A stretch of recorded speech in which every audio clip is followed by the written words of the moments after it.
Good morning, everyone. Welcome to the EU House. I will have to speak up a little bit because in our room today we don't have sound yet, but online it should be fine for everybody. My name is Claudia. I'm the DGT field officer. I'm a translator for the European Commission here in Vienna. And I would also like to welcome my colleague Christoph, who we could add to the main room, please. Could you bring Christoph in? He's my colleague from Warsaw, Poland, from the representation there.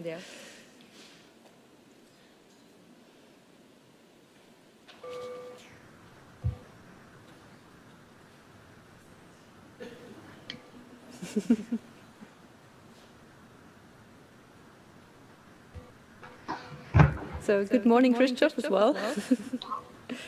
Good morning.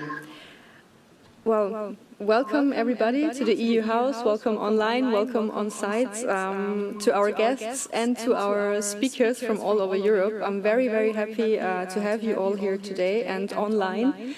And we are going to talk about audiovisual translation today. We have 15 experts here, online and in the room. And we'll be discussing authors' rights for the very first time in our EU setting. We'll also be discussing the current professional profile and current practices from different European countries. And we're having a hybrid workshop today, as you notice, some technical issues which we will solve. But this means that some of our speakers are here in the room, some of them are online, and our online participants can ask questions in the YouTube chat, and our offline participants here in Vienna are free to raise their hand and ask questions whenever they have them. Christoph, I'm handing over to you now. Thank you very much. Can you hear me? I must ask at the beginning. All right. So thank you very much, Claudia. Hello, everybody, and good morning from Warsaw. This is kind of symbolic that I'm speaking to you from Warsaw today, because this workshop originally was planned to take place in Warsaw 2 years ago in April. Everything was ready. We had full house registered. We had coffee ordered, all tickets booked, and the agenda drafted. But then the COVID pandemic came and blew our project away. We had to cancel everything and put aside this idea, hoping that maybe one day we will be able to come back to it. Originally, it was a triad initiative with Poland, Slovakia, and Denmark involved. But a couple of months ago, Austria joined in with Claudia and her outstanding organizational skills. The pandemic situation improved, and we could finally relaunch this undertaking and make it happen. And there we are. I'm very, very happy that we could finally see it through. This workshop is going to be about audiovisual translation, as Claudia said. And this is a field that we at DGT actually don't know much about, because it is a little bit outside our core business. But we have been very keen on this project from the very beginning. First, because it seems like the most fascinating, exciting, and rapidly developing field of translation, and as such, we are simply curious to learn more about it. Second, this is a multi-level, complex area, and I think many aspects of it relate to translation in general and are of great interest to the translator community. And finally, last but not least, the European Commission's Director General for Translation has this ambition to promote translation in all its aspects and dimensions, and to consolidate the translator community, all actors of the translator market. And I strongly believe this event serves this purpose wonderfully. So without taking any more of your time, I would like to wish you a very good conference, an inspiring and interesting experience. And I simply believe we are all going to have a good time together. So let's get it started. I would like to introduce to you our first keynote speaker, Jan Pedersen from Stockholm University, an associate professor, a director of the Institute for Interpreting and Translation Studies, who will be our first guide into the magic world of audiovisual translation. Jan, if you can hear me, the floor is yours. Well, thank you very much, Christoph. It is a magical world, isn't it? Indeed, audiovisual translation, who does not love that? Well, I do, and I was asked by Christoph and the others for Warsaw 2 years ago, and I had my presentation prepared and everything, and then the pandemic hit, as you said, and it turns out that I said, I'll just leave that in case, the pandemic stops. But then the pandemic stopped and I had done much more stuff, so I had to redo it. And in the meantime, I've done quite a lot of archival studies on how people looked at film and audiovisual translation in the beginning, in the 1930s in particular, but in the period going up to World War II. So I'll be able to shed some light on how people thought about film and AVT from the early days, which I wouldn't have been able to do in Warsaw 2 years ago. So I think that will be perhaps interesting. Actually, this is the historical part is very much based on the colleague that comes after me, Jean-François Cornu, and his friends who are really the experts on historical AVT. But as I said, I've done some archival research and know something about it as well. For the today part, I will be talking mostly about the challenges that we have today and what the situation is like in Europe today. So I'm basically here to set the scene, I think, for the discussions that will be going on later. So, and I also need to apologize. As a Scandinavian, I am going to be biased. I'm going to talk more about subtitling than about dubbing and voiceover. I'm sorry, but it's just me being a bastard, really. Well. Anyway, can you see at all my PowerPoint presentation? You can't, can you? Would that be possible at all for the audience to see my PowerPoint? There we go. Well, in the early days, as we know, it all started with the Lumiere brothers, who were the first to show films in public. Exciting stuff about workers leaving their factories and trains pulling into stations and whatnot. And then it really caught on. But even in the beginning, there were people who were really skeptical about this new thing, this newfangled thing. Films, does it come from the devil or does it come from the humans? So already at the beginning, there was skepticism about this new technical innovation. And I think I'm going to show through these old clips, the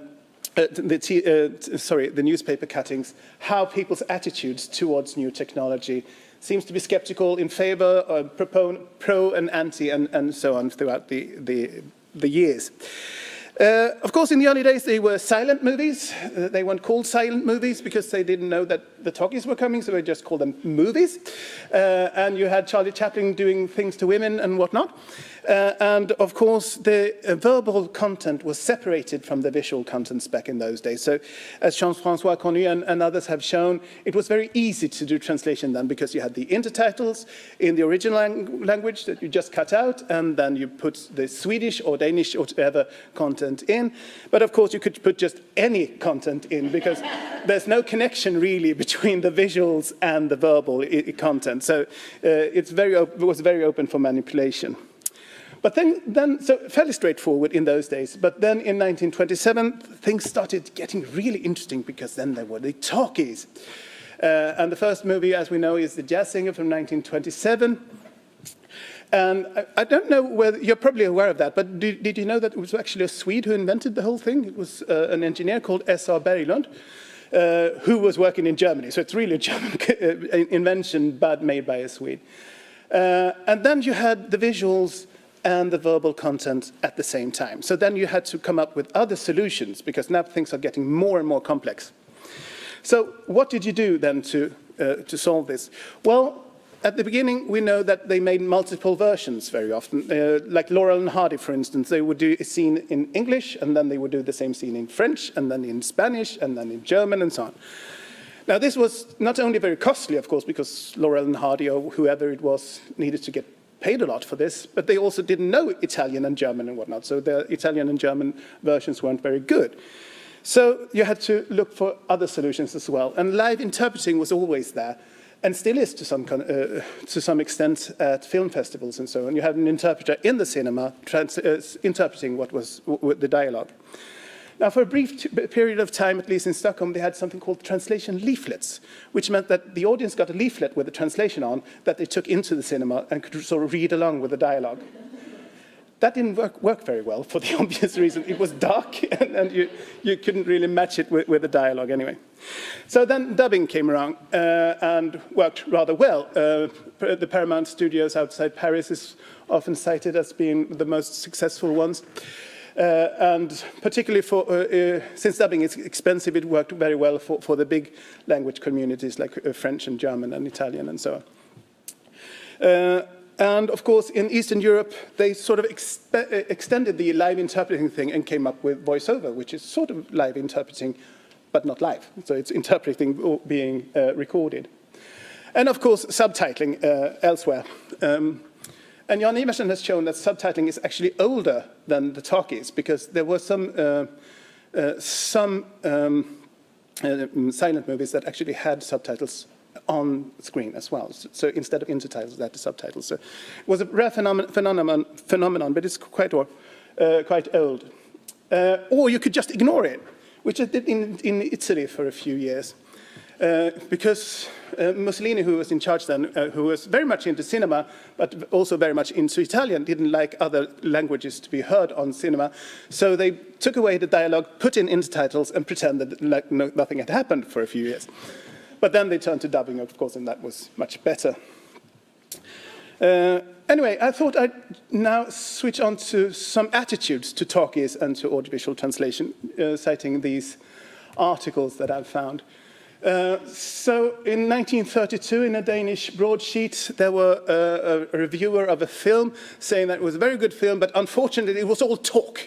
There was 100% speech, and they tried to fix it by putting some subtitles in it, but it was all crap anyway, and people should shut up when they're on film. But then interestingly, the same year, I found this article describing that the death struggle of the silent movies will soon be over. They had taken an inventory of all the cinemas in Sweden. There were loads and loads of cinemas back in those days. And of all the cinemas, there were only 10 that only had silent movie capacities. So there were only 10 cinemas that only showed silent movies 5 years after the first talkie. So if you look at it from the audience perspective, everybody loved the talkies. That reviewer didn't, but people tended to go for talkies in a big way. And you have some reviewers saying that, well, let's not knock talkies until they have come of age, because, I mean, they're bound to be better eventually. But even back in as late as the 1940s, you still find reviewers in major broadsheets saying that, well, the talkies are a bad thing and we need to go back to silent movies. That's 15 years after the breakthrough of the talkies. So people, and I found that throughout the archival research, that there are some people who are very pro, some are very anti, but the main thing, I think, is the silent movie death struggle thing, that what people want surely would be the thing that counts, really. So putting the reviewers in the driver's seat there. And the 1930s were a very interesting period of time when it comes to audiovisual content and audiovisual translation.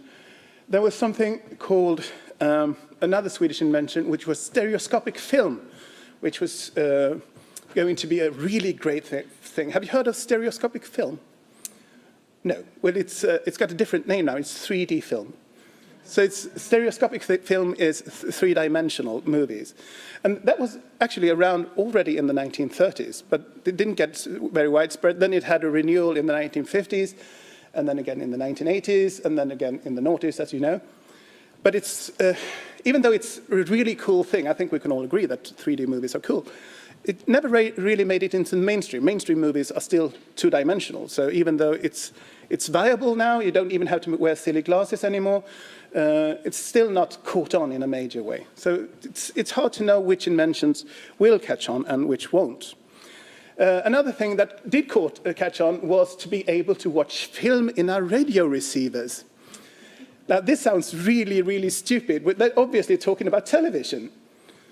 But they had to use a language that their readers could relate to. Everybody had a radio receiver, a radio, and just imagine what it would be like to watch films on your radio. So they were talking about television, and that caught on greatly, I must say. It's in most people's houses these days.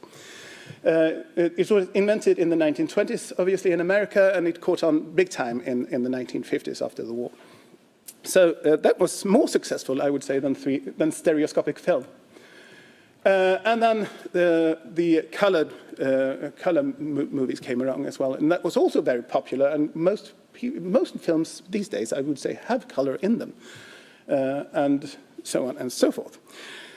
More about technology when it comes to AVT and particularly subtitling. We have this article about this Hungarian contraption, which was a machine for making subtitles, which was 5 meters long and filled an entire room to be able to make subtitles onto a film print.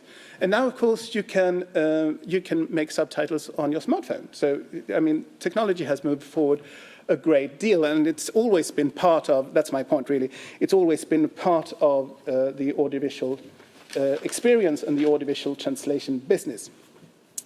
And I thought I'd just mention some few other milestones. Here's an article about dubbing for once.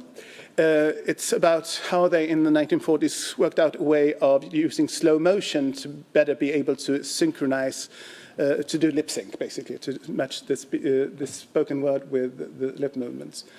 And of course, for digitization helps a lot. Personal computers came around in the late 1970s, early 1980s. Digitalization made things much more easier.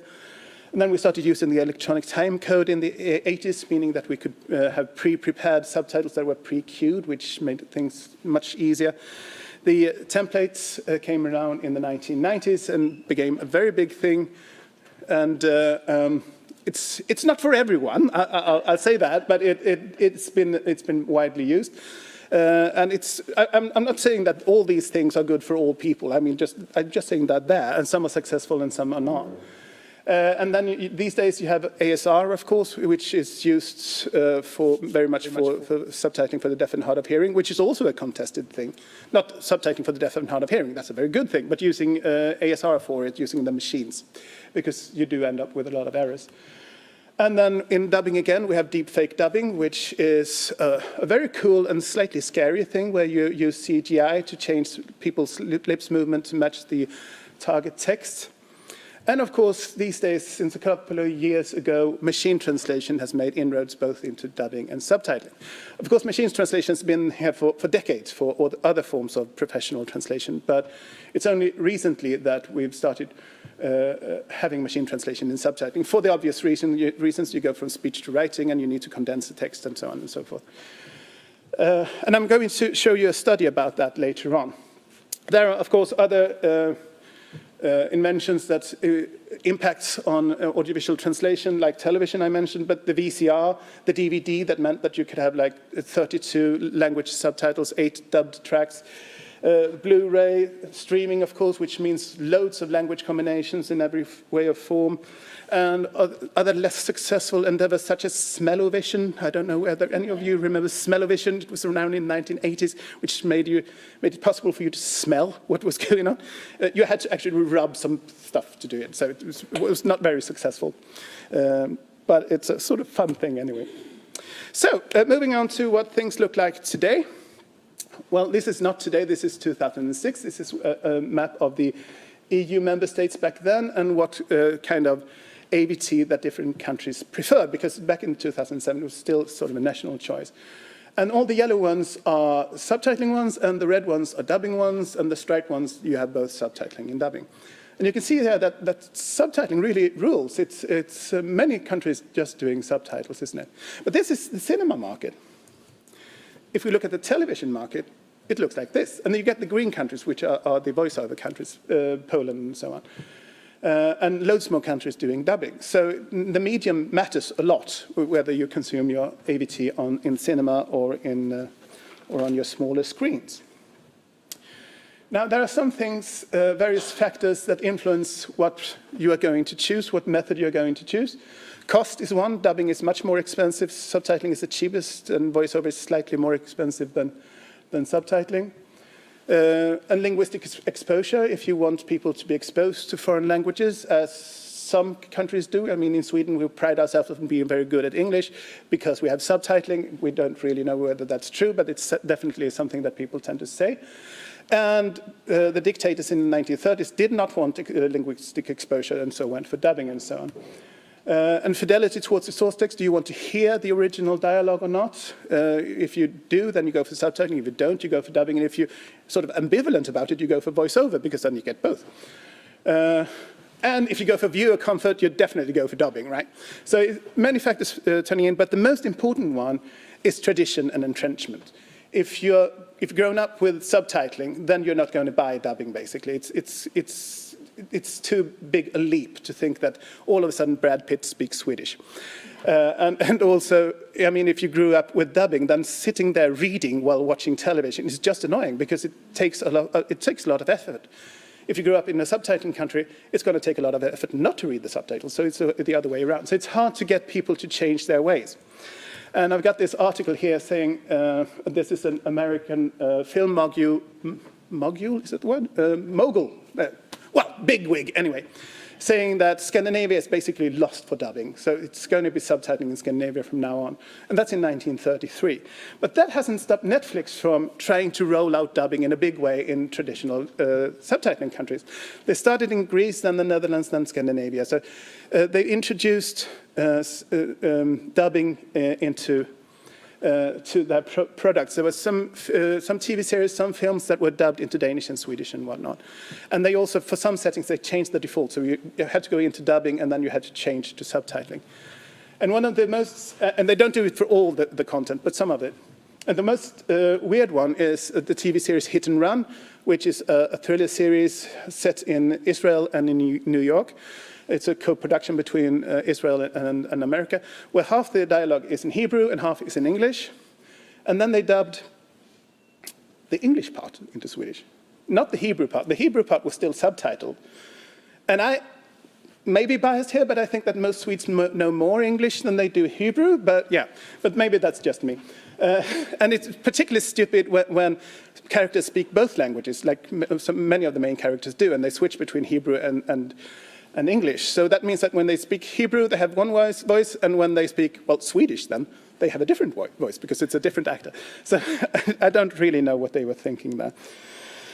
Anyway, subtitling is very much the thing these days. I was talking to Mandan about it earlier, that there's so much work now. And part of it is to do with legislation and conventions coming out of the UN and the EU about subtitling for the deaf and hard of hearing. So loads of intralingual subtitling is needed. Then you've got all the video-on-demand services, and as soon as they move into a new market, their whole back catalogue needs to be subtitled. So loads and loads of subtitling work out there, and not enough subtitlers to do it. So people now talk about the translator talent crunch. There simply aren't enough translators. Now, there are various reasons for that, and one, I would say, is that they've lost quite a few people thanks to the low salaries. And if you look at people, the bigwigs in the business, we have a chap such as David Lee, who's in charge of the biggest AVT company in the world. He says he's unhappy with most people that work for him. It's about 10 to 15% of the people he works with, he's happy with the product that they're producing. And he also says that it's going to take a lot of time, a whole lot of precious time, and it's going to take money, a whole lot of precious money, to train new people. Well, that's what George Harrison says anyway. So he's very unhappy about this. But I think that money certainly plays into it. And of course, it does cost to produce subtitles. But if you look at how much it costs, we have a study by Pablo Romero Fresco, who looked into blockbusters, big best-selling movies. And he found that about a tenth of a percent of the production cost goes into audiovisual translation. Between 1/10 and 100th of a percent. So if you look at the whole big picture, translation is nothing. So there should be more money in AVT, really. Particularly for people like Netflix, where more than half of their revenue come from non-English speaking countries. They should be able to produce good subtitles and pay good people. Anyway, a lot of friends of mine, I started out as a subtitler, and many people that I started out with now have different other jobs, simply because they weren't paid enough, and which is a pity. But anyway, what do businesses do when they don't have enough people? Well, they use machines instead. So they use ASR and machine translation. And this company here went into machine translated and post-edited subtitles in 2020. And they announced that, and we got really excited about it. So now there's another leap, like the electronic time code or the master template files or what have you. So let's investigate what are the new subtitles like, the ones that are produced in a process that involves machine translation. Now, these aren't just machine-translated subtitles. These are machine-translated subtitles that have then been taken care of and post-edited by proper subtitlers. So we looked at 13 episodes of daytime TV, because that's where this is used. So this is documentaries and about weird body shapes and how to redecorate your house. And cars and things, daytime TV that very few people watch, or admit to watching, I should say. So we had 13 episodes that were produced before this change, and 13 episodes that were produced after the change. And we wanted to work out what the nature of these new subtitles were like and what the quality was like. So we came up with the following answers, that machine-translated subtitles and post-edited are more fast-paced. You have like 15 or something like that subtitles a minute, short subtitles that come swishing by. They're also more oral. They have more oral features in them, more spoken language features than you normally get. You have fewer cohesive devices and more incomplete sentences. They have bits missing, which is weird, whole utterances and pertinent information. I mean, in subtitling, you leave stuff out because you need to condense, but this is like important stuff that they leave out for weird reasons. The punctuation isn't very consistent. I know this sounds nitpicking, but punctuation is important because otherwise we don't know who's saying what to whom. So they're not segmented in the way that we're used to seeing. So what about the quality then? Because, I mean, if all these things keep going, all these features, then people will get used to them and there will be no big deal. But I think the quality matters. So we did a very close quality assessment comparison. We looked at functional equivalence, that is, how good is the translation. We looked at acceptability, that is, how good is the target language, in our case Swedish, because we looked at Swedish subtitles. And we looked at readability, which is sort of subtitle-related numbers like reading speed and line lengths and punctuation and so on and so forth. And in the ones that were made without machines, we found some errors, because you do. If you look that closely, you're going to find errors in basically everything. But the approval rate, the percentage of error-free subtitles was above 99%, and I think that's a good benchmark. And the machine-made ones were then machine-made ones that were then post-edited by basically the same people who did the others. Not exactly the same, but the same sort of group of people at the same company. They found that they had loads more errors, about 10 times as many when it comes to equivalence, and that's to do with the parts that are left out mainly, that bit's missing. And also that there was a lot more translationese in it, so they were less idiomatic and slightly ungrammatical at times. And also readability, the punctuation wasn't as good, as I was saying. So if we look at the overall picture, you end up with an approval rate of 95%. Now, so that means that 99 and 95 sound very, very similar. I can't really speak right now, can I? Sorry. Should have turned that off. Do turn off your mobiles, by the way, good people. It sounds very similar, doesn't it? It does mean, however, that there are like 5 times more errors in the machine-made ones. But 95% still sounds fairly good, doesn't it? If you look at the quality expectations that are out there. Chris Fettner has said, and Chris Fettner used to be head of localization at Netflix, so he's like the big wig there. He's now in a different business. He said, 95%, that's all right, isn't it? I mean, it's going to cost a lot of money to do the last 5%.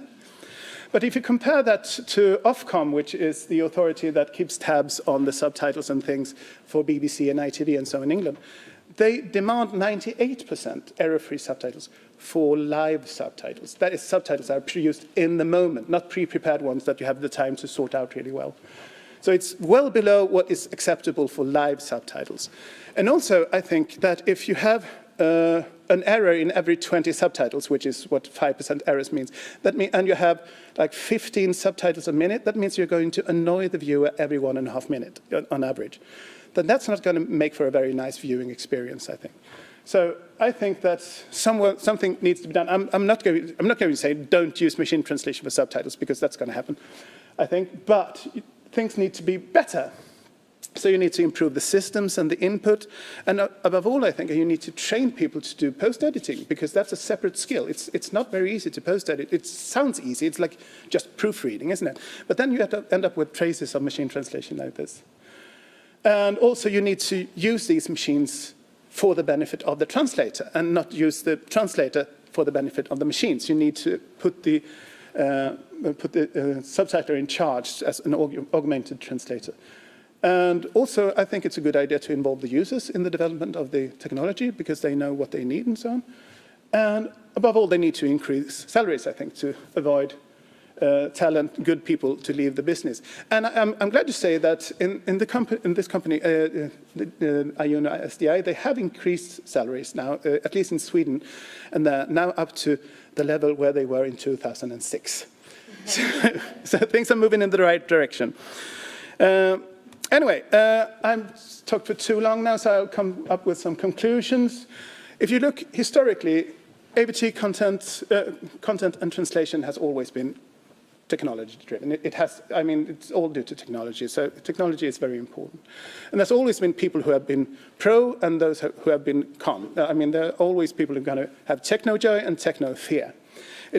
What matters is what works and what people want and what is useful for people. And I think that that's very important to state, that technology needs to be human-centered. We don't have to fall in love really with the machine so much that we forget about people. And when it comes to machine translation, we don't really know yet, because it hasn't been around in subtitling for long enough for us to know whether it's going to be a massive success, such as colored films and talkies, or if it's going to be a marginal thing like 3D films, or if it's going to be smell-o-vision, really. So it's too early to tell, but I think that at the moment, machine translation needs to be better for it to be worthwhile. And here are some sources for you, and here is what you've all been waiting for, my final slide. Thank you very much.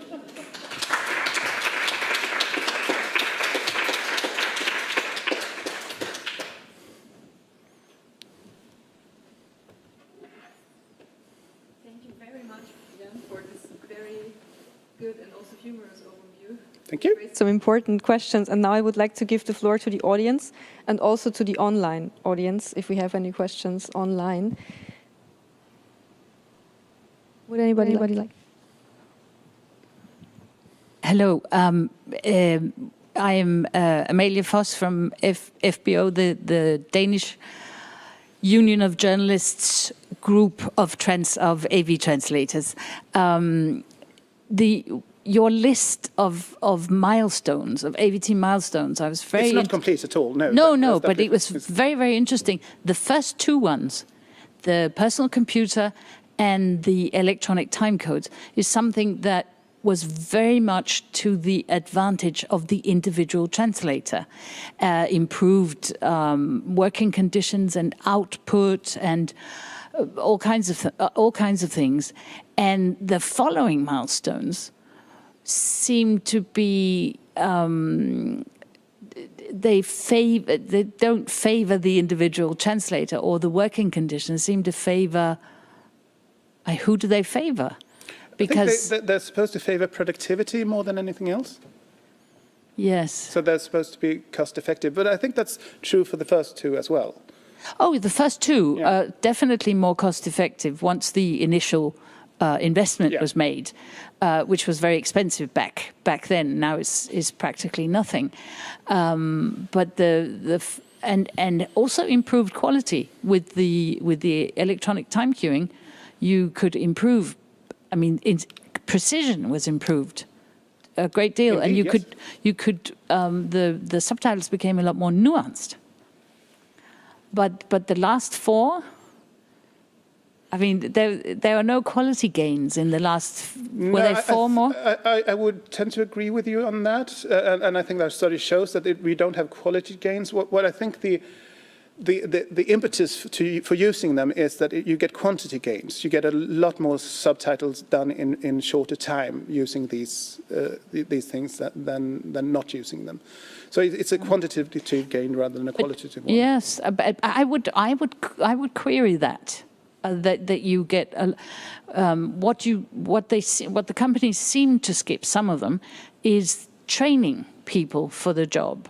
You could get maybe more done, but what you could chiefly do is get people in who are less skilled.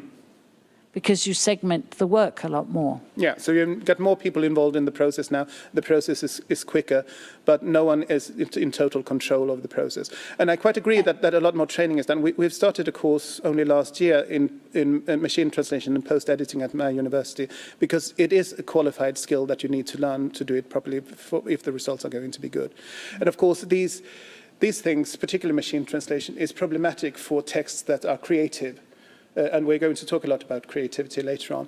And I think that a lot of audiovisual content is, by its very nature, creative, in some genres more than others. And I think that for some genres, like high-profile films and what used to be primetime television, you still use the old methods where you don't even use template files, you do it from scratch. But for other stuff like daytime TV is where you use the machine translation and the EMTs, because that's basically just content. It's not really anything.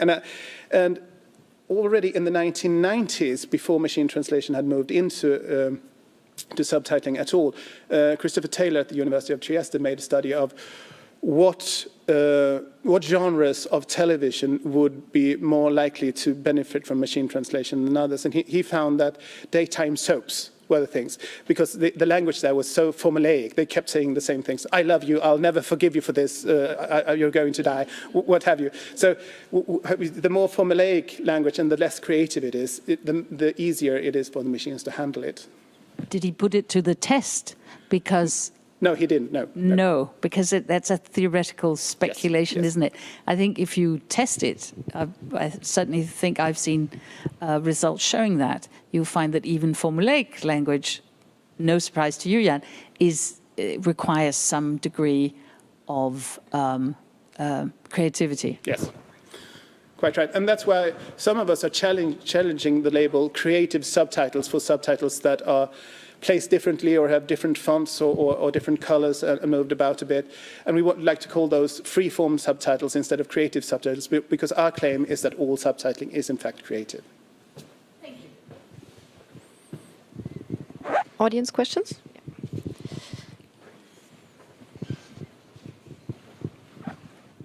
Thank you for your presentation. Can you hear me okay? Yeah? Yeah, okay, I'll try to speak up. Thank you. I have maybe a kind of different type of question here.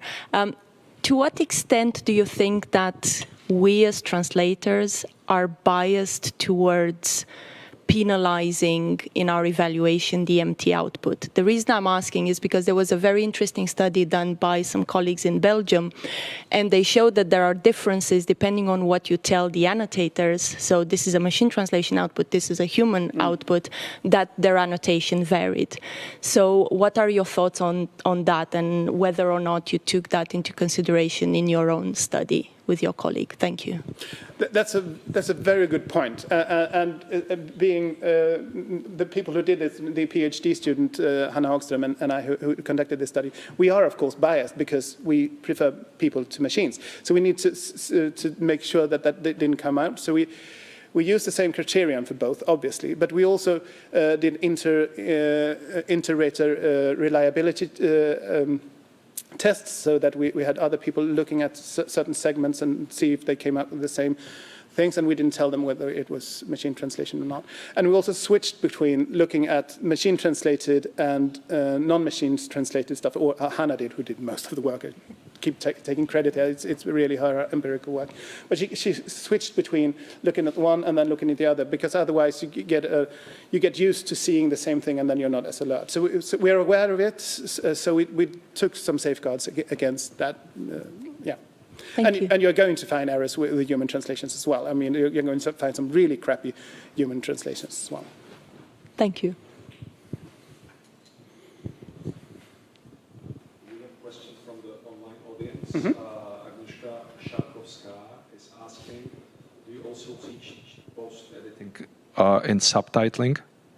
Not at the moment, no.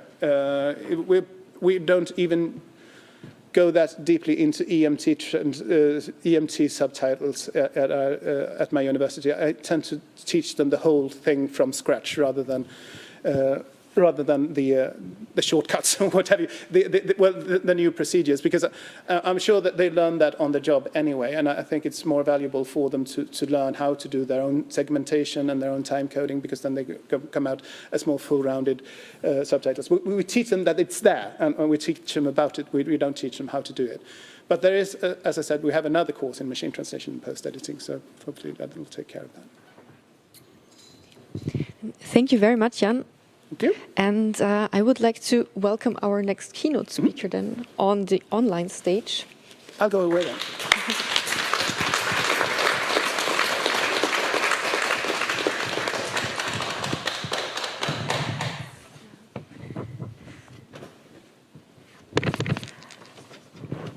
Could we bring Jean-François in, please?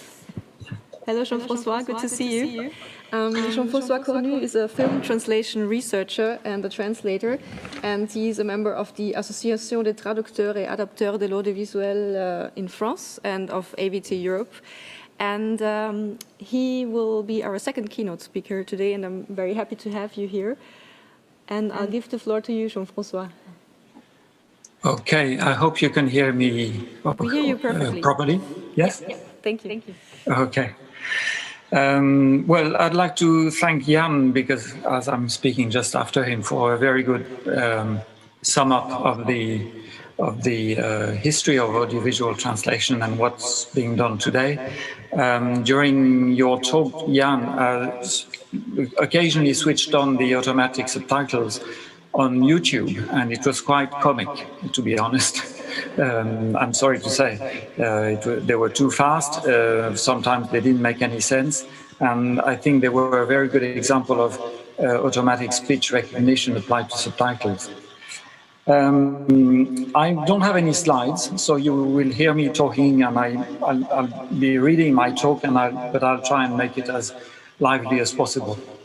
First of all, I would like to express my warm thanks to the organizers of this Translation Europe workshop in Poland, in Slovakia, in Austria, in particular to Emilia Andrejova and Claudia Kropf for their efforts in putting together this event in troubled times, as well as to my colleagues and friends from AVTE, Mirka Brezowska and Amalie Voss, who's just talked, for never losing faith in thinking today's event could happen. I'm sure that while I'm talking, silly subtitles are going on screen on YouTube.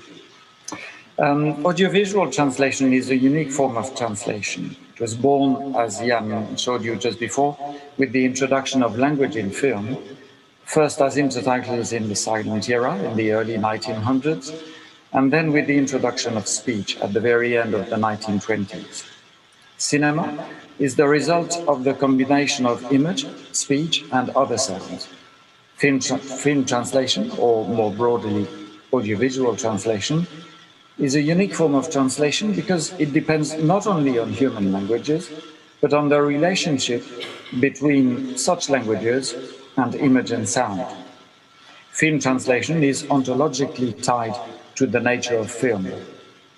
The way I use the word film here in this talk includes all sorts of audiovisual productions whose combination of image and sound basically relies on the language of cinema. Even the crudest YouTube video does so. And I'm happy to say that on YouTube as well. Audiovisual translation includes subtitling, dubbing, and voiceover translation, as Jan just mentioned. But let's not forget that at the initial stage of production, it also includes the translation of screenplays, which is an aspect of translation which is often forgotten about. Who are audiovisual translators, and who were they initially? The first people who performed translation for cinema came from within the film industry, especially at the beginning of the talking era. They were journalists, film critics, writers, people who knew how film language worked and who knew how to write. In other words, they were creative people. In the 1980s, the first postgraduate university degrees in audiovisual translation started to appear. Since then, a large number of practicing translators in our field have been trained in such courses, including myself. A few literary translators had a go at audiovisual translation with mixed results sometimes, because they occasionally had trouble to adapt to the specific constraints of subtitling or dubbing. A number of today's translators worked in other fields of audiovisual production or distribution, or in technical positions in post-production facilities. In a way, they are a continuation of the original film translators. Audiovisual translators' creative contribution implies knowing how to write dialogue, which will be performed by dubbing actors, and subtitles which, in the best of cases, will go unnoticed by smoothly blending into the rhythm of the editing and finding their proper place within the image. And I totally agree with what Jan just said about so-called creative subtitles, which are not more creative than the traditional subtitles we do. They're only different in the form and the placement on the screen. Audiovisual translation then relies on creativity. The best of audiovisual translation comes from translators who are able to convey what the original dialogue means in a way that is as close as possible to how the audience who understand the original language or languages perceive it. Achieving this requires from translators to grasp the meaning of the words and lines, of course, but also of the plot unfolding in fiction films, of real stories in documentaries. It also requires them to be constantly aware of the relationship at work between what is being said on or off the screen and what the image shows, which can be different but interrelated things. Translators must have an ear for how speech is intertwined with other sounds and how these sounds may bear on the perception of the dialogue. This has consequences on how that dialogue may be translated, not just in its content, but in its form too. The people who made the film each used their own creativity in setting camera angles, lighting the sets, acting out the lines, filming the real protagonists of a documentary, putting together scenes at the editing stage, grading the colors, mixing the dialogue, sounds and music, and adding the opening and closing credits. In the same manner, audiovisual translators use creativity and inventiveness to write dialogue which dubbing actors can perform with ease, subtitles which read well, and voiceover translation which neatly blends into the program. Today, I'm sorry to say, some forms of audiovisual translation are not creative, but destructive. They destroy the translated work, they destroy the perception and comprehension by the audience, they ultimately destroy the very notion of translation, which is a human process of reflection and creativity.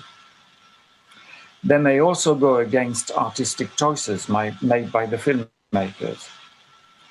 Predominantly in audiovisual translation, but gradually in other forms of translation as well, translators share a feeling of being dispossessed of their skills, know-how, and creativity by the imposition of automatic tools upon them.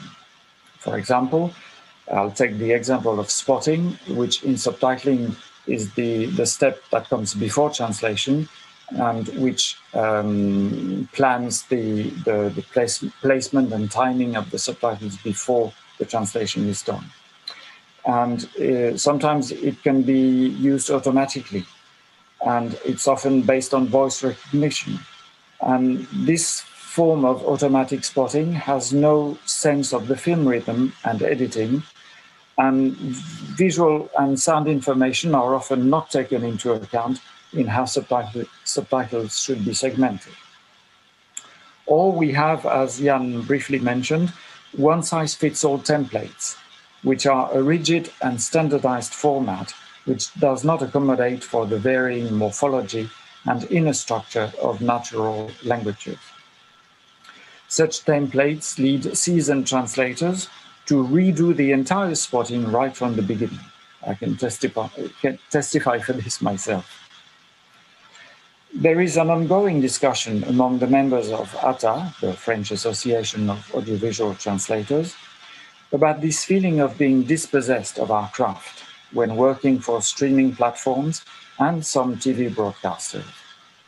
In subtitling, for example, the workflow, as it is called, meaning the working procedures, is so ludicrously organized that it is responsible for the decline of quality.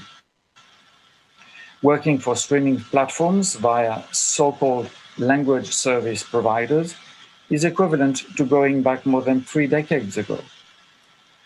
All the so-called quality control checkers, and Excel tables in the world will never replace the know-how of a fellow translator at the stage of what we call in France simulation, which is actually a kind of rehearsal during which the film or the program is viewed with someone who has never seen the subtitles before, and it allows to make final corrections at the very last stage with someone who's never seen the program before and who has a different eye, a new eye on what we've been doing for sometimes days or perhaps weeks on working on the same translation. Our youngest colleagues, who only work for providers, don't even know about this crucial stage. They also complain they don't know what happens to their translation once they have delivered it.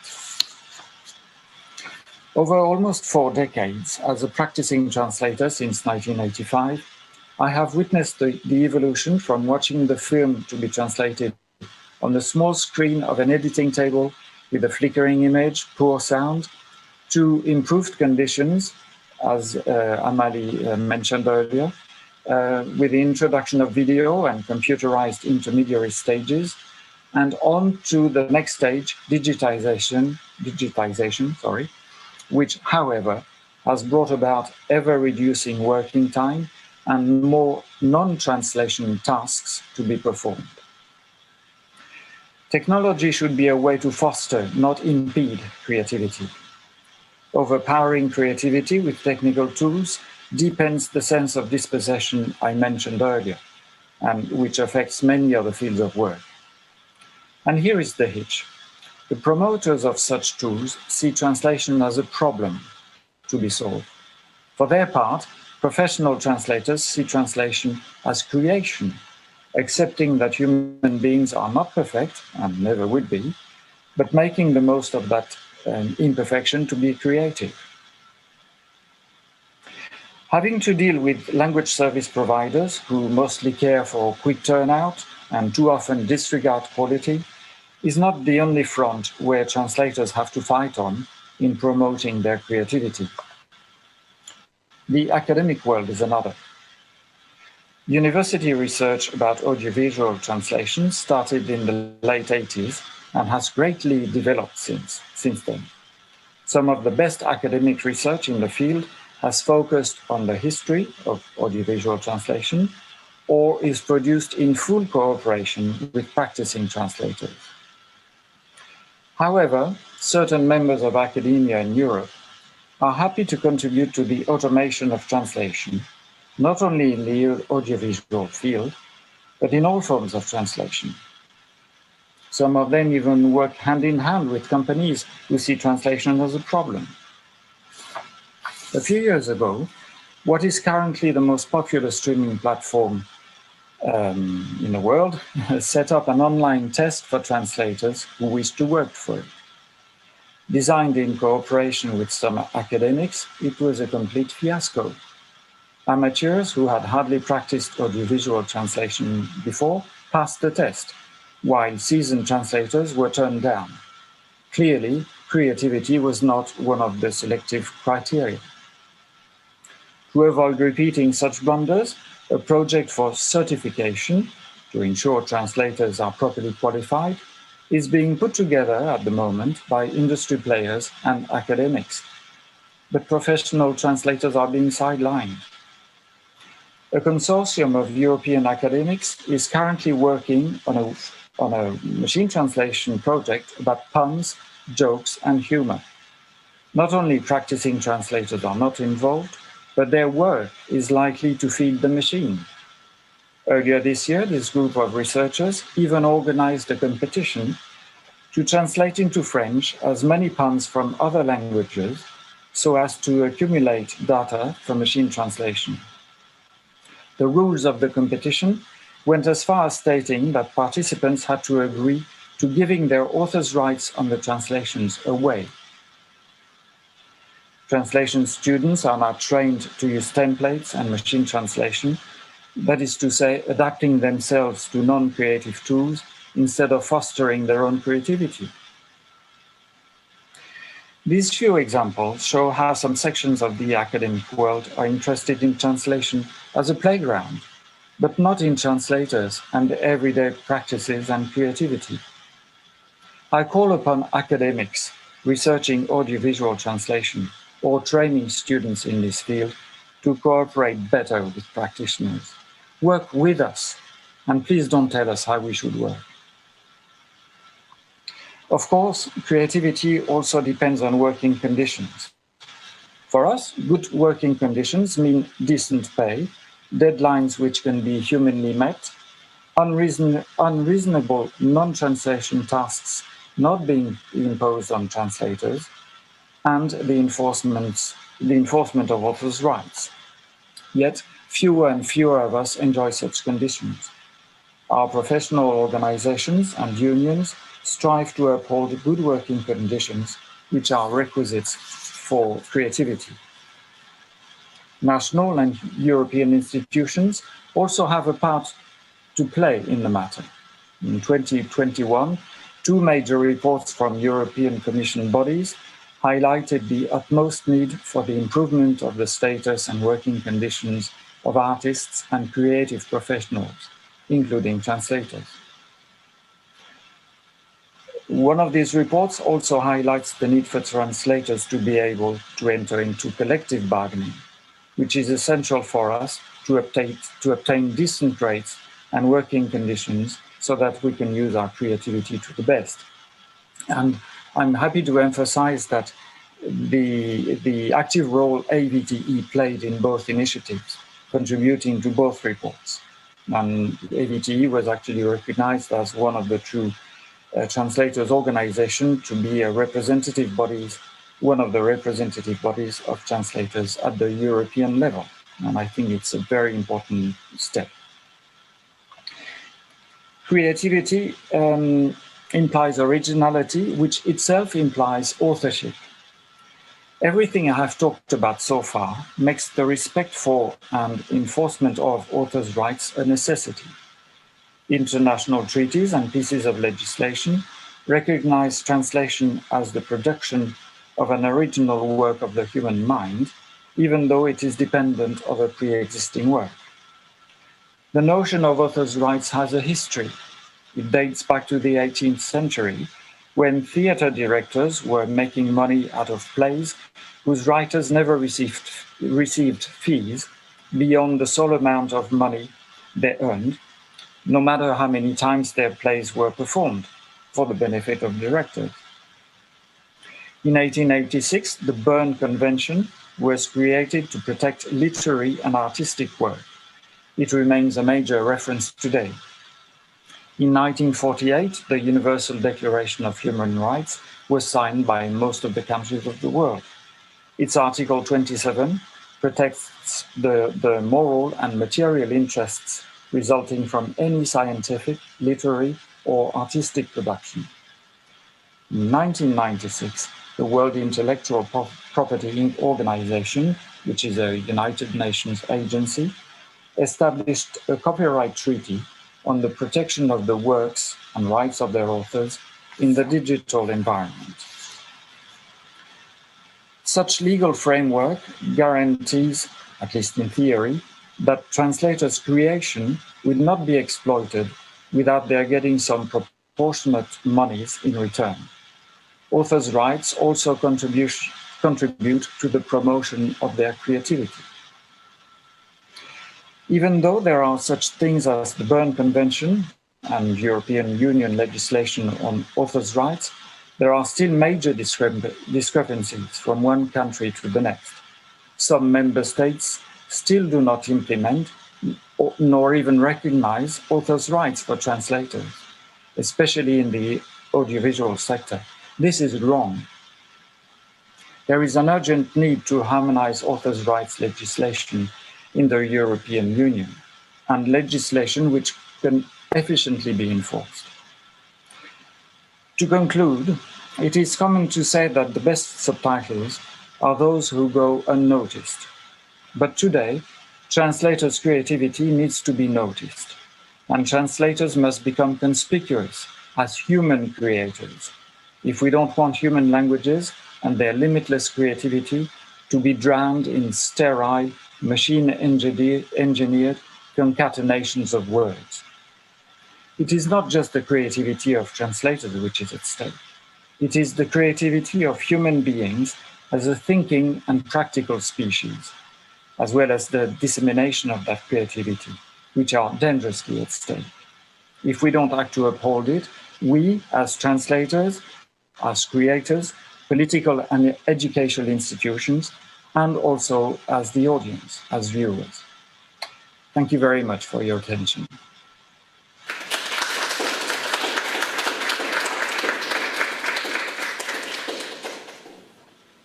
Thank you very much, Jean-François, for reminding us of how important it is that translators are there and that they're creative and that their authors' rights should be respected.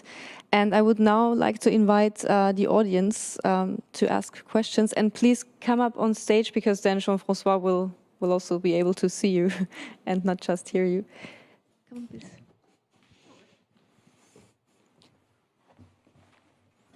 Hello, Jean-François. Thank you very much for this. It's very, very inspiring indeed. It's very inspiring. It's better to see you from a distance. Yes, yes. You look very square. Well, anyway, thank you for this. I think that you raised some very, very important issues, and it's about time that that audiovisual translators are recognized. And I think we're far behind fields such as literary translators, who are also far behind what they should be. I'd like to address one of the points that you made about academia. As you might have expected. I must say that you're not included in the members of academia I was criticizing. Well, thank you. I didn't feel attacked at all. It's just that I think that we met a few years back in Berlin, if you remember, at a meeting where we talked about more collaboration between academia and the professionals, and I just thought I'd mention that since then there has been indeed some changes made, and I think that it would be good if professionals are aware of things like Journal of Audiovisual Translation, for instance, which is free and which is online, and where we are now proposing mandatory lay abstract. So you sort of, even though you don't have to go all through the academic and technical jargon, but you will be able to know what the research is about in just a few short paragraphs. So there are ways in which I think that academia now reaches out more than they did when we met in Berlin like 10 years ago.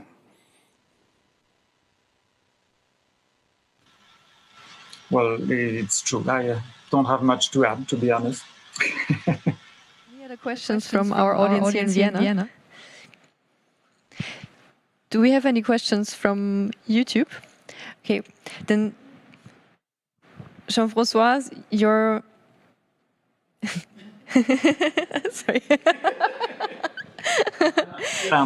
Sorry, I'm just having a glass of water. Has left no questions unanswered, so thank you very much for being here today. And we're going to see you also on the panel in a little bit if you want to join us. And Of course, with pleasure. actually, I would like to ask the panelists on stage. Again, to everyone, including the audience.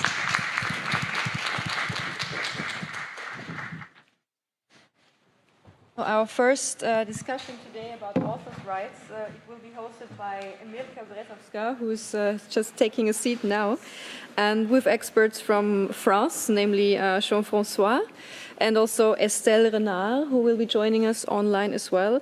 Estelle Renard is an expert in dubbing, subtitling, and voiceover, and co-secretary of Audiovisual Translators Europe. And Mirka Brezovska is also an audiovisual translator and a writer, and she's vice president of Audiovisual Translators for Europe and vice chairperson of the Slovak Collecting Management Society, LITA. Do we have Estelle in the... We can ask her on stage already. Hi, Estelle. Good to see you. I've just introduced you. I don't know if you've heard it, but the audience now knows. Thank you.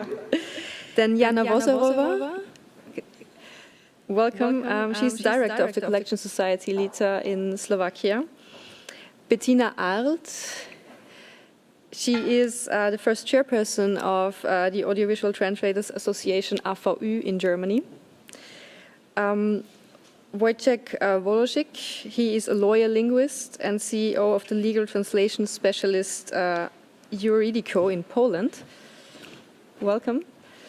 And Jan Pedersen, would you like to join on the panel or off the panel? Okay, Jan Pedersen might ask some questions from the audience then. Welcome to the EU House, welcome online, and the floor is yours. Thank you very much. First, the glasses. Okay. Dear friends, first of all, I would like to express my personal gratitude and joy over the fact that we can meet and that we can finally meet, at least partially, in person after the 2 turbulent years.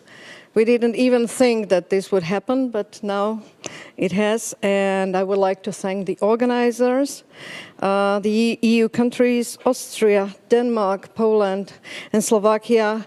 Thank you, DG Translation of the European Commission. Thank you, Vienna, for having us. Thank you very much for all your help, Claudia. You were great.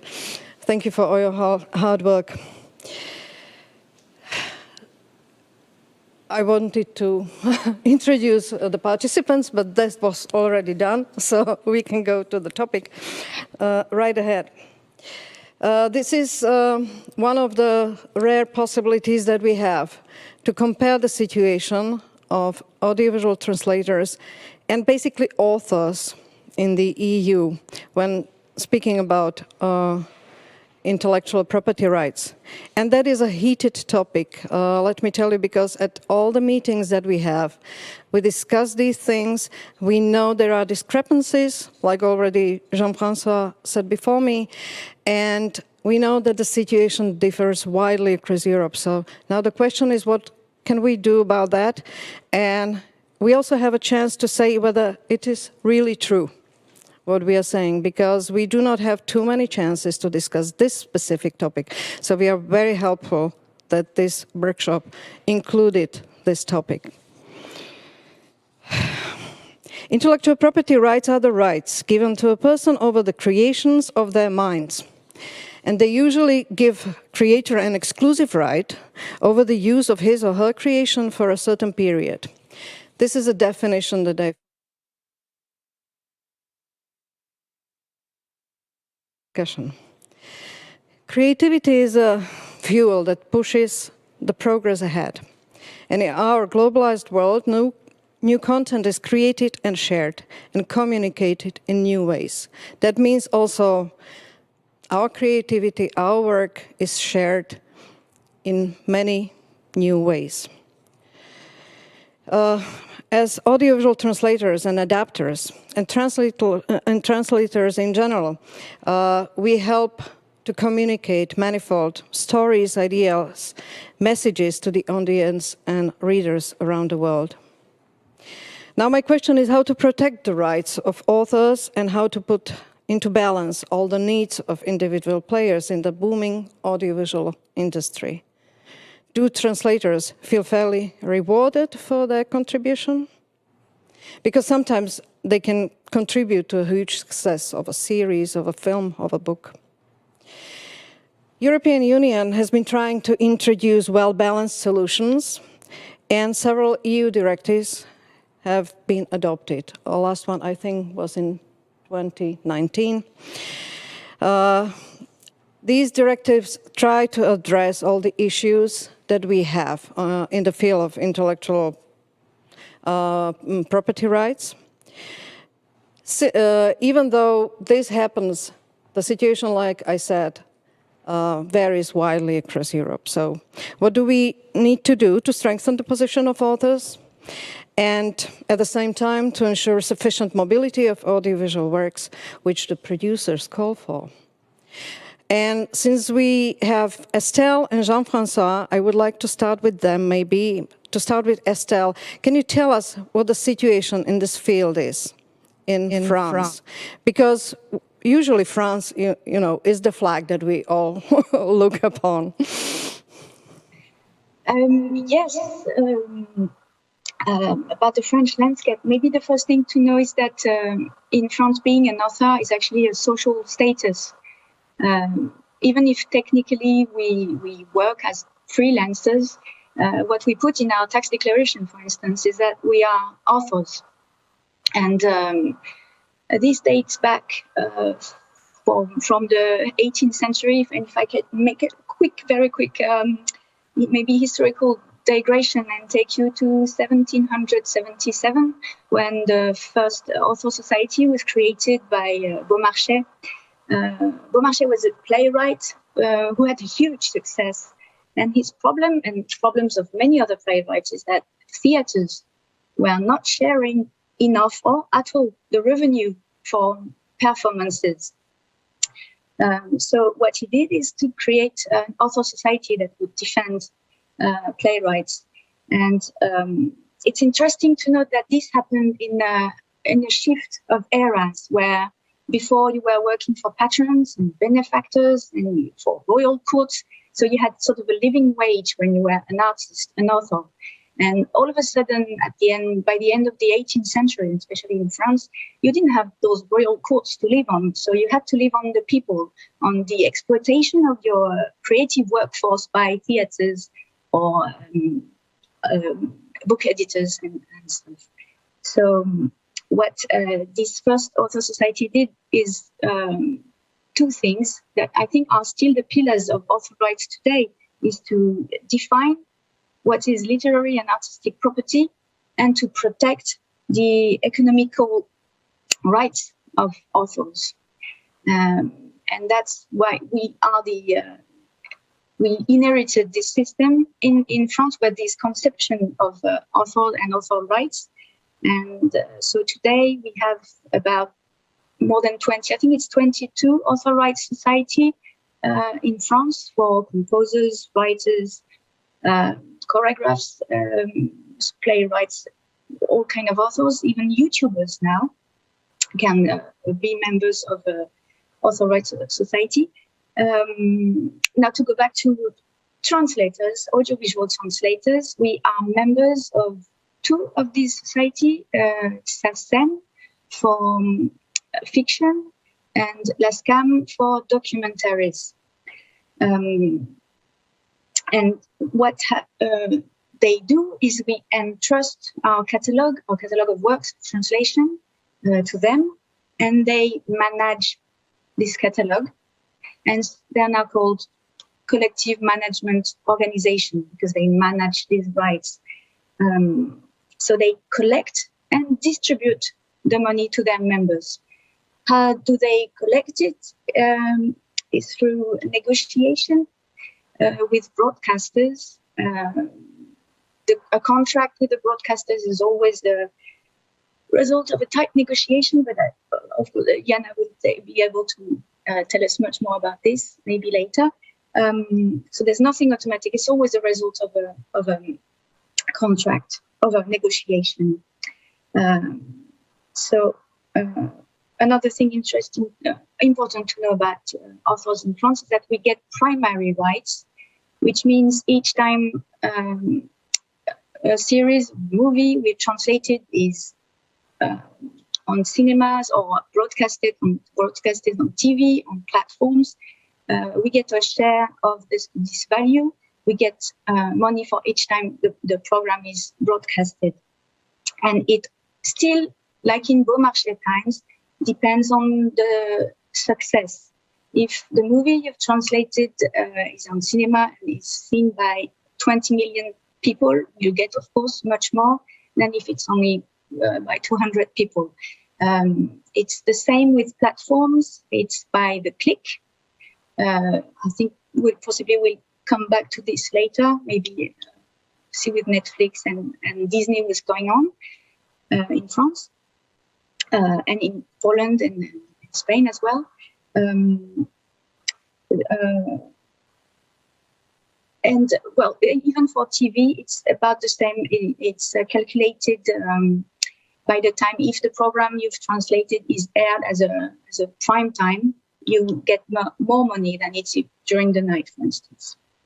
And so technically, what we do is we have a certificate for each work we translate. We have a certificate from our client, either the vendor or the broadcaster, and we give this certificate with a form to this collective management organization, and there they get analysts, and they compare their catalog, the catalog they manage, to the list the broadcasters give them, and then they do the calculation, and every quarter we get our share of the value generated by our creative workforce.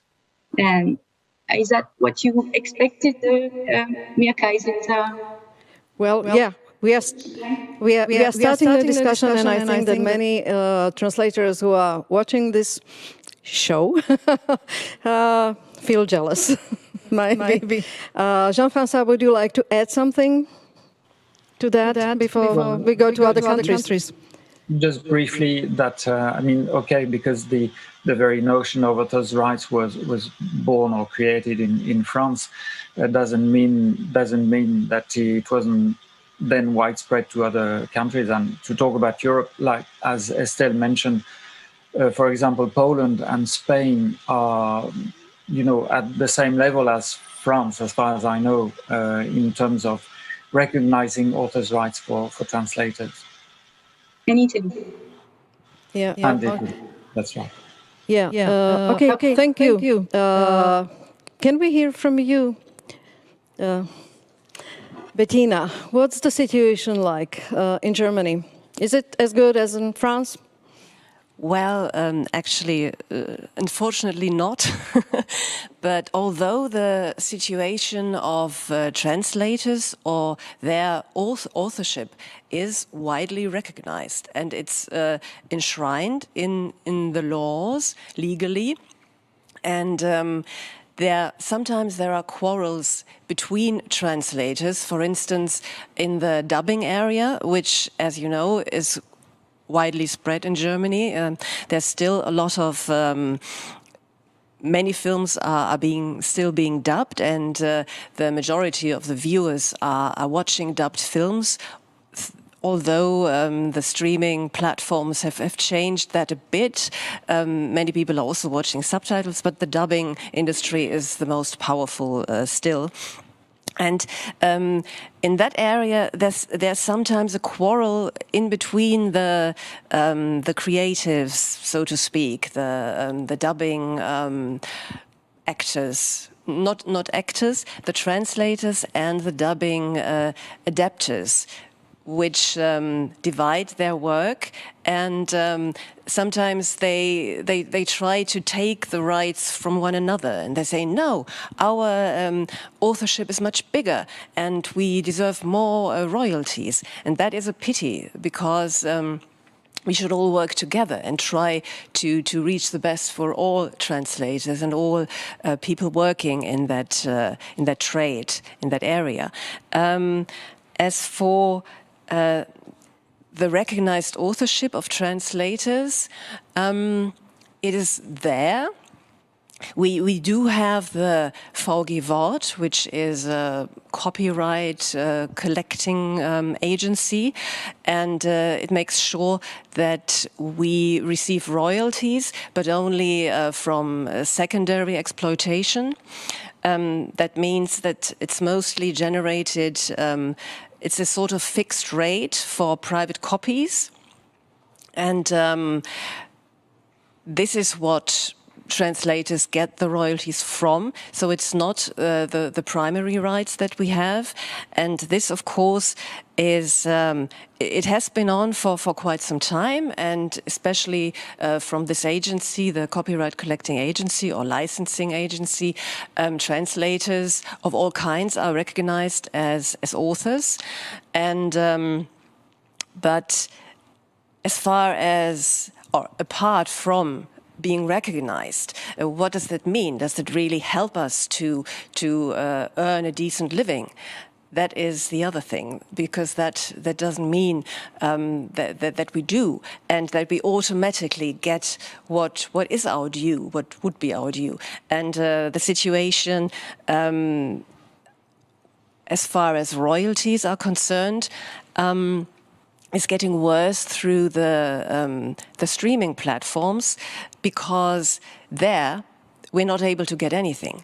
There have been negotiations, or no, not even negotiations, deliberations of how we can turn this fixed rate for private copies onto the streaming platform sector, but actually, for the past 3 years, I mean, of course, there has been the pandemic, or still is on. Not much has happened in that respect. So for years we've been working for streaming platforms, but without having the opportunity to get royalties from that. And that, especially for dubbing translators, is a huge tragedy, because actually their fees are on a downward spiral, so to speak, and it's getting worse. And they have been relying on the royalties mainly. Like, okay, our fees are not good, and we couldn't live on them if we didn't have the royalties. And of course, more and more of them are working for streaming platforms, probably not directly, but mediated by agencies, which reduces the price even further, without getting any royalties. So that is quite a precarious situation, especially for the dubbing translators. And another thing, this of course leads to the question, how can we enforce our authorship, our rights, and profit from it? And that, of course, is another problem. Unfortunately, the German government wasn't able to, or didn't implement the EU directive in a way that helps us in that respect, because they didn't introduce the possibility for associations to take legal action for their representatives. In case, for example, if you have joint remuneration rules and the companies don't abide by them, the individual usually doesn't want to sue or take legal action, because, of course, there is this nice word, blacklisting. They're afraid that they won't get jobs and work from that company, specific company anymore. And that would have been a great help to empower or enforce the claims that they could have. So, and there's also the possibility to negotiate shares in the total proceeds of film production, for instance. But this is also would be an association thing that we would have to enter into negotiations for all of our members, which is possible, but we're working on it. Let's put it like that. So that's from me for now. Thank you very much. I'm very glad that we have Jana Vozarova here because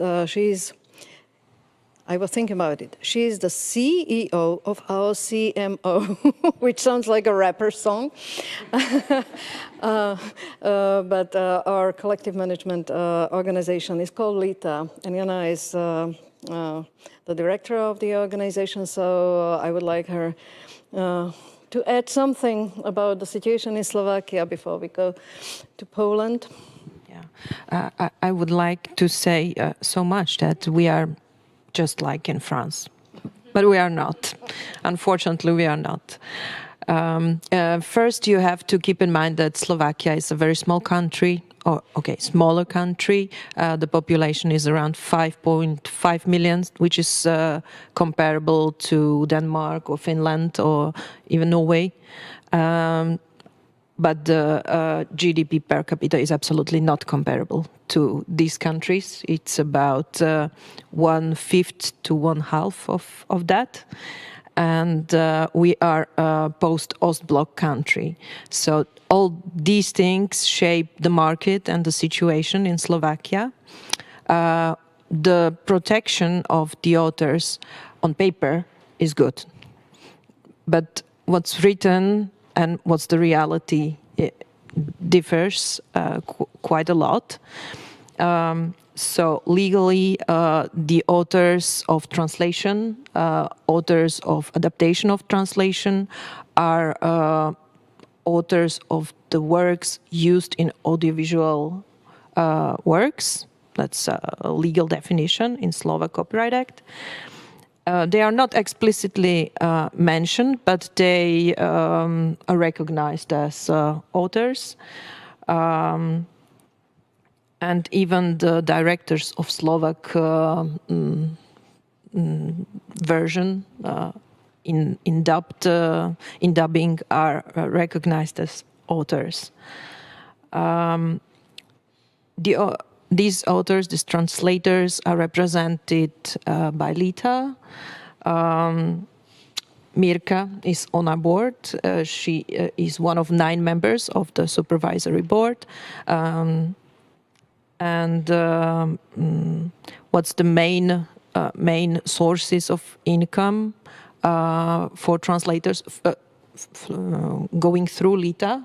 It's the royalties, mainly for secondary uses, for cable retransmission or for retransmission, for private copying, as Bettina said, and for communication to the public, meaning like for the uses of works in hotels or restaurants or shops. Then there is a certain part of translators who still receive royalties also for broadcasting. It's those who made the translation until the year 2004, basically, because that's the year when the television started to buy out the rights. Before that, LITA still has a general licensing agreement with the televisions, but only for the works which were not bought out. What the authors don't receive is royalties for online uses. The problems or the issues we face is then really this that the authors don't receive the royalties for each use of the works. Since 2004, as I said, it's quite usual and it's really predominant in Slovakia to buy out all the rights, and not only in audiovisual sector, in all sectors, I would say, except for music, and it's also starting in music, I would say. Then we battle a bit in our work with the data, which we have the problem to receive from the users. So it's sometimes quite difficult to attribute the royalties to the authors, and with data and quality of the data. Then we have a there's a particularity because Slovakia was in one state together with Czech Republic before, and we still use a lot of Czech dubbings, Czech also original movies, and so we have to really check before if it's Czech or Slovak. And then, even for the Slovak versions, the TV channels often do that one TV channel has one version of dubbing, and another TV channel has another version of dubbing for the same series, even dubbed with the same actors, but the dubbing is a different version. And then, when the translators register the works in Lita, we really have to check, is it a Czech translation, is it a Slovak, and is it a Slovak translation for this TV channel or that TV channel? So that's such a interesting part of that. Okay, so for introduction, I think it's enough. So, thank you. Yeah, so we can see that really the situation differs. Now, what can you tell us about the Polish situation, Wojciech?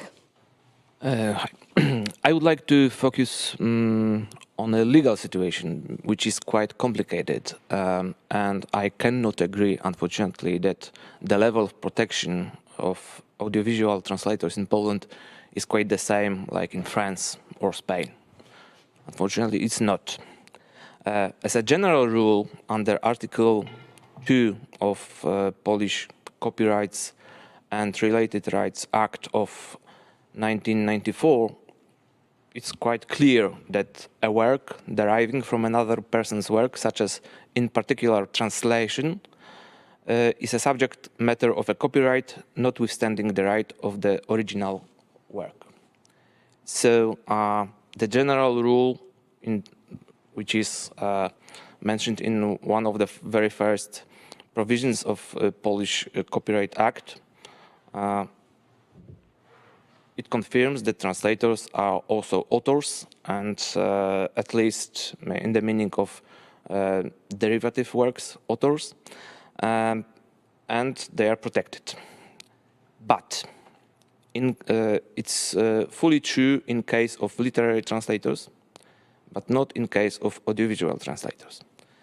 It is also because of one of the Supreme Court judgments of 2003, where the Polish Supreme Court stated that the translation of the verbal layer of an audiovisual work does not constitute a derivative work under Article 2, Section 1 of the Copyrights and Related Rights Act.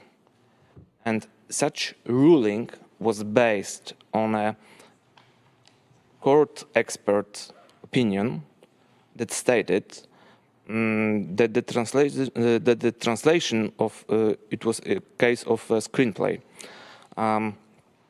It was translation of a screenplay, and then the verbal layer, this translation was recorded by a voiceover artist and combined with the verbal layer with the image. But the court expert stated that the translation is merely a correct reproduction in Polish of the French language version, which is not creative in any way. And basing on such opinion, courts of two instances and finally the Supreme Court stated that, and this is one of the most important legal views which is used regarding rights of audiovisual translators, that the translation of an audiovisual work does not constitute a derivative work. The other thing which has to be taken into consideration is specific provisions of Polish Copyright Act, which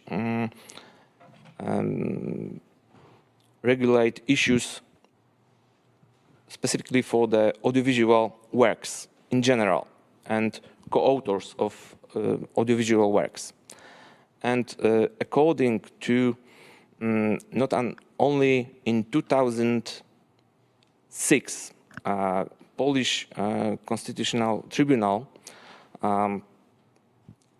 made up a judgment according to which other co-authors, not only the producer and other, should be protected under the Copyrights Act, and there's a general group of co-authors which are not defined in detail who they are, who are protected under Article 70, Section 2, which states that co-authors of an audiovisual work and performers are entitled to remuneration proportionate to the receipts from the cinema screening of an audiovisual work, appropriate remuneration for rental of copies of an audiovisual work, appropriate remuneration for broadcasting the work in the television or via other means of public communication, and appropriate remuneration for reproducing an audiovisual work for individual use. But, and this right to additional remuneration, meaning royalties, should be enforced only via a competent collecting society, as in case of other countries. And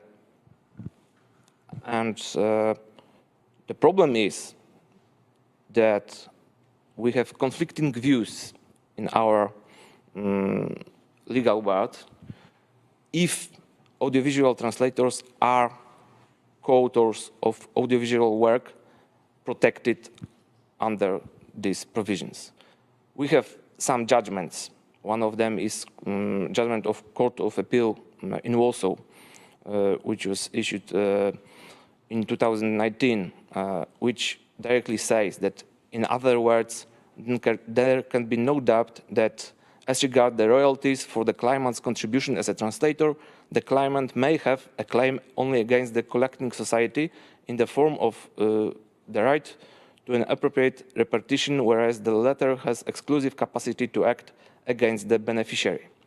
But we have also views of some legal academics and some other legal court of law judgments saying that author of a translation with example of subtitles does not become a co-author of an audiovisual work. Consequently, they are not included in the catalogue of persons specified in the provision of Article 69 of Copyrights Act. Therefore, they are not entitled to additional remuneration royalties specified in Article 70. Also, a person who reads film subtitles, being a voiceover artist, is not a co-author of an audiovisual work. So we have full spectrum of conflicting views, and question, in case of literary translators, issue is quite clear. They are protected. Their interests are represented by collective society, ZAIX. In case of audiovisual translators, it's an issue of each time of individual case, individual contract, and individual claim which is enforced through the court of law. Yes, thank you. So, yeah, what's the result of the first round? The result is that the situation varies, that even within one country you have many expert views on how this topic should be tackled. And What's the result? That we need to find a solution that would be viable for us all, because we are a European Union, we are European Union taxpayers, all of us. And there's a lot of people, there are many people, because we are actually not only talking about audiovisual translators, but authors as such. I don't know, Jean-François, did you want to say something? Okay, please go ahead.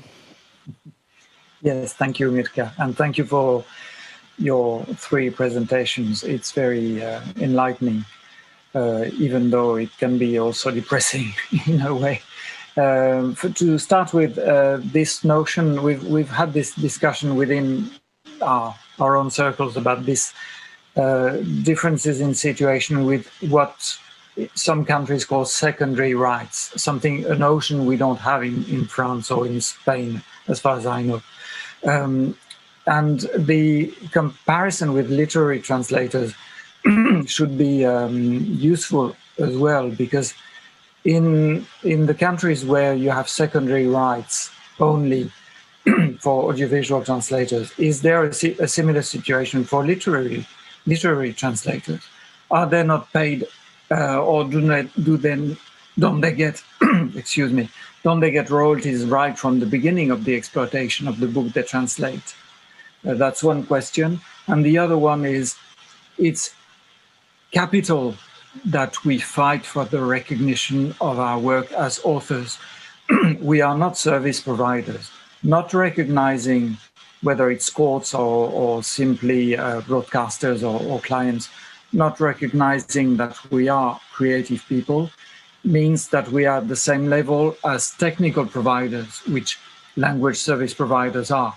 Subtitling laboratories, dubbing studios, they do a great job, but their job is technical. We provide the creativity. So we can't be just considered as service providers. That's all. Estelle, would you like to add something? No, not on this. So you suggest, Jean-François, to compare the situation of audiovisual translators to that of literary translators. How is it, for example, in Germany? The situation of literary translators in Germany is different. It's not secondary rights that are in effect here. They get royalties, for example. I mean, as far as library lending is concerned, they get money for every book that is being lended there, but as for the sale of books, this depends on negotiations that have been in place or that have been made over the years. At what point authors or translators, literary translators, will can share in the proceeds. So mostly it's from the 5,000th book that is being sold that they can share in a certain percentage.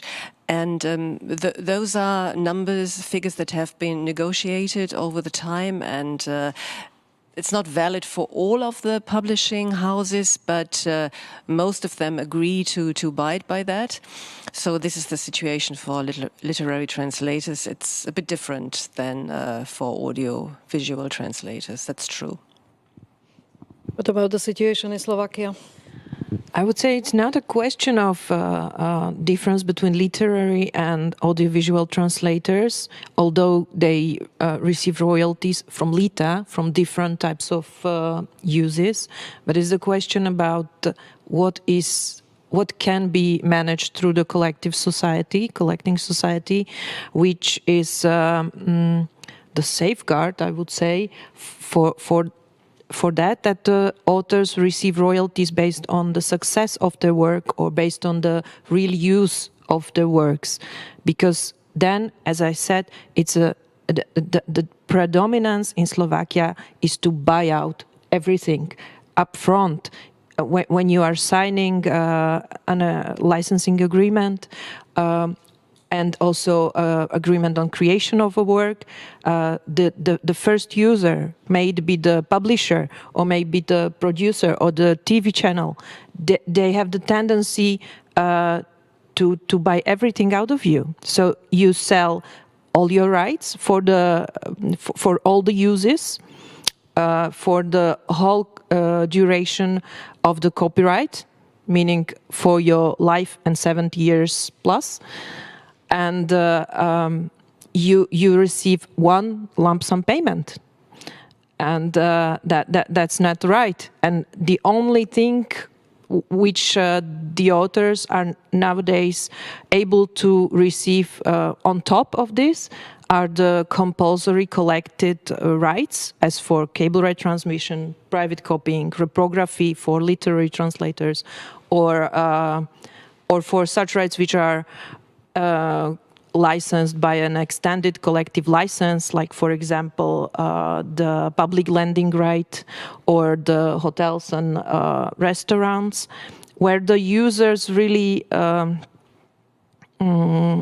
have to license through a collective management organization, because it's much easier, and they in fact would not be able to do that individually. So the collective uses are really the only ones where the author can receive some royalties. Unfortunately, it's not the case for online uses, because these are bought out by the producer, by the TV channel.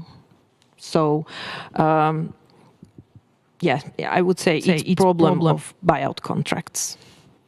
The rights are there, but they are bought out. Yes, as far as I know, the directive adopted in 2019 was supposed to deal somehow with overuse of buyout contracts.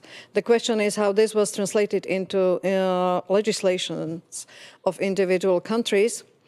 That is a question for all of us, how this was translated and how it affected us. The producers call, of course, for having the rights, for buyout of rights, because they need the rights if they want to sell the film, the series, etc. It's easier for them. On the other hand, there are authors, there are translators who have their own rights now. How to find the balance? That's the question. How is it in France? Do you have buyout rights, Estelle and Jean-François? Would you, Jean-François, would you answer? Because I think buyout, you as an author, if you are a member of a collective management society, you cannot accept a buyout, because then you deprive the society, a collective management organization, of the management of your rights. So by contract, the contract we make with the SACEM, for instance, we cannot accept buyout, to my knowledge. Now it's only at the author's level. I don't know how it works for collective management organizations. And I think the problem to find a balance is always, how to translate this? We say a rapport de force. In France, it's always been with producers. It's always been this fight, and so it's just a matter of showing our weight to them. But how to do it, I don't know. Well, that's the question. Yes, go ahead, Jean-François.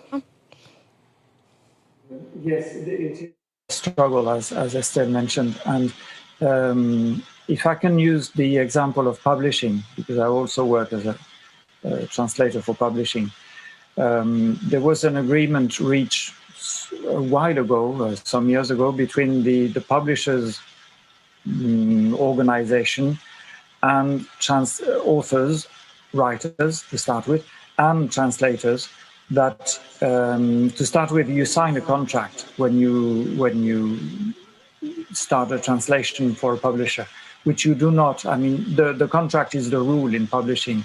In France, in the audiovisual sector, it's the exception, and it should be the rule, in my own view.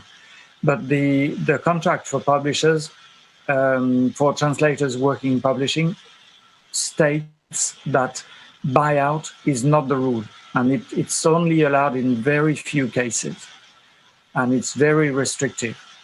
And some publishers are still trying to impose that sort of contracts on possibly writers, but certainly translators, and translators are entitled not to accept that.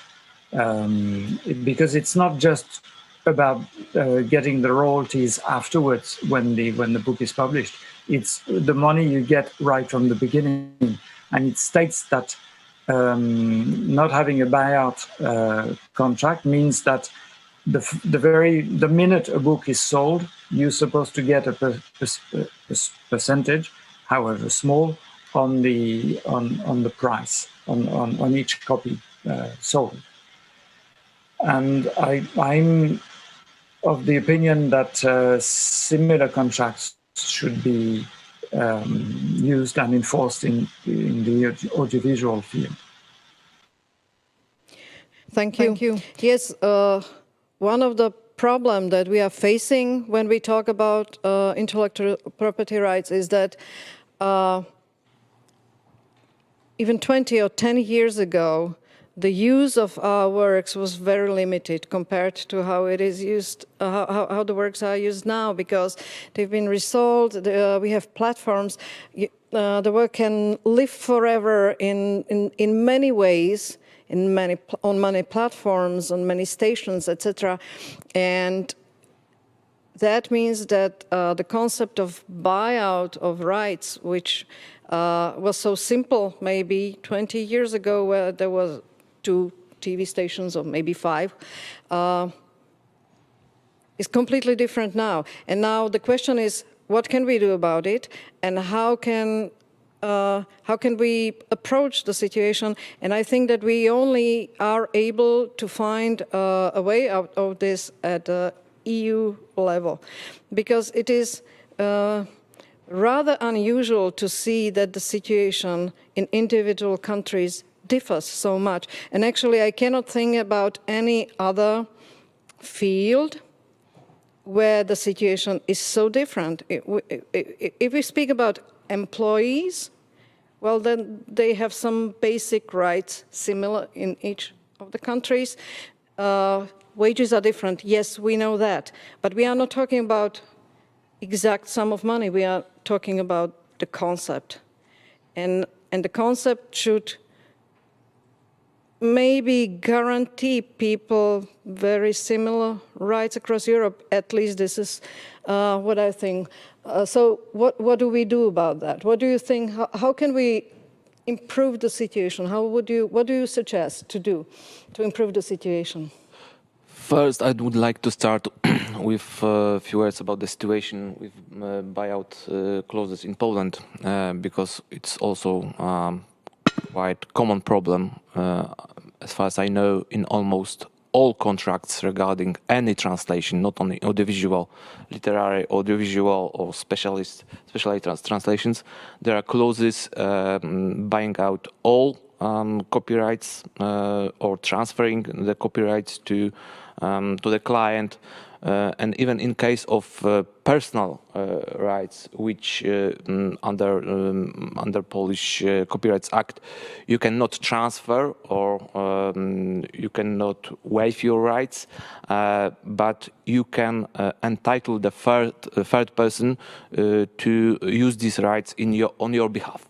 And this is quite typical clause. So you transfer economic rights and you entitle the client to use your personal rights in your derivative work. And it's quite common. We do not have any sample contracts prepared by, I don't know, any government or authorities or anything like that. It's all under individual arrangements and negotiations. And yeah, the typical situation is that you the only money you get is the lump sum fixed rate for your translation work at the time you completed the task and issue invoice, and that's all. And you can't even do anything when you are not happy about what the client or other persons who are using your translation are doing with that, adapting, changing, and all the personal rights. So what can be done? You mentioned the directive of 2019. As far as I know, in Poland, nothing has been done about it. In Poland. Yeah. So what we can do, we can try to lobbying for preparing general contract samples, some guidelines for collective management organizations, and some sample clauses which would be promoted and distributed among EU countries. Yeah, some soft actions. I do not think that some regulation, European Union regulation, would be a good solution. Rather, some soft law. Yeah. Thank you. Well, yes, because audiovisual industry is booming, and it's not our aim to do any restrictions, of course. But I think to find a balance is really what we're talking about, and it's not an easy task. Jana, what do you suggest we do? We forbid them. No, or we limit them substantially. Really, there have to be clear rules what can be bought out and what cannot, or where a lump sum can be paid upfront and where it does not make sense. For example, if you are signing and publishing an agreement where the length of the license is stated, where the print run is stated, where you know it's for one territory or limited territories, you can then make the numbers in your head or on your paper that it's fair, the remuneration I'm getting, or is it not? Because then you know that it's, I don't know, it's 5 or 50 euros per copy, I don't know.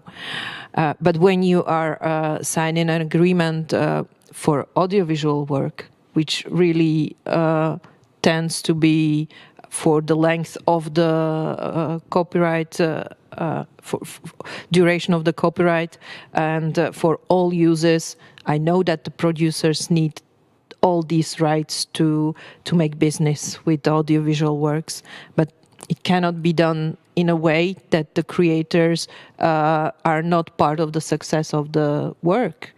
So really, I can imagine that for a limited time, you know that, for example, it will have 2 runs in the TV channel per year. So for 5 years, you can really do that.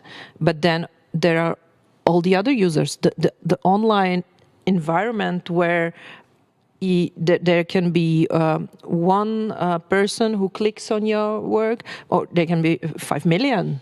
So you don't know that upfront. So why to buy out? And for one sum, it makes no sense. So the rules have to be clear.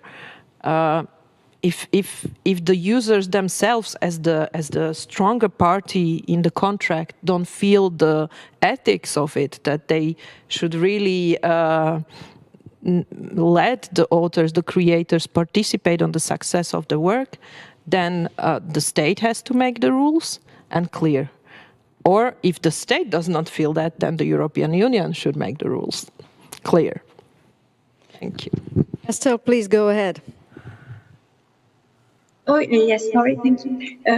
Yes, but it's very interesting what Christoph was saying is the idea of a contract that we could push, because in the power struggle, as Jana said, we are the weak part in a contract.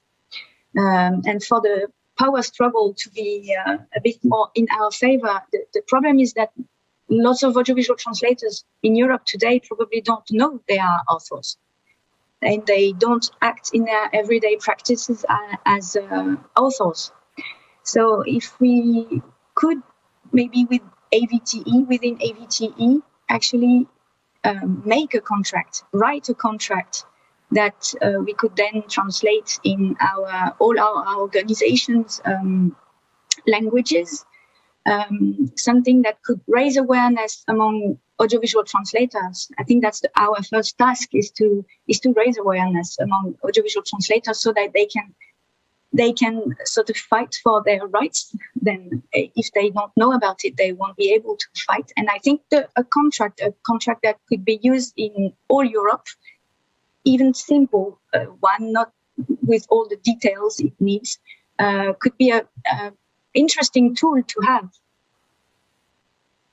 Thank you, Estelle. And I see that already the audience wants to be involved in our discussion, which is great. So please go ahead, Amalie. Thank you so much. Sorry for cutting in there. But the thing is that we have something in Denmark that might work. I'm sure it exists in a lot of countries, and it's a thing that you like a couple of sentences that you put on your invoice, saying that you do not give away any rights. It's I can't remember the English word. I'm really sorry. Et forbehold. Hvad hedder et forbehold på engelsk? Well, sorry about that. But it's saying, I give you this translation, but I do not give away my author's rights. So that then you have said it. It's within the legal framework of the individual. Not precondition, but something else. But disclaimer. Yeah, let's go with that. That's good. No, it's not. But it's getting there. It's on the way. Yeah. Is there a translator in that? But that you can have that. It might be simpler than a contract. I don't know if it achieves the same thing, but I think it's within the legal framework of each country, of most of the EU countries. So, I have something to say about more stuff, but this is just for this. Thank you. Wojciech, would you like to say? I would like to add that under Polish law, still you need a paper contract to transfer any copyrights. It's not enough to to make a contract through email, even with electronic signature, which is under Polish law is equivalent of manual signature by hand. But in case of Copyright Act, it's not. You still have to do. A bit too far. No, but this is possibly a contract with a signature, which is qualified signature, electronic signature would be enough. But just making an arrangement through email, it's not enough. That I order translation, you deliver translation, I pay for your translation.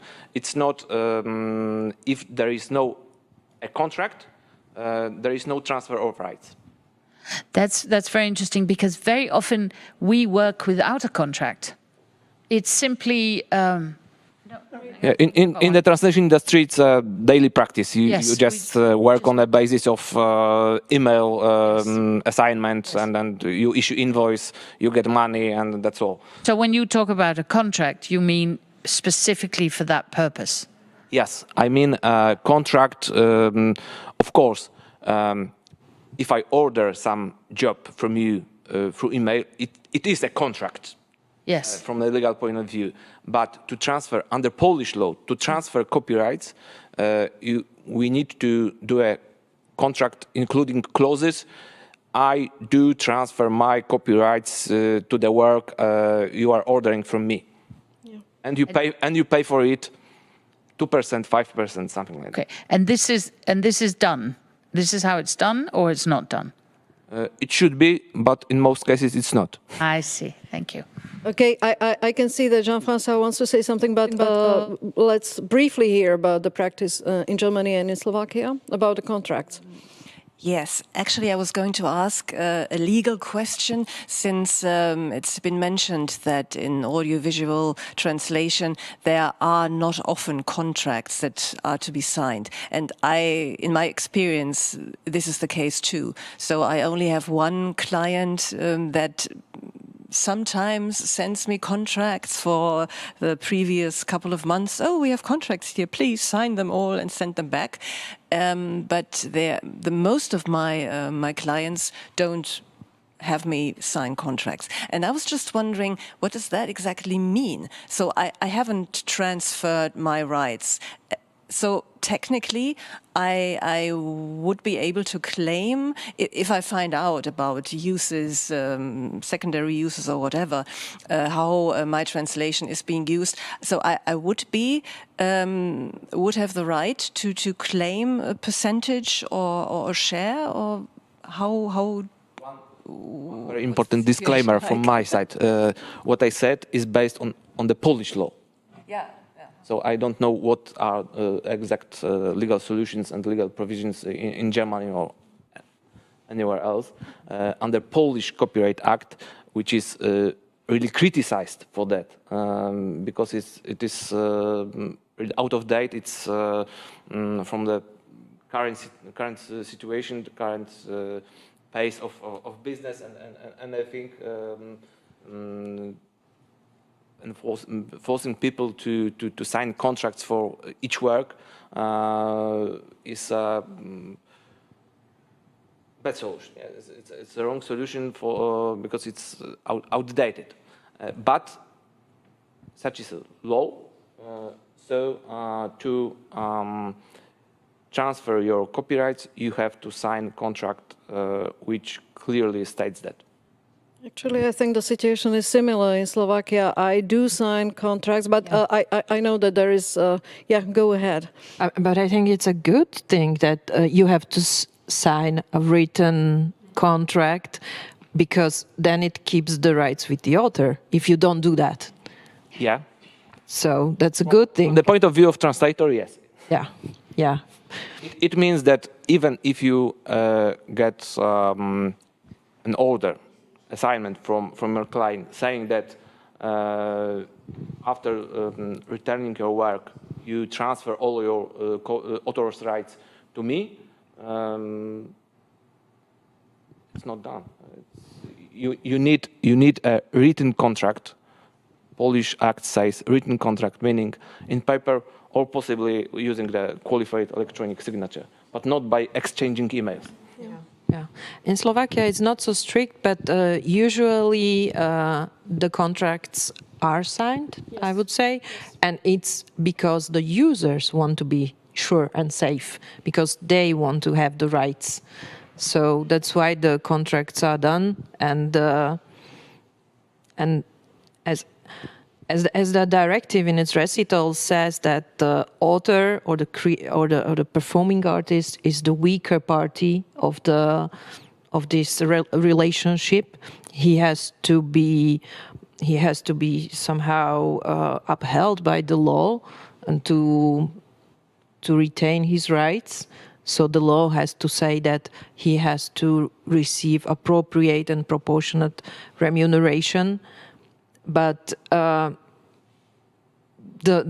users compare you as an individual against a broadcasting company which is owned by an international capital. You cannot compare that, and you cannot negotiate mostly. If you are a writer of a series where in a team of 10, you cannot do that. I fully and totally agree that keeping these contracts, having these contracts is far more important for the client than for the translator, for the individual providing the work, because invalid transfer of rights is the problem of the client, not of the translator. Yeah, what's even a bigger problem in Slovakia is that there are some channels which make the authors waive even the collective management. So even if they are members of LITA, they have to waive for creation of particular works, and they make them sign it together with the licensing agreement and send it to us, so that we cannot collect royalties for them. Yes, the situation is difficult. Jean-François and then Jan wanted to say something, so go ahead, Jean-François. Thank you. The problem with the buyout system is that basically it's a waiving of all the rights, including the moral right. And the moral right cannot be waived. And you cannot sign away your moral right. And this may sound very technical, but moral right basically means that if you don't retain it, anyone can do whatever they want with your translation.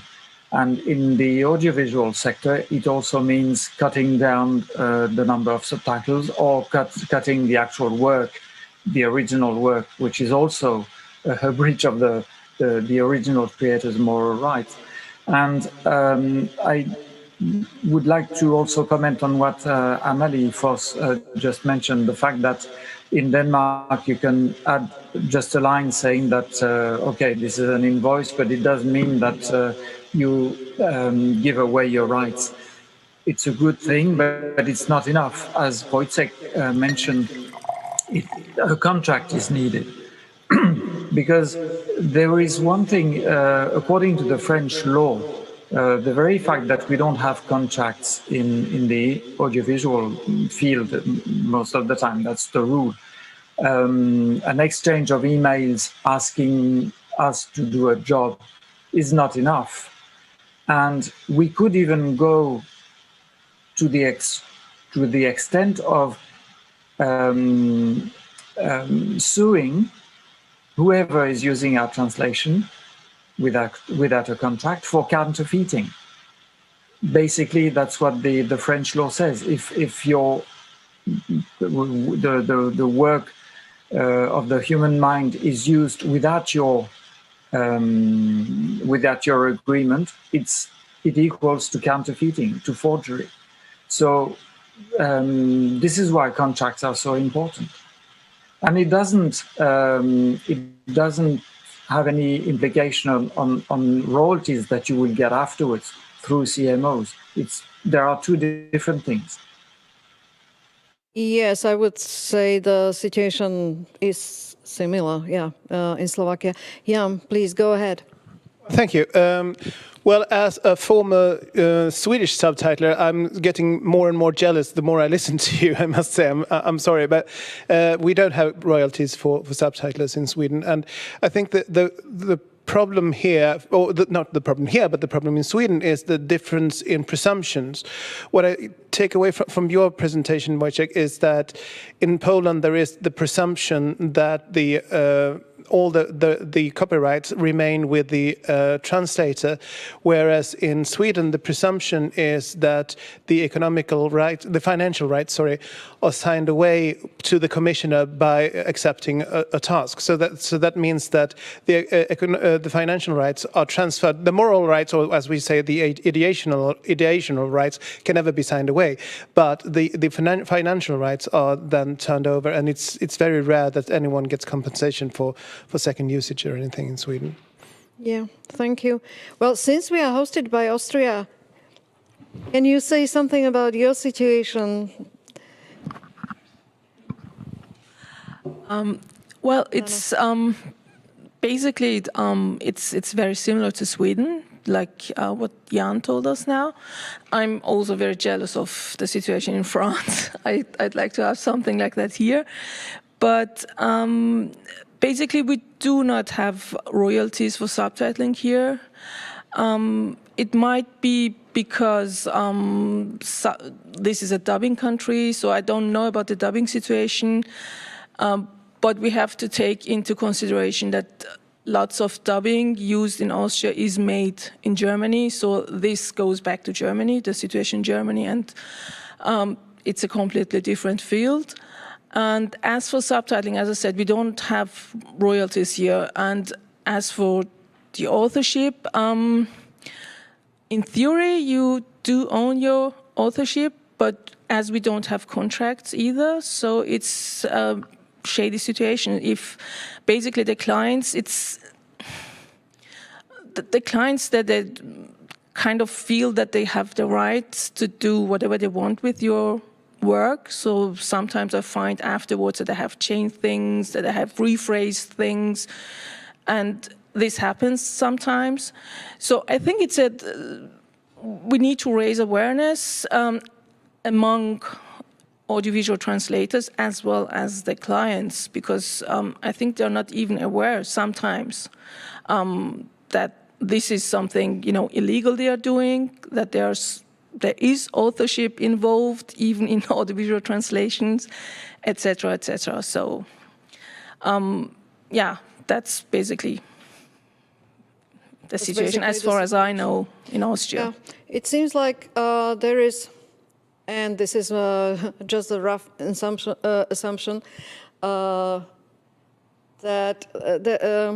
there is a difference between what were originally dubbing countries and maybe subtitling countries, because the situation in France is better, in Italy, in Spain, in Germany, in dubbing, I think that there's royalties. The situation in subtitling might be different, and the countries that are basically, you know, subtitle based, you know, maybe for years. I don't know whether this is true, but definitely these things have to be taken into consideration and addressed, because the world is changing, audiovisual business is changing, so we need to react to those changes. The special situation about Austria is, as I said, a lot of language productions, foreign language productions, are produced in Germany and they are then used in Austria. So we are a very small, leg-along country in this sense.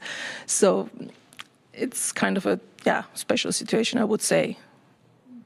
Yes. I think that the first and the most important action that could be taken is raising awareness among Europe that not only literary translators are authors.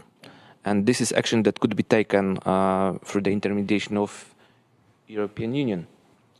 Yes, and we as a Federation of Audiovisual Authors in Europe also work very hard. Because in this awareness of anything is the first step in the whole long process of respecting our rights. Yes. Okay, Amalie, you wanted to say something, I think?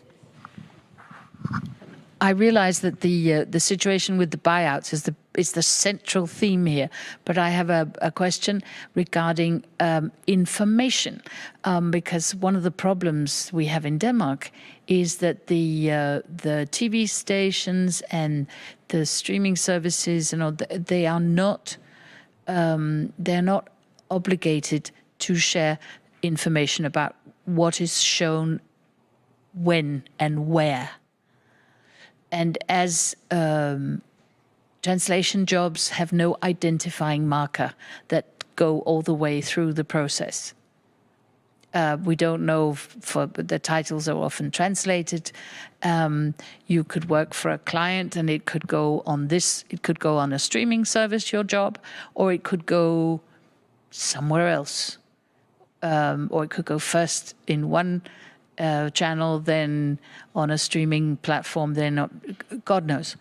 So that it's very difficult to track the individual job through the entire process. And in France it seems to work really well, as far as I understood a couple of years ago when I asked about Slovakia. You're also fairly happy with tracing the product. Maybe not, yeah. But in Denmark, it's a problem. It means that the well-organized end of the market, where people work for public service, TV and so on, that is all fairly well documented. But our CMO certainly does not have a grip on this situation, which means that quite a substantial percentage, it varies, but the instances we have found, 10% at least, it goes to the wrong people. Amounts go to people who are not supposed to have them, and this is certainly not something we want. So I think this is where there is a lot of scope for the EU to tell the broadcasters and all the various services to cough up essentially this information about what is shown when and where. But maybe it's just a problem in Denmark. Yes, I know Jean-François wants to say something, but Jana, please. Yes. Yeah, I just want to react quickly. The first problem is if you get the data from the users. So we have no problem getting data for where we have the contract with the TV directly. So for the works which were not pulled out. But then for the secondary uses, the TV channels are not obligated to give us the data because they are not the users. It's the cable operators, for example. Yeah. So, but okay, I would say it like that.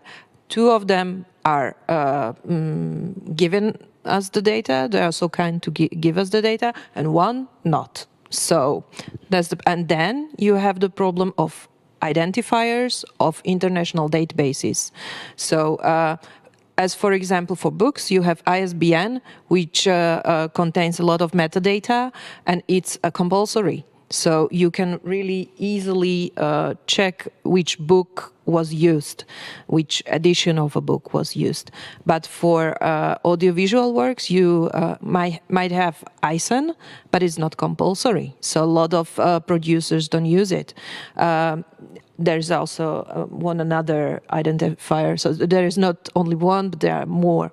We have identifiers, so internal identifiers agreed with the TV stations. So then we really know which work exactly that is.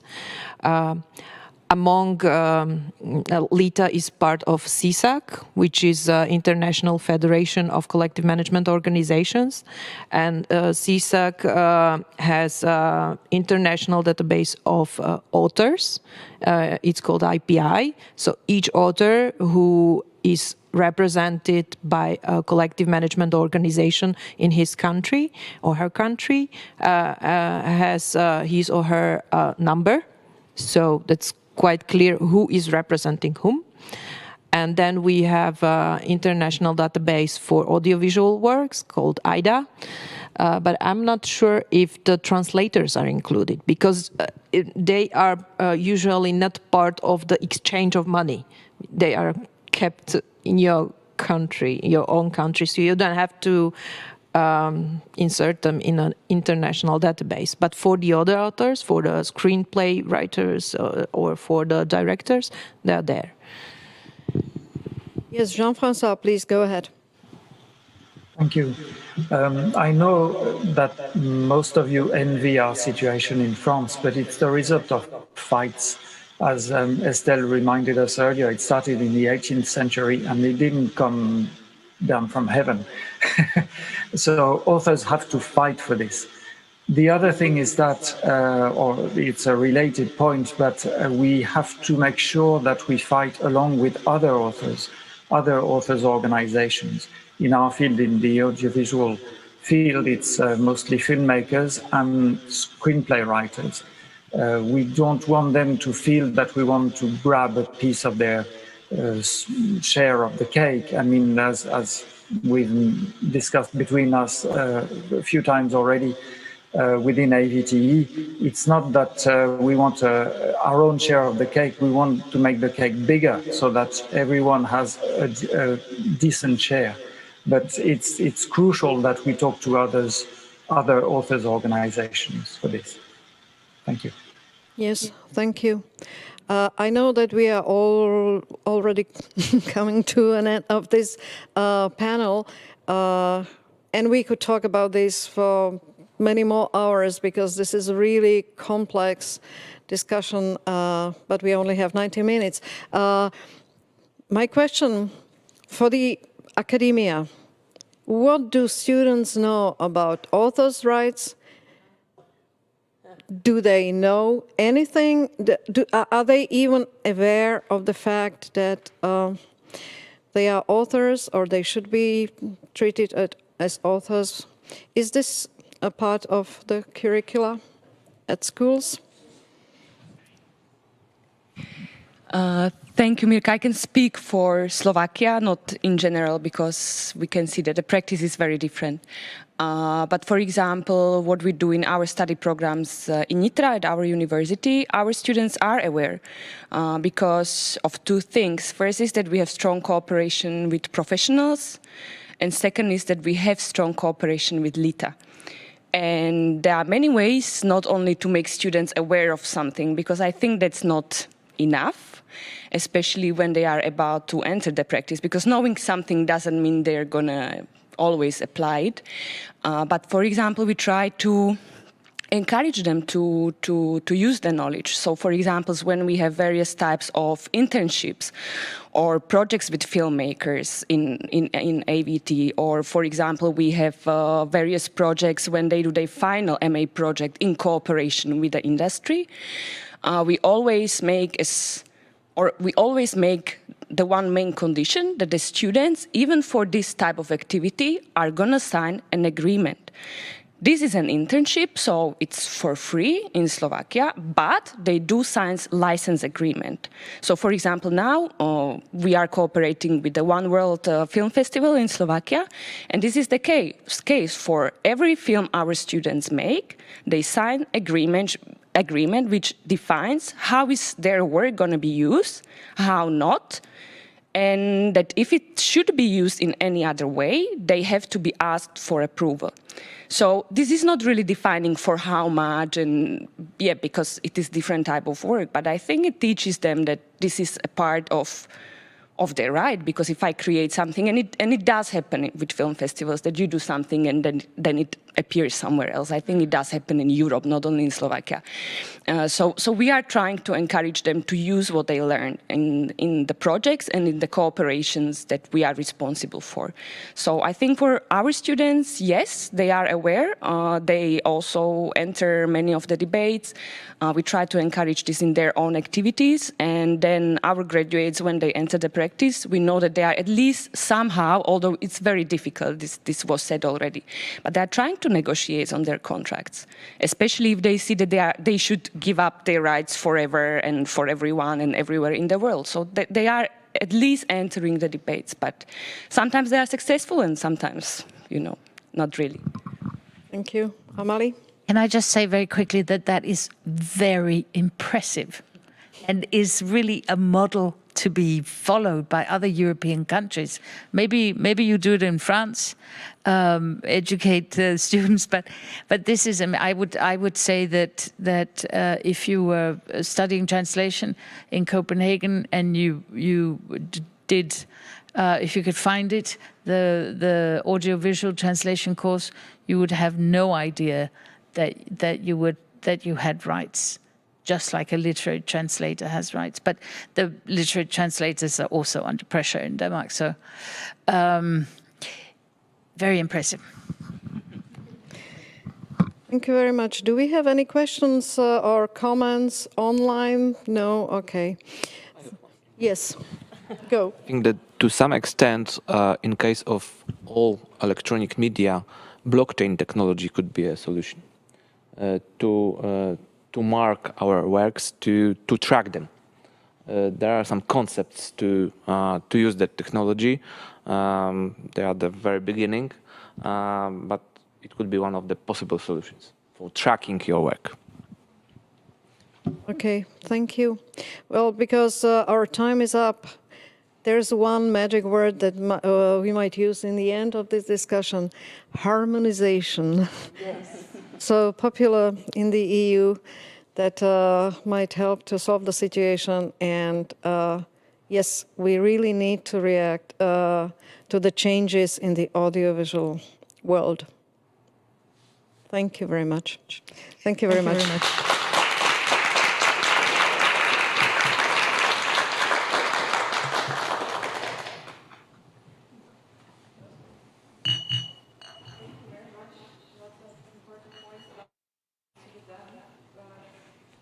good starting point for a bigger discussion at European level. And we're having a coffee break now for 15 minutes, and we will be back shortly then.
Yes, well, it's ready as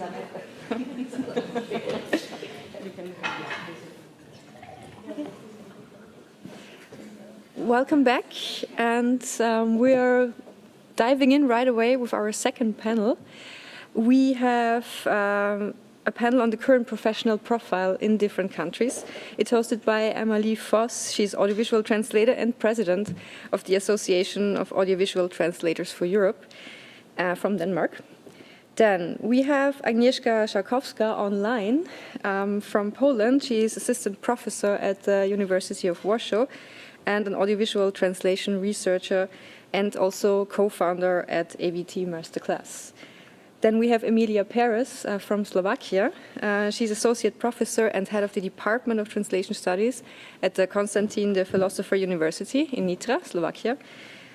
Then Alina Sekara from the University of Vienna. She's a senior scientist there, and she used to be a theater captioner for a very long time. Birgit Grübel from Austria. She's a subtitler at the public broadcaster ORF. And Mandana Taban, also from Austria. She's a translator, a subtitler, and the managing director of Taban Translating Films. So, ladies. Thank you very much. It's a bit of a long title for the current professional program: market requirements, trends, and training. So we are going to be all organic about this and not very structured. But we will get through it all. Oh, does that mean I have to start over again? Okay, this is a bit of a long title. The current professional profile, market requirements, trends, and training. So there's a lot to dive into, a lot of aspects, and we're going to be a little bit organic about it because I think it's very difficult to be super structured on this in this area. It certainly is for me, but. The market requirements is a very interesting one because they're very, depends who you ask, they will be very, very different. The industry, you will say, have certain market requirements, but that varies also from company to company. I think you'll agree that it varies quite widely. And then there are the viewers and users of streaming services and so on. And all they want is quality. Whenever you talk to anybody who likes, who just watches Flow TV, uses the streaming services, anything, all they want is a good translation. They are sublimely uninterested in anything but quality. And then there's us, all the practitioners. Our view, on market requirements is also quality, certainly. Very few AV translators will say, I'm not so interested in quality. I really like producing loads and loads of stuff every day. It's not something you hear a lot, gotta say. But you hear, so we tend to side with the viewers. So is there any way of uniting these viewpoints? They seem very opposite. What do the academics say? And who wants to weigh in on this? Mandana, you are the CEO of a...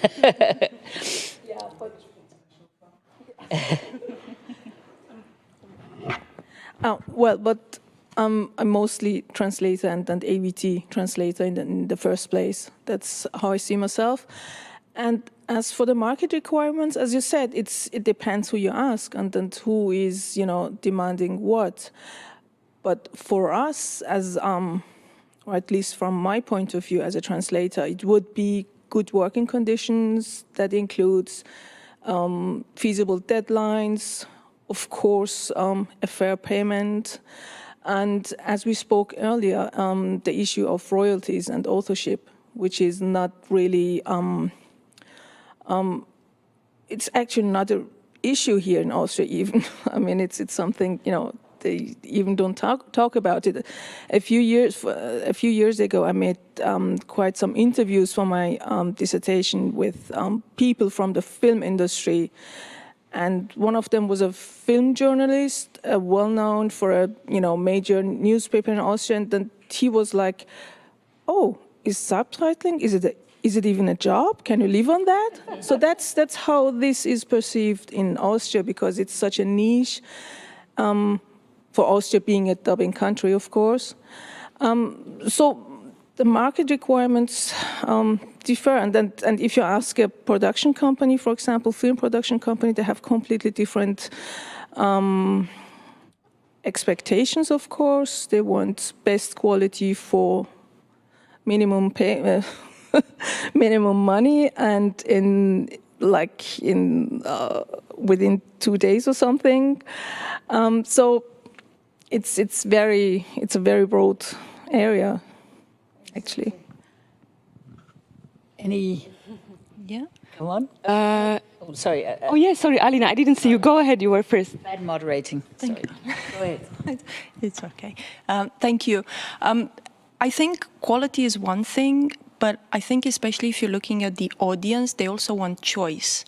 So, for example, I worked for quite a few years as an accredited stage text theater captioner. So I was doing captions for the deaf and hard of hearing audiences. And at least in the UK, I don't know what the situation is in other countries, but usually you have a production, and for the run of the production, you would usually have 1 or 2 captioned performances. And of course, this means that if you want to access the captions, you will have to go on that, Tuesday matinee or, Thursday at 9 p.m. when nobody else wants to go or whatever. So a few years ago, and usually when you want choice these days, or you want to provide different things, you also have to look at technology and how technology can help you. So a few years ago, I worked on a play with a director, and I was fully immersed into the creative team, where we created an integrated captioning play, which meant that every night you would have captions appearing integrated into everything, and it was wonderful, and it reviewed great success, and it had 5 stars in The Guardian. The problem was that you actually had to be there every night, and it was you as a captioner who would have to drive the captions every night, and it's very, very labor intensive. So we then started looking at alternatives, and the alternative was something that the National Theatre in London had been doing for a while. So they were taking the output of the humanly produced captions and also the other sound cues and other cues to project these captions automatically onto smart glasses. And if you go today to London, to National Theatre, for most of their plays, you can get these glasses and you can see. But it's been from the beginning a choice. So you can still go and see an open captioning performance where you will have captioning produced and live cued by captioners, but you can also have this extra layer. Yeah, and of course there are advantages and disadvantages to all of this. But I think this to come back to the point that we were having here, I think that started from the problem of we need to provide more flexibility, we need to provide more choice, but that solution is not necessarily going to be repeating what we're doing. It's going to be something a little bit different.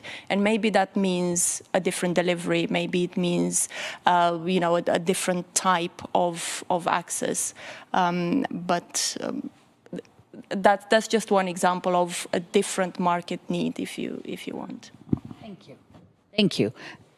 Emilia, go ahead. Yeah, for me, when I'm thinking about your question, Amelie, as you said, it does mean something else for everyone, but I think there is a place where everyone meets. So I think if we are talking about what the market requirements are for viewers, as you say, I think it's quality, but I think it's access. And these two things are closely, we always expect as viewers that what I will get will be of a good quality, because otherwise it does not provide access, whether it's linguistic access or, from whichever point of view. What we do expect, or maybe probably what the industry does expect, is to have the job done. And I think they also do expect to have it in good quality. The problem is that quality is something that was for a long time taken for granted.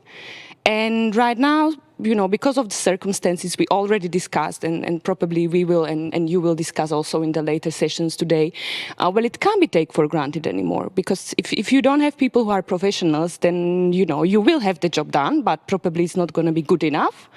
And that's a question, like, does good enough mean 95% good enough, So that's something Jan raised in his talk.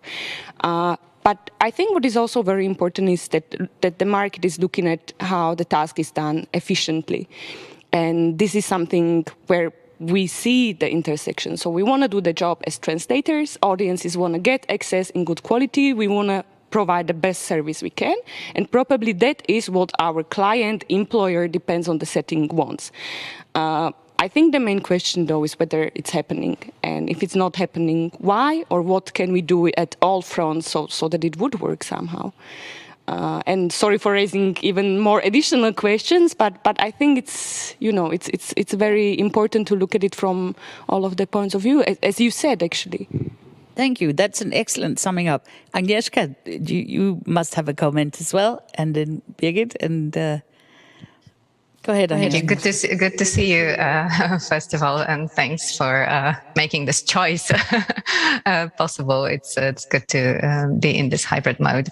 Lots of things you've touched upon. I'm not sure if I can address them in an orderly manner. In terms of market requirements, what is a market now?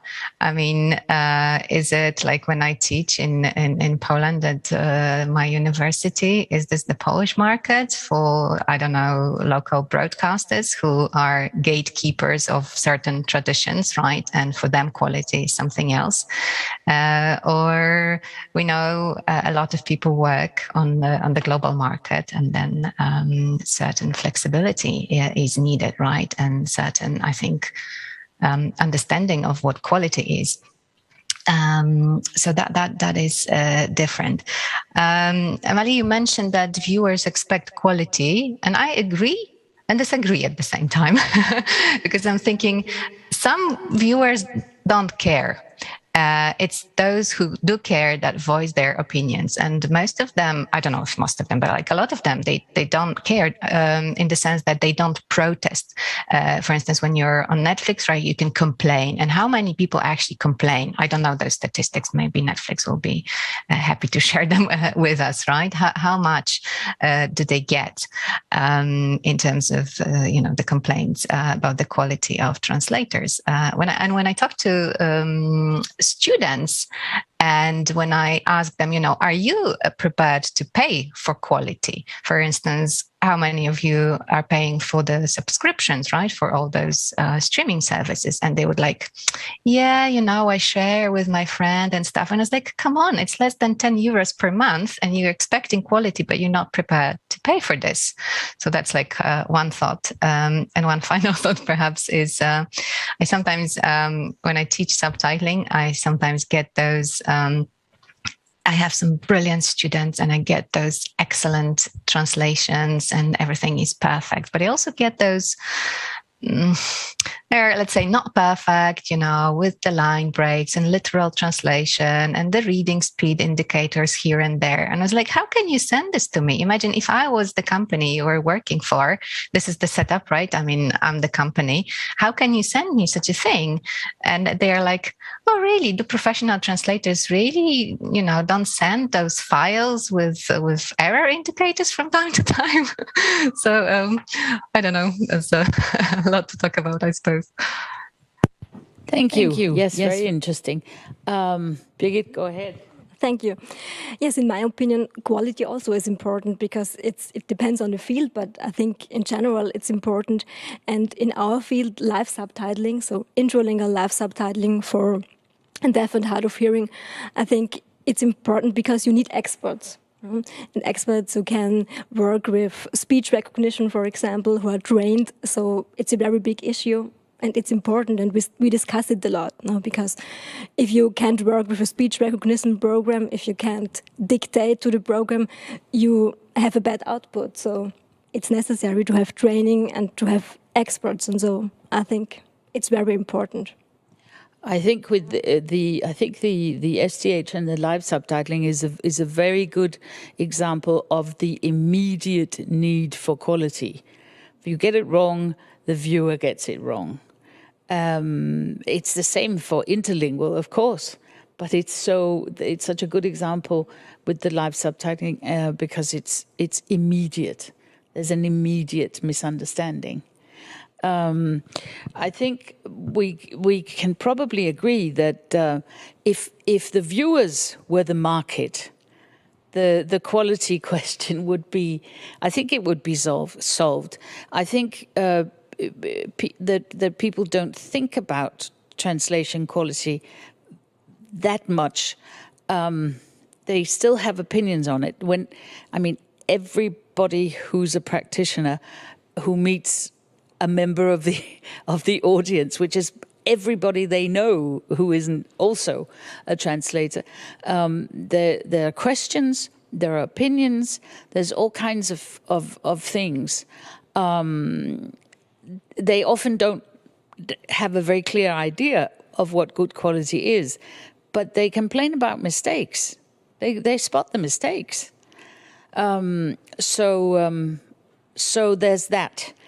The problem, I think, for us, for practitioners, is that our market is very often the translation companies or whoever is asking us to do a job. So that it's a bit unclear what the market requirements are because they vary.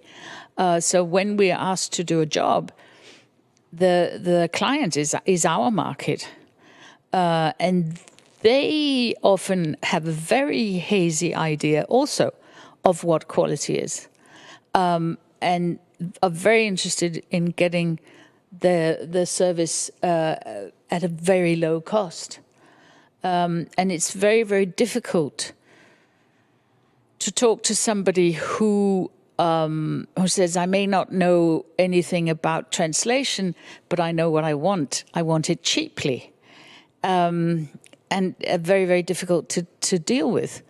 So market requirements are a very, very diverse thing here in our case. It's probably the case for a lot of other professions as well, but we're not talking about them today. If I may jump in. Go ahead. What you said reminded me of this story that I've heard of about people not realizing what it involves, what translation involves. So there was apparently this client who refused to pay for the spaces in the translation. It was written translation, it was an AVT. So it was like, why should I pay for the spaces? I'm just paying for the text. So the translator actually gave them a text without spaces. And then I think they changed their mind. Another excellent example of... Oh, sorry, there's a message on the screen. It's a bit confusing. Well, an excellent example of not knowing what it is, not knowing your product, really, which is what infuriates me so much about the post-industrial society and in particular translation companies, is that they sell a product to their clients, but they don't understand the product, they don't know the product often, not always, and they wouldn't be able to produce the product to save their lives themselves. So there are a lot of things. Not everything is clear about what the market requirements are. So that is a big job for all of us to improve that situation. Can I just make yes, go a ahead. comment about, I think it's normal for variation to exist. I think there are very, very different clients with very, very different needs. And in the industry, we already have this concept of content tiering, because not every content is created equally, and which is in this very, very large amount of data that we have today. I think that's normal and it's practical, and I think it's also, and a lot of clients are very aware of the worth of their content. And in a lot of institutions as well, you don't get translation, or you don't get translations in the same way for every single thing. You have different workflows for things that get more clicks, or things that are a lot more visible, or things that include the core messages. And I think this is an important thing to also know, and to also take into consideration, and to also integrate into your own workflow, into your own way of working, my personal opinion. Okay, you have opened a can of worms, I think, because I have always been a proponent for, that really all content is basically created equal, in the sense that even, like we talked about, very formulaic language still requires good translation. And I've never found that I could save time by producing a bad translation. I mean, I don't think it saves time, and the spoken language always, the minimum requirements are the same, I find, everywhere. There's always a play on words. There's always something. Even the world of reality TV, which is like the stuff you least want to deal with, I don't find it easy at all, and I've done a lot of it. It's the editing makes it difficult. Nobody says anything even halfway intelligent, but that doesn't make it any. I don't think that makes it any easier to translate, because half the time you're wondering what on earth they're on about. You still have to translate it faithfully. So I think we're at very opposite points of the spectrum in that sense. Yeah. Anybody? Any comments on that? I'm also of the opinion that you enter a dialogue with the client, but you also have to respect their wishes as well. So I think there is that angle as well, and this idea of quality. Yes, we all have these, what a translation should sound like or look like. But I'm going back to Agnieszka's comment there, or remarks about her students, and maybe some of my students as well, who consume some programs aware that they are not perfect. Yeah, and for them as consumers, that's fine. And I think we should make room for those kinds of views as well. Yes, I think the client has, of course, they have a right to want something for their product. Again, going back to the fact that many of them have only very hazy ideas about what AV translation is. In most cases, when you're dealing with the companies, with a few notable exceptions, in most cases, the AV translator is the expert. And it's just that I have never found, I cannot do several different tiers of quality.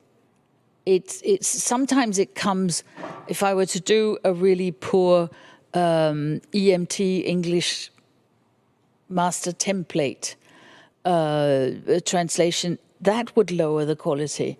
I don't think I'd be any quicker about the job, but that in itself would lower the quality. But I don't have different speeds or different tiers. Perhaps, if I may jump in, it's a choice between a human and a machine here, rather than different levels of quality that a professional translator can create, right? Because I agree with you. It's like you are like a top Danish subtitler. You can't just go lower because that's what you do, right?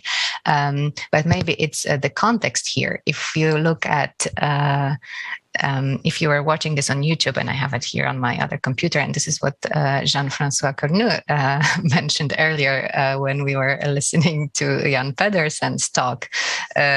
This is an event that is organized by the European Union, right? An institution that is not exactly poor, and what we get is automatic captions, right? So, you know. And I'll stop here. Very interesting comment. Go ahead. Yeah, I wanted to add to the question of quality. I mean, it's a question of definition as well, of course. You have to, because we're talking here from our point of view, from professionals, we have our quality standards. The clients have their own, as you said, it's mostly very hazy.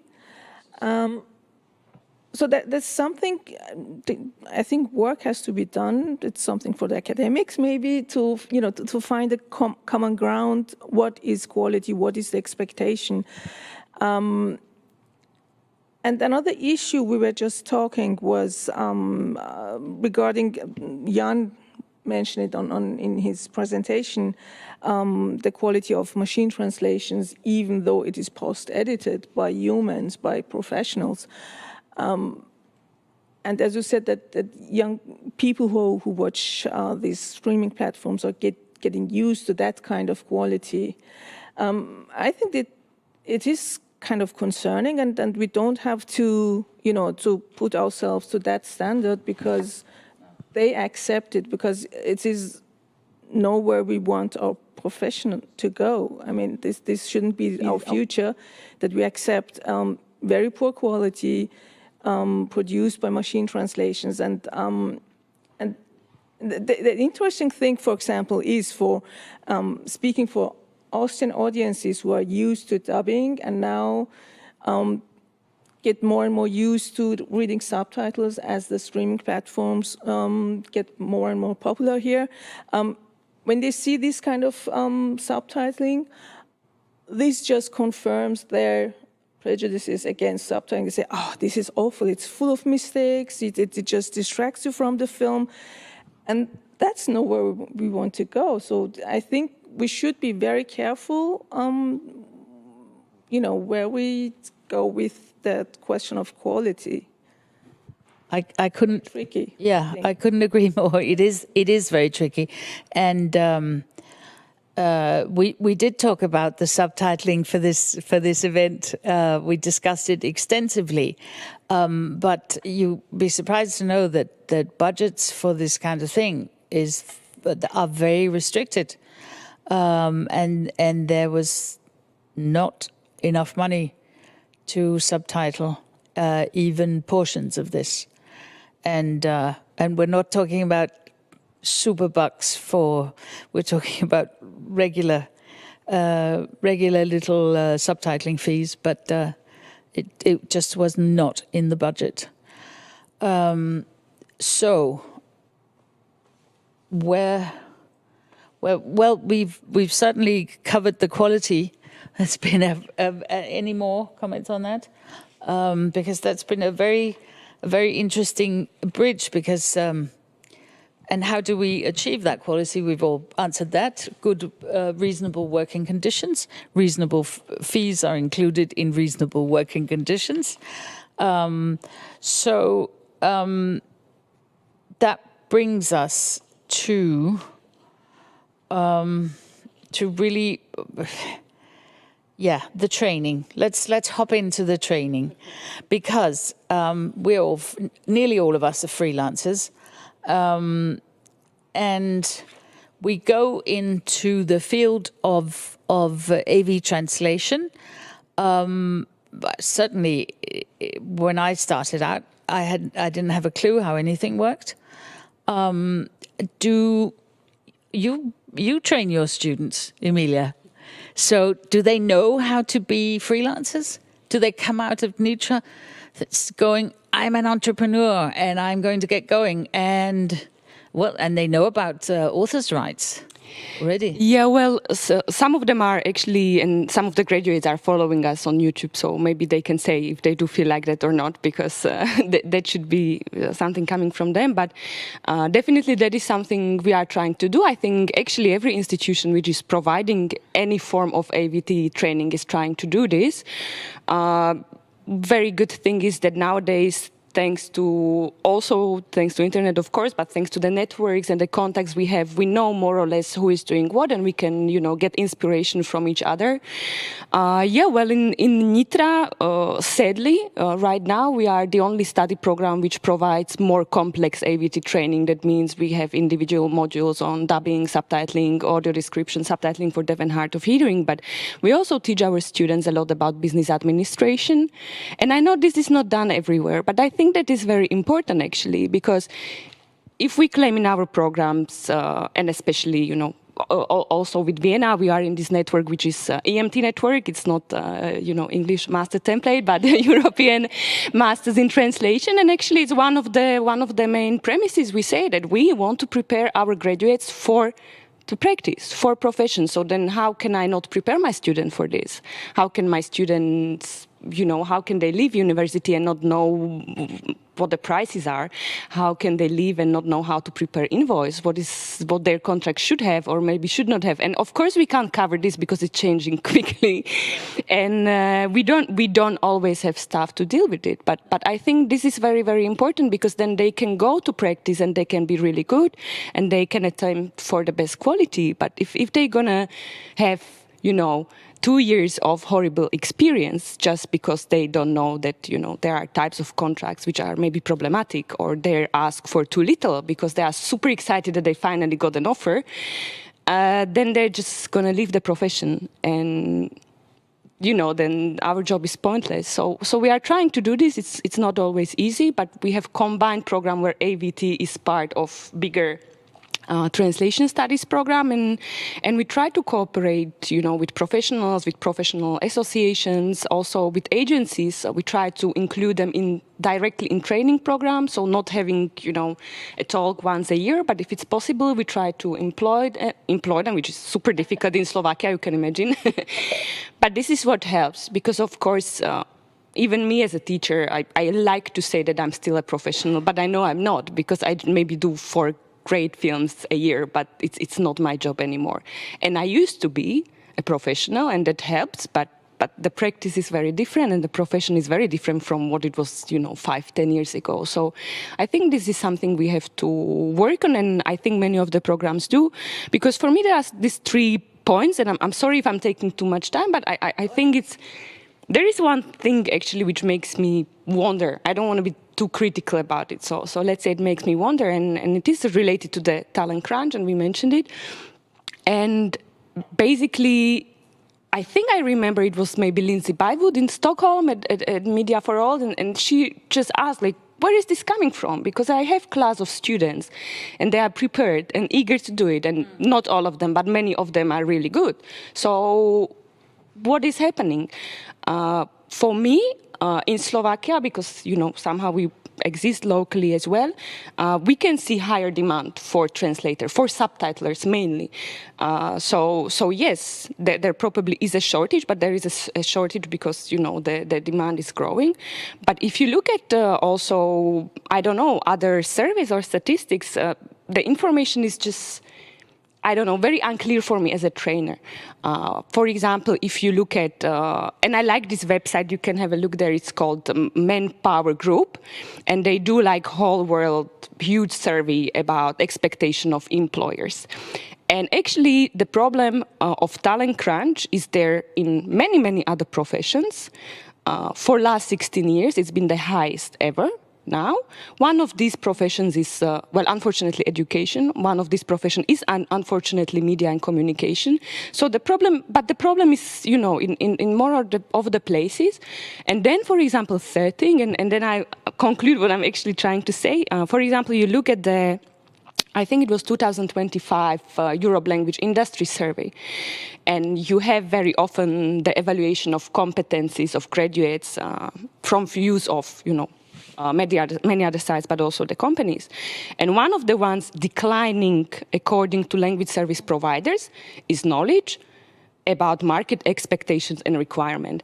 And this all, for me, is just, I'm always wondering, so is it academia which is doing something wrong? Is the training we provide maybe not up to date? Do we have to be more dynamic? Or if the market thinks, or if the industry thinks something is missing, I never really heard what.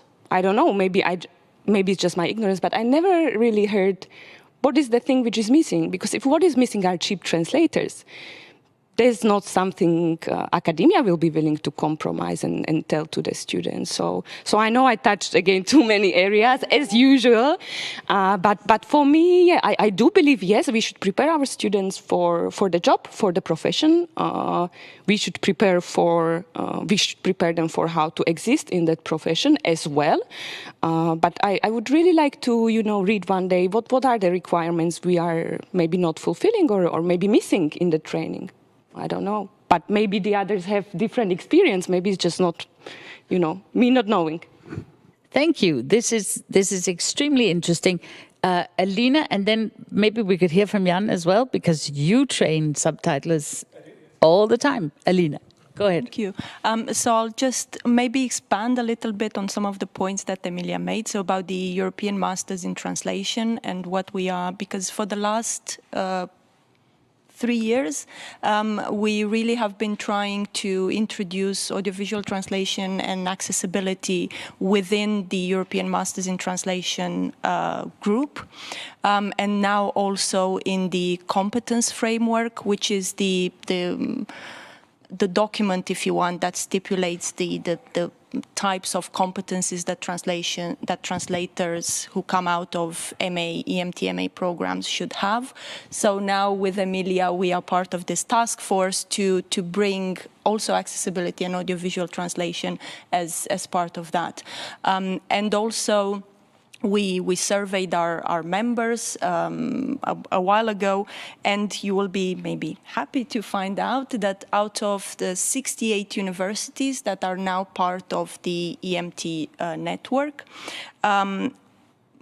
55 of those replied to our survey, but out of those, 43 programs do teach some form of audiovisual translation and accessibility, mostly, as you would expect, subtitling, so 95%, and then dubbing, 74%, voiceover, and then intralingual subtitling. So there is this is becoming more and more visible on the curricula of the programs, which I think it's something that is to be welcome.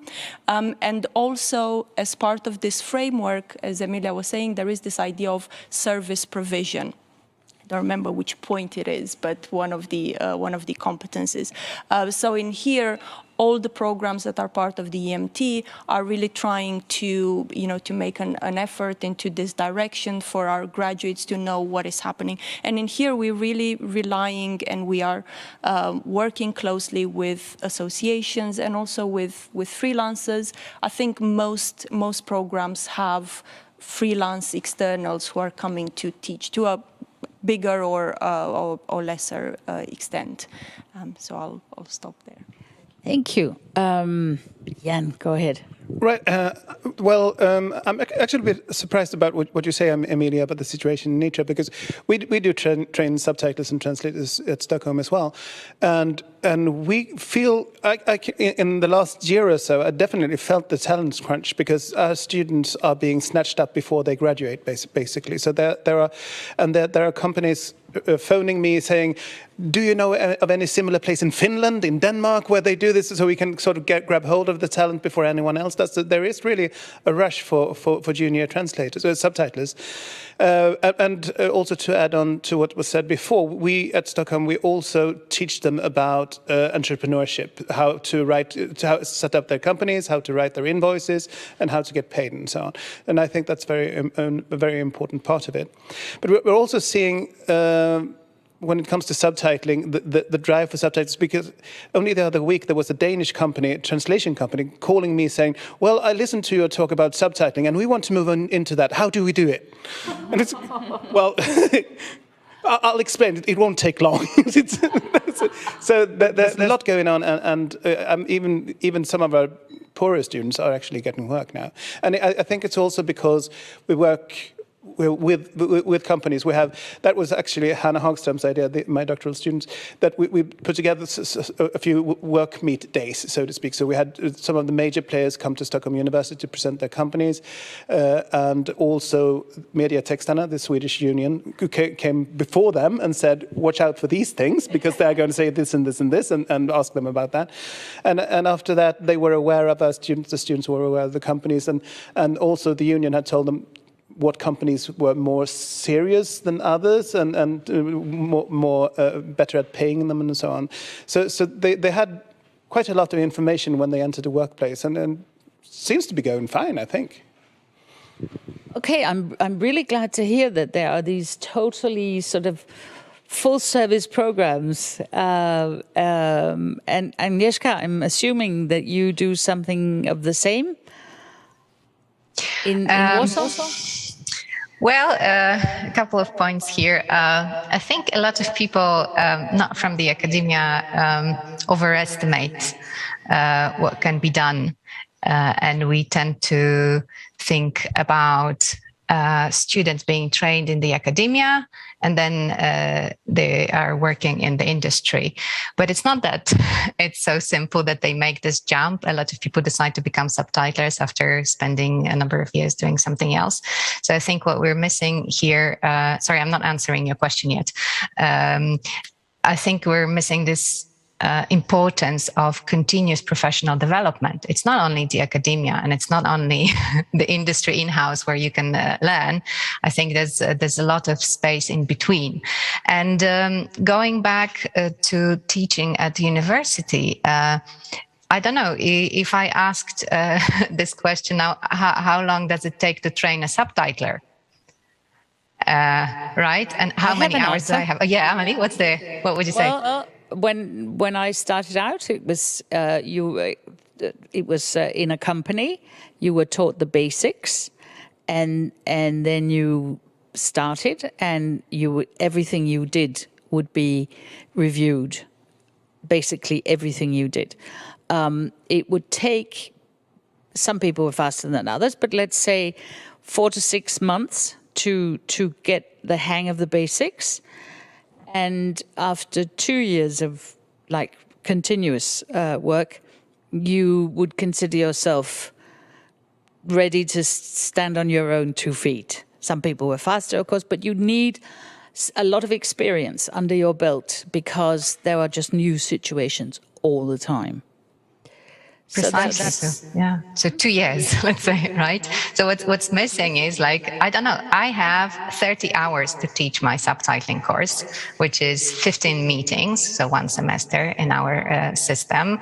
So I can do the basics, right? But if I have a choice, whether I should teach them how to, I don't know, create invoices, or whether I should tell them about templates, condensation, and reading speed, I would drop the invoices from my curriculum. So I'm sorry, I'm saying something that's not popular. I think that it would be actually better if some subtitlers organizations came over to universities. This is what Jan was saying, right? To organize those meetings. I think they're better suited to tell the translators, the trainee translators about the invoices and about the mark. And I think also more courses should be organized by the associations for this continuous professional development. It's like what we can do at university, I think it's quite limited. And what to just touch upon what Emilia said, what is missing? Well, this experience bit is missing, right? It's like they leave the university having had 30 hours with me,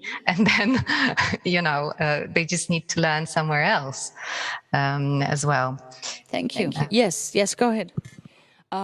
Thank you. And thank you, Agnieszka. And I agree that experience is important. But I think also it depends whether we look at AVT training within the one course we're providing or several courses, because I think, well, in several countries also which are represented here, it's not only subtitling. So you would have, because many of the translators combine, their subtitling activities with their dubbing activities. And in the program, or at least what we do, of course, in my subtitling course, which is 1 semester, I don't train them to do invoice, but I established another course on business administration when I train them to do this for each area of translation. And I completely agree with you that this shouldn't be done by an academic which is out of profession. And that's why, and I think it was mentioned in several times today, that's why we need to cooperate with professionals, with professional associations as much as it is possible. And in Slovakia, well, I can speak about Nitra at least, because I don't want to speak for the other universities. This has been working, so it is difficult, but I think this is the only way, because exactly as was said, the situation is changing so quickly, and we can have professionals coming and training the students in these areas for each area of translation. And another important point Agnieszka mentioned, and I think it's very important also, that if we speak about training, it's not only the graduates. What about translators who have been, for example, in Slovakia in subtitling practice since time when you would do your subtitles in Word document, and who are still in subtitling practice, which is very, very different, and they can still do their job. It's okay, but maybe they do need retraining. And also, I think maybe sometimes trainers need retraining and be in touch with the profession. So I think these are also things we shouldn't forget about, because things are changing too quickly, even for us in academia. Thank you very much. Just a quick comment. I mean, I was learning on the job. So I was working and learning. If you divide it up into academic course and then you go then you start your job, I couldn't tell you how long it would take at all. This was the old-fashioned way. What was the next thing? Yes, the associations are usually made up of volunteers. So I agree. I would love to. We go to the university in Copenhagen when there's language day or whatever they call it, careers day, whatever. We go and talk to them, do the best we can. 2 of my colleagues went this year. But we are all, this is either volunteer work or we give them some small compensation from our minute budget. And the only reason we have a minute budget is that in Denmark, we're an actual union. Otherwise, we'd have nothing, or very little. So that part of it is really difficult. But there should definitely be something, and I think the associations would love to teach the students about all this stuff. I've been looking the other way too long. So do you have comments on this? Well, not really. Just I have an academic background before I became a freelancer, and I do agree that it is necessary to teach students about how to set up your business, how to deal with all of that kind of stuff. And I do agree with Agnieszka that it shouldn't be in the context of your classes for when you teach subtitling. It should be something additional, as you said before. And for example, when I was at university, we didn't have such a thing. I came out of the university not having a clue about, how the business world works. And I would have appreciated, some kind of basic knowledge, basic information. Yeah, I think that's crucial these days. And to keep up with the market development as well. Yeah, I wanted to add a new aspect, if it's possible, in training, because I think it's also important to teach new skills in training. So, for example, correction. It has also to do with quality, but I think that automatic speech recognition, for example, will play a role in the future, not for all programs, of course. It's not possible for many programs. If you have political discussions, I think it's not possible, but our department tries to use it for press conferences who are streamed online, where you have a delay and where you can correct it. So it's just a try. And I think it will play a role in addition to other skills. So it's also important to focus on this. So because you need to be trained for addition and correction, and I think that's also important. And I teach a course for live subtitling, and I don't do that, but I also focus on correction and say that this is important, and maybe it will be more important in the future. Very true. I just wanted to jump in here, and I do really agree, and I had taken a note to mention that, especially something Jan mentioned this morning, that machine translation, I think it's gaining importance. It is here and this here to stay. So we have to deal with it and to prepare, and that would mean to add post-editing to the curriculum, I think. This is some kind of a new skill we all need to learn for the future, because our job profiles is changing right now. And I think that would be something good to, equip students with that kind of skill as well. But yes, I couldn't agree more. But isn't it happening already? Are you? No, you're not. You're teaching post-editing. Who's teaching post-editing? We as well. Yes. Yeah, we have a separate course on taught not by me. We have this excellent person who came over as visiting lecturer, Davide Rego Carmona at the University of Warsaw, and we were doing a course on automation and post-editing in subtitling in particular, not in general, but in subtitling. And I think it's important to stress that it's not only about post-editing machine translation, which so many people hate, rightly so, perhaps. But it's also about, as Birgit said, incorporating speech recognition. For instance, as a subtitling trainer, I create a lot of audiovisual content, so all those screencasting tutorials and videos. And what I do personally with all those videos, I don't transcribe them myself. I just use automatic speech recognition, and I just post-edit quickly with my favorite subtitling software, and I'm very happy with that. And of course, that's a very special type of video content that works well for this, not for everything, but just wanted to chip in here that it's not only machine translation, but all sorts of solutions that could help automate the process. Alina? Yeah, I think it's at least probably for the last 5 years that universities have really started to do post-editing, speech recognition, automatic timing, whatever, all of these things, which I think are hugely valuable for the students, and also to enable them to compare different workflows, to enable them to see whether their experience is actually similar to experience of studies that maybe they read about. So then they will know that there are variations, and there are variations in languages and in genres and in all sorts of things. So it's just like Mandana here. I think it's a part of what we do, and it's important that we have it somewhere in the curriculum. Absolutely. Thank you very much. There's one thing when you talked about how you trained people to be, your students to be freelance AV translators, and none of you said negotiation. Do you teach them how to deal with those often big and scary companies, and in saying, I'm not signing this contract. It's actually not legal in my market to make me sign this contract, or you can make me, but it's, you know, or I'm afraid this fee is inadequate and I can't work for that. So things like that, little things like that.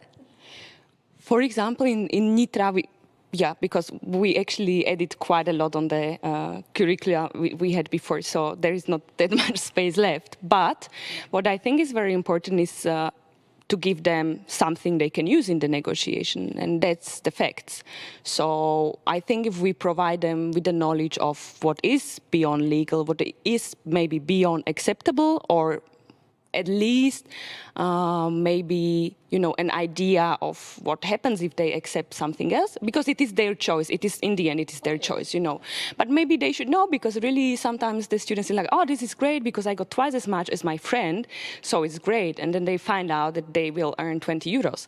So, you know, they should be aware of all of the consequences they do for themselves and for the market. So, for example, in our study programs, we don't really train them to negotiate, but we try to provide them with knowledge they can use. So, for example, what does it mean if I sign this type of contract? What does it mean if someone tells me that I can say that I give my copyrights away? What does it mean if I say, well, you don't have to put my name anywhere ever after, forever? So, so I think for them it is important to understand. They make the choice themselves, and as Mirka said before, you know, I don't think our fresh graduate is going to negotiate with Netflix or with the provider, but they can negotiate with someone in Slovakia who is somewhere in the middle and say that at least by Slovak standards, this is something beyond what it should be, and they've been successful in that. But that's not only platforms, because, you know, many of our graduates cooperate with film festivals or with filmmakers, with the younger filmmakers, but that's how their cooperation starts, and that is also where they should know, like, how do we deal with things, what are going to be the rules of our cooperation. So I think it's more about giving them something they can use in negotiations, but maybe the other colleagues have different experience. Thank you. It's beginning to sound more and more like what all the universities should have across Europe should have is what they used to have in Finland. I have a colleague, several colleagues who were at the University of Tampere, and they had 4 semesters. It was 2 or 2.5 years of training, and they could get up, walk straight into a company, sit down, and start work. That might be something, no? Well, based on what Jan said, I think they can do it before they leave school, actually. The question is, but if they're prepared, yes. Yes. Okay. Any comments on this? Alina? I think also, so we're coming back in a way full circle, I think students also want choice. Because I don't think necessarily when a student starts on an MA program, they know exactly what they want to do. And also I think it's our job to show them different things. And in the nature of this flexibility, we're also constrained by the time. So as Agnieszka was saying, you know, and then you can only do, you know, you can do some subtitling, you can do some post-editing, you can do some computer-assisted translation tools, you can, you know, maybe a little bit of audio description and something else.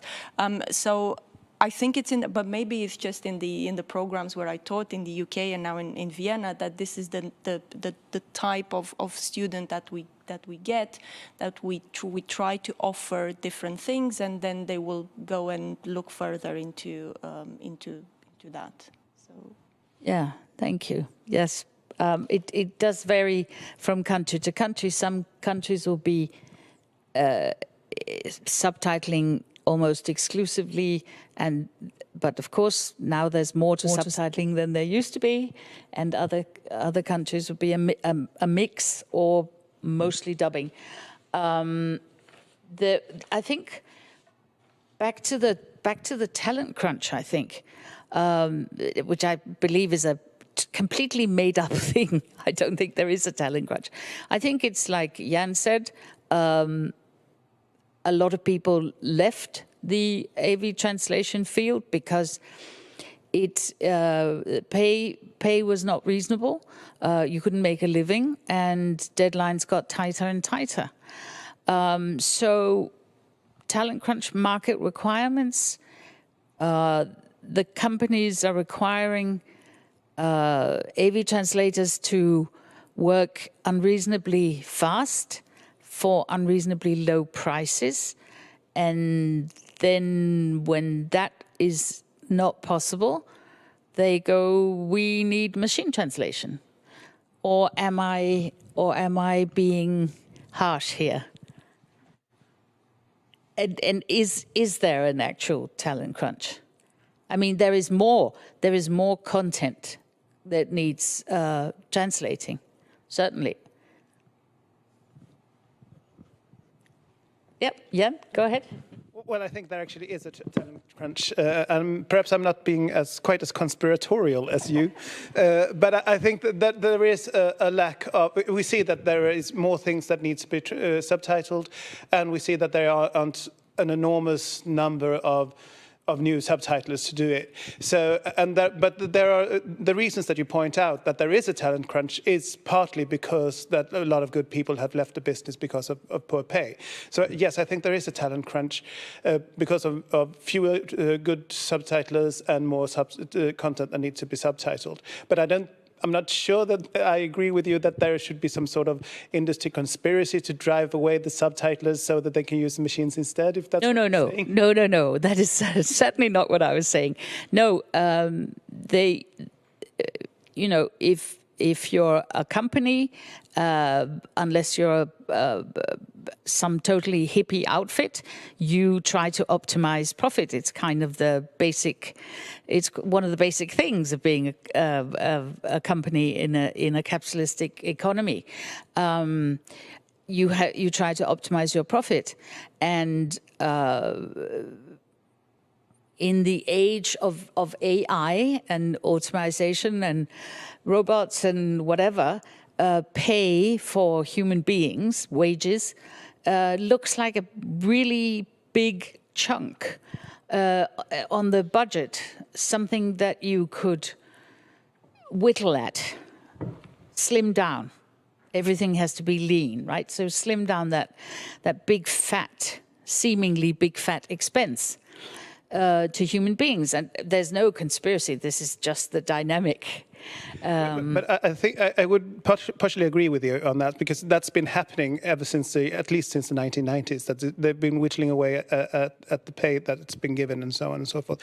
But I think that what we've seen in the last 6 months or so is that they realized that this was perhaps not the wisest thing to do, and that pay is actually increasing now. Well, at least in Sweden it is. Yes, and it is, I think, in several countries.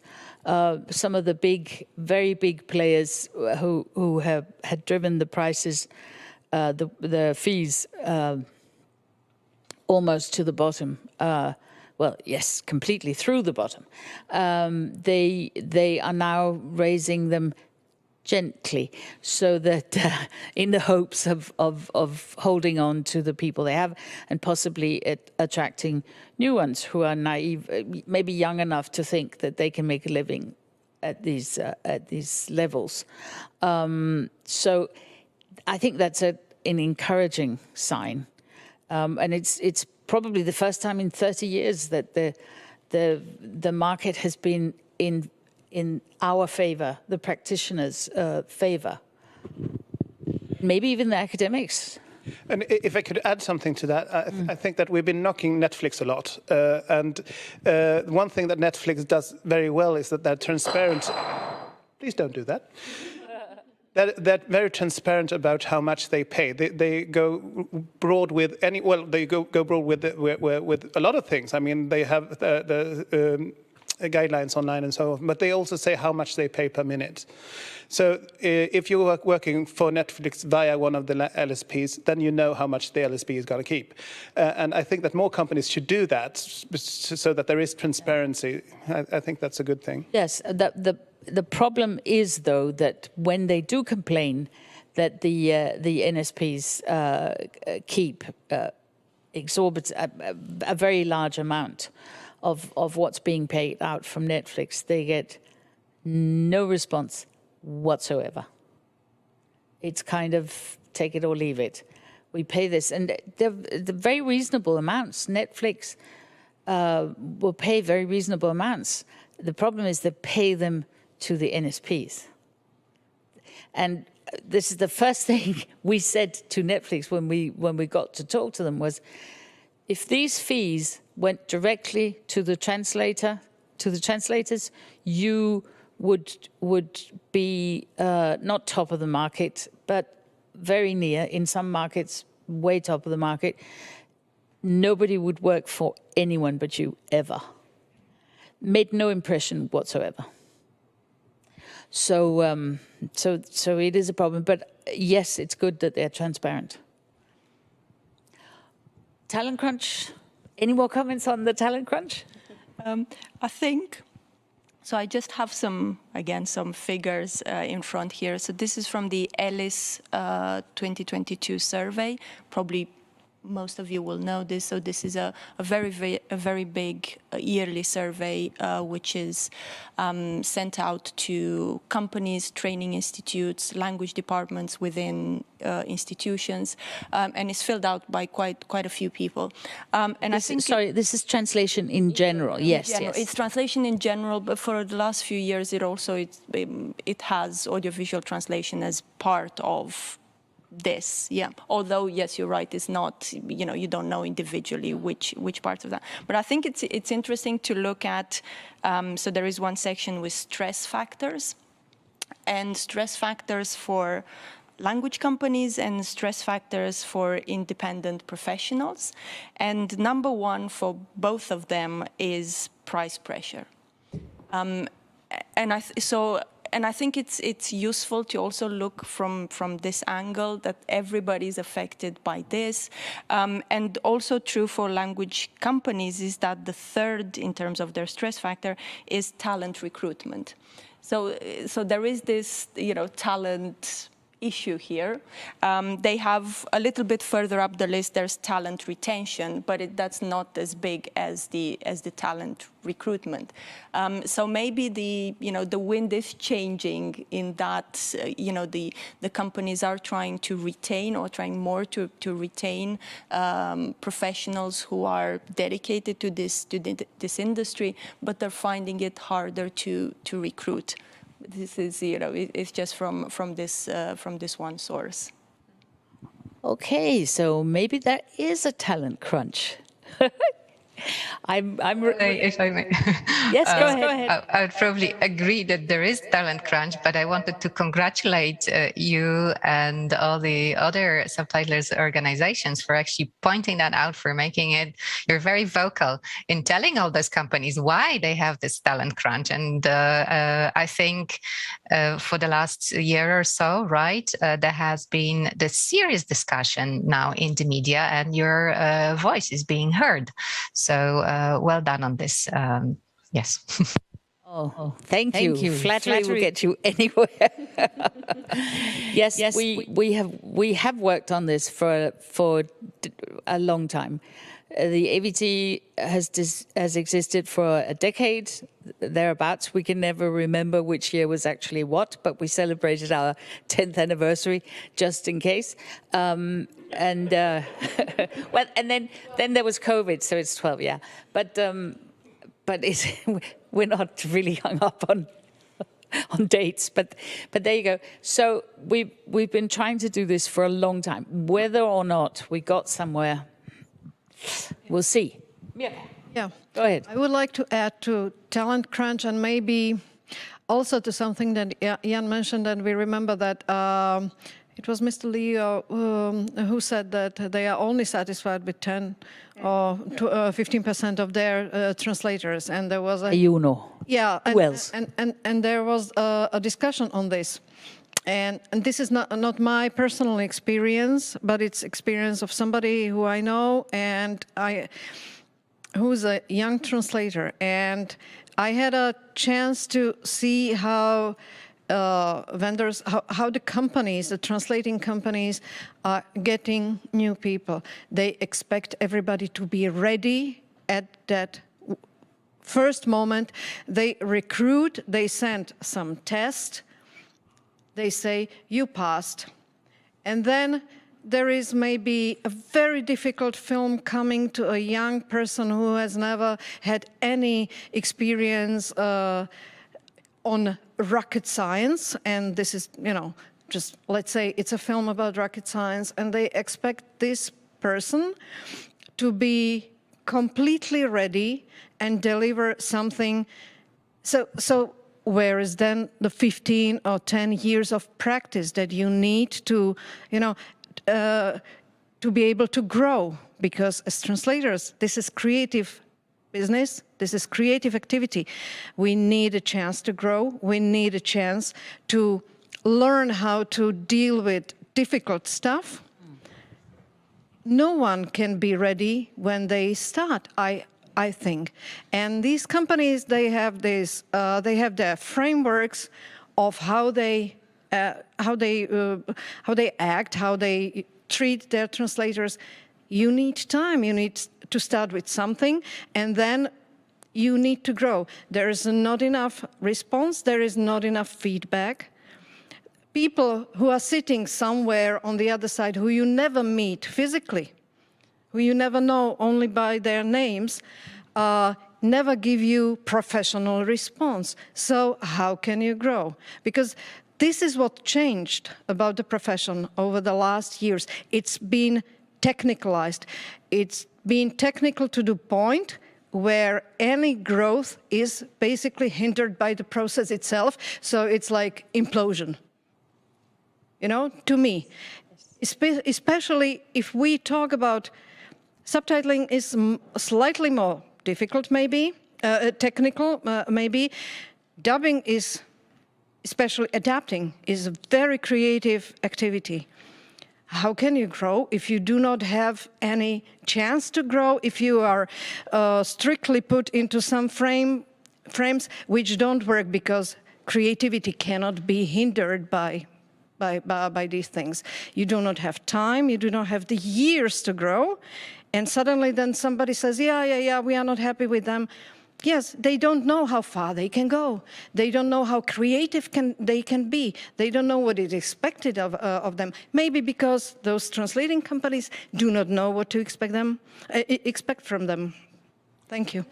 Yes, yes. Have at it, Emilia, and I have some comments. Yeah, well, I would just also like to share an experience which is a recent Slovak experience, but I heard this happen also in other neighboring countries.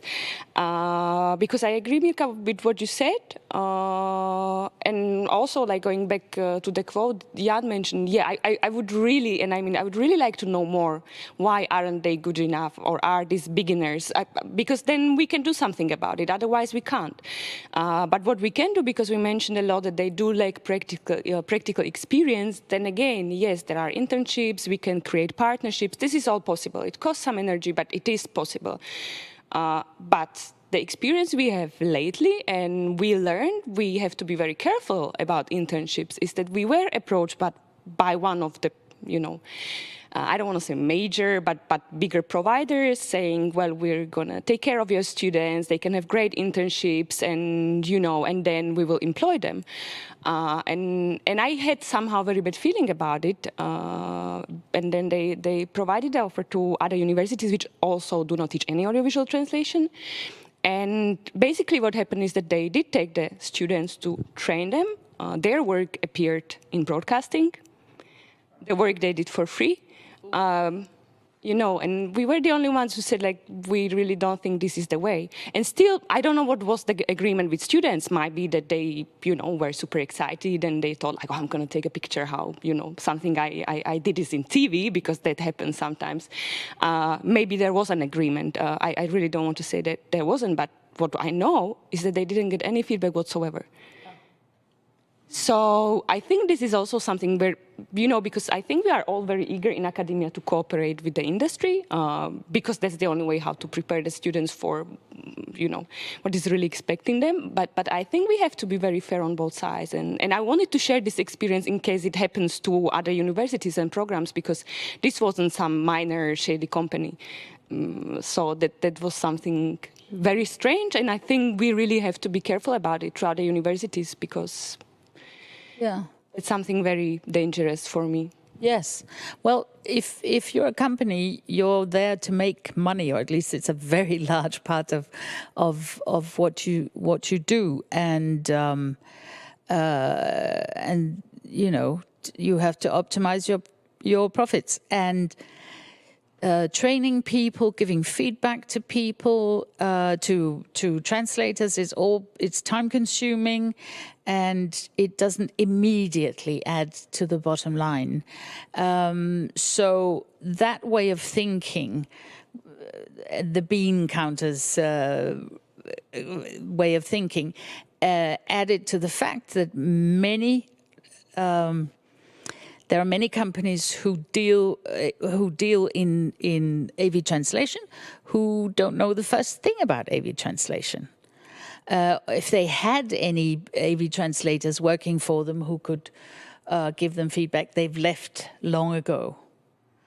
So they're making demands without really knowing their stuff, and that is for us, it's very dangerous. For the viewers, it means lower quality. And this is also they're trying to solve the talent crunch by segmenting the working process more and more, so that you need less and less skill to fill out to one little segment of the process. So that's another way of getting the people you need, but still paying very low fees. I'm off on a tangent. What was it I wanted to say? But anyway, what you said, Mirka, about the process blocking the growth is very, very, very interesting. So that is probably a really good starting point for a lot of postgraduate courses in all sorts of places. Birgit, sorry, go ahead. I just wanted to say that for live subtitling in Austria, the situation is different because we are employed and we have training in the job, so it's a different situation. Of course, the training, it depends on what you have done before. It's sometimes easier if you have studied translation or interpreting, for example, of course. And you have an advantage, but it's not a prerequisite, it depends. But you have the training on the job, and Yes, that is excellent. I think the national broadcasters in certain countries, the conditions are different. I remain a freelancer, but I work for one of the national broadcasters in Denmark, one of the public service broadcasters in Denmark, subtitling the news and sports, no less. I am now an expert on sports. But the working conditions are reasonable, compared to other parts of the business. Certainly, it's a whole different thing. Mirka, go ahead. Yeah, I think what you're saying is right, Birgit, because I think it's because these players are traditional players, and they have created a system that takes into account the creative aspect of this profession, and people who work there maybe traditionally do care about quality and want other people who enter this world to produce some quality. But I really cannot imagine, and take me, I'm basically in dubbing, so I do know about subtitling, but I do not work for international vendors, let's say. But I know the process, and when there is no feedback, I can't imagine starting, being 25 or 23, getting my first film, which would be extremely, extremely difficult, dealing with some sport that I have never heard of, a lot of slang, etc., etc. And somebody says, okay, here is a film, 5 days, send it over. and there is no feedback, and there is, okay, you have guidelines and everything, but there are tons of things, and you need to ask somebody, you need a mentor, you need somebody, and this is what we used to have, you know, of course. I know, I'm old, but I think that young people still need to have that these days, because then I know from the questions of some of the students or some of young people who sometimes talk to me and call me and ask me, okay, how should I deal with this and this and this? There are tons of things that cannot be included into guidelines. So there has to be someone on the other side who would say, oh, you know, yes, you have these doubts, okay, tell me how you want to solve this thing. But the person on the other side is, first of all, they change every 3 months, possibly, because there's fluctuation in these companies as well. And maybe they are inexperienced, just like the translator, him or herself. So how do we solve the situation unless we acknowledge that these people need time to grow? And then they are fed up because they do not earn enough money. So after 5 months or a year, they leave the profession, and the new batch of graduates come in, and they do the same thing. And then we talk about talent crunch, and then we say, okay, there's nobody who can really do this job because, and we are not happy with our translators. Translators need time, just like a doctor, when he finishes his school, is not sent to do a brain surgery the first day after he graduates school. It's the same thing, I think. It's very interesting and very true, but I think we need the companies to take a lot more responsibility in that regard than they do at the moment. Go ahead. I think it all boils down to the fact that what you've been saying, Amaya, that the companies don't know anything about AV translation, that they don't care about knowing it. And I think the problem about talent crunch, I mean, it's a fact nowadays, but I think it has developed because of this. Maybe it's an exaggerated opinion, but this comment by the IUNO CEO, I'm not sure, that we are only satisfied with 15% or even less of our translators. I think when I heard that or read that, I was outraged. I thought, oh my God, this is unbelievable, because this is a complete and utter misconception, because they don't know anything about it. They try to save money. They don't educate or train their new translators, just as Mirka has been saying. And they still expect quality, although they don't know anything about it. And then they hear discussions on the internet about bad quality of subtitles, and then say, oh my God, this is bad, we have to do something about it. Oh, let's take a look at our translators. Oh, they must be very bad. They have no idea whatsoever. And that is how this myth, I say, of talent crunch has come about. I mean, of course, seasoned translators, they are not prepared to, or not ready to work for those bad fees, or maybe they don't want to be part of this industry that only provides bad quality. That is, of course, one side of the medal, but I think this is all some great misconception from the part of the big players, of the providers, and somebody should tell them. Thank you, Bettina. Thank you, Bettina. We are trying to. Go ahead. I think it's changing. Not all companies are that bad. I've been in touch with a few of them, and they understand, and they are developing some training. I'm not saying all of them, right? Some of them. They are starting to develop some training programs, and they have realized, that what you said, you've made a good point, and some of them are just trying to do something about it, including feedback from professional colleagues. So I think maybe it's just something optimistic to end with. Yeah, can I just tell you some gossip, because I think we need some. The IUNO CEO, whose name I can't remember, is quoted by other people in the business as having said, not publicly, but sort of to other people in the business that they were going for artificial intelligence and replacing human subtitlers, human translators altogether, which is just as crass as it was unrealistic. It was just completely unintelligent. But this is the kind of mentality we're dealing with in certain cases. Don't know, don't want to know, want to make money, never mind the rest.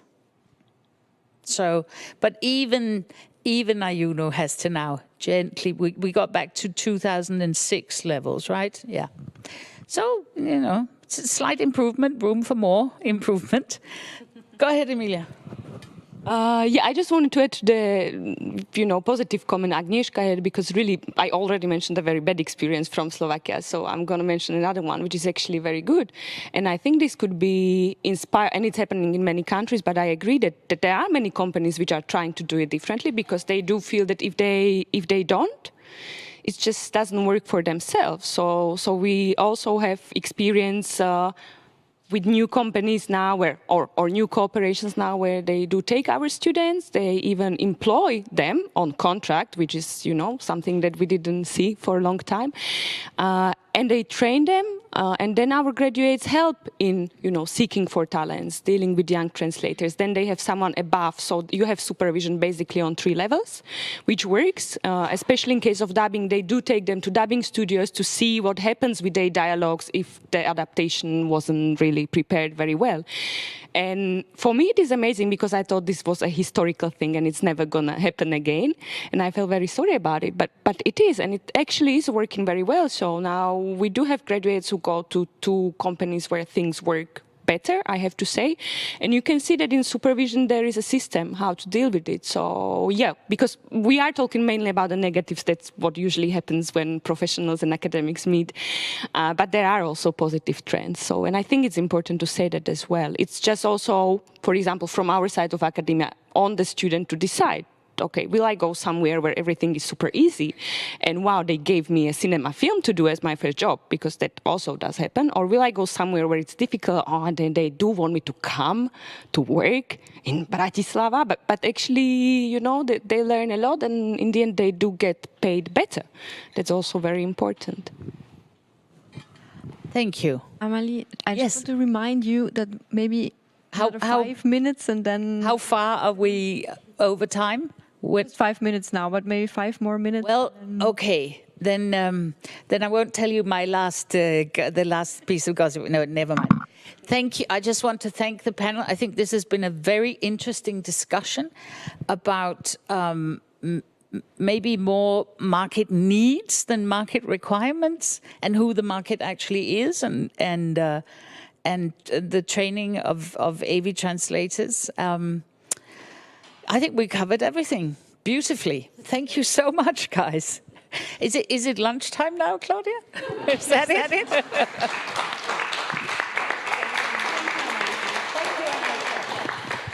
Thank you. Thank you, Agnieszka. Good to see you. Good to see you. Okay.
And welcome back to our afternoon session.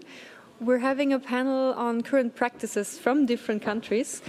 Online, we also have 2 speakers joining us. Could we add them to our meeting from Zoom? There you go. Hello, nice to see you. It's Agnieszka Walczak. She's a media accessibility expert from Warsaw, and she's member of the Association of Audiovisual Translators in Poland. And Peter Bierre-Rossa, he's subtitling development manager at Denmark Radio. On the panel here in Vienna, we have again Mirka from AVT Europe, Amalie from AVT Europe, Birgit again from AVU, and Mandana. I'm very sorry, Bettina from AVU, yeah, and Mandana from Taban Translations in Austria. We're going to talk about what's going on the markets, in the different countries. Yes, thank you very much, Claudia.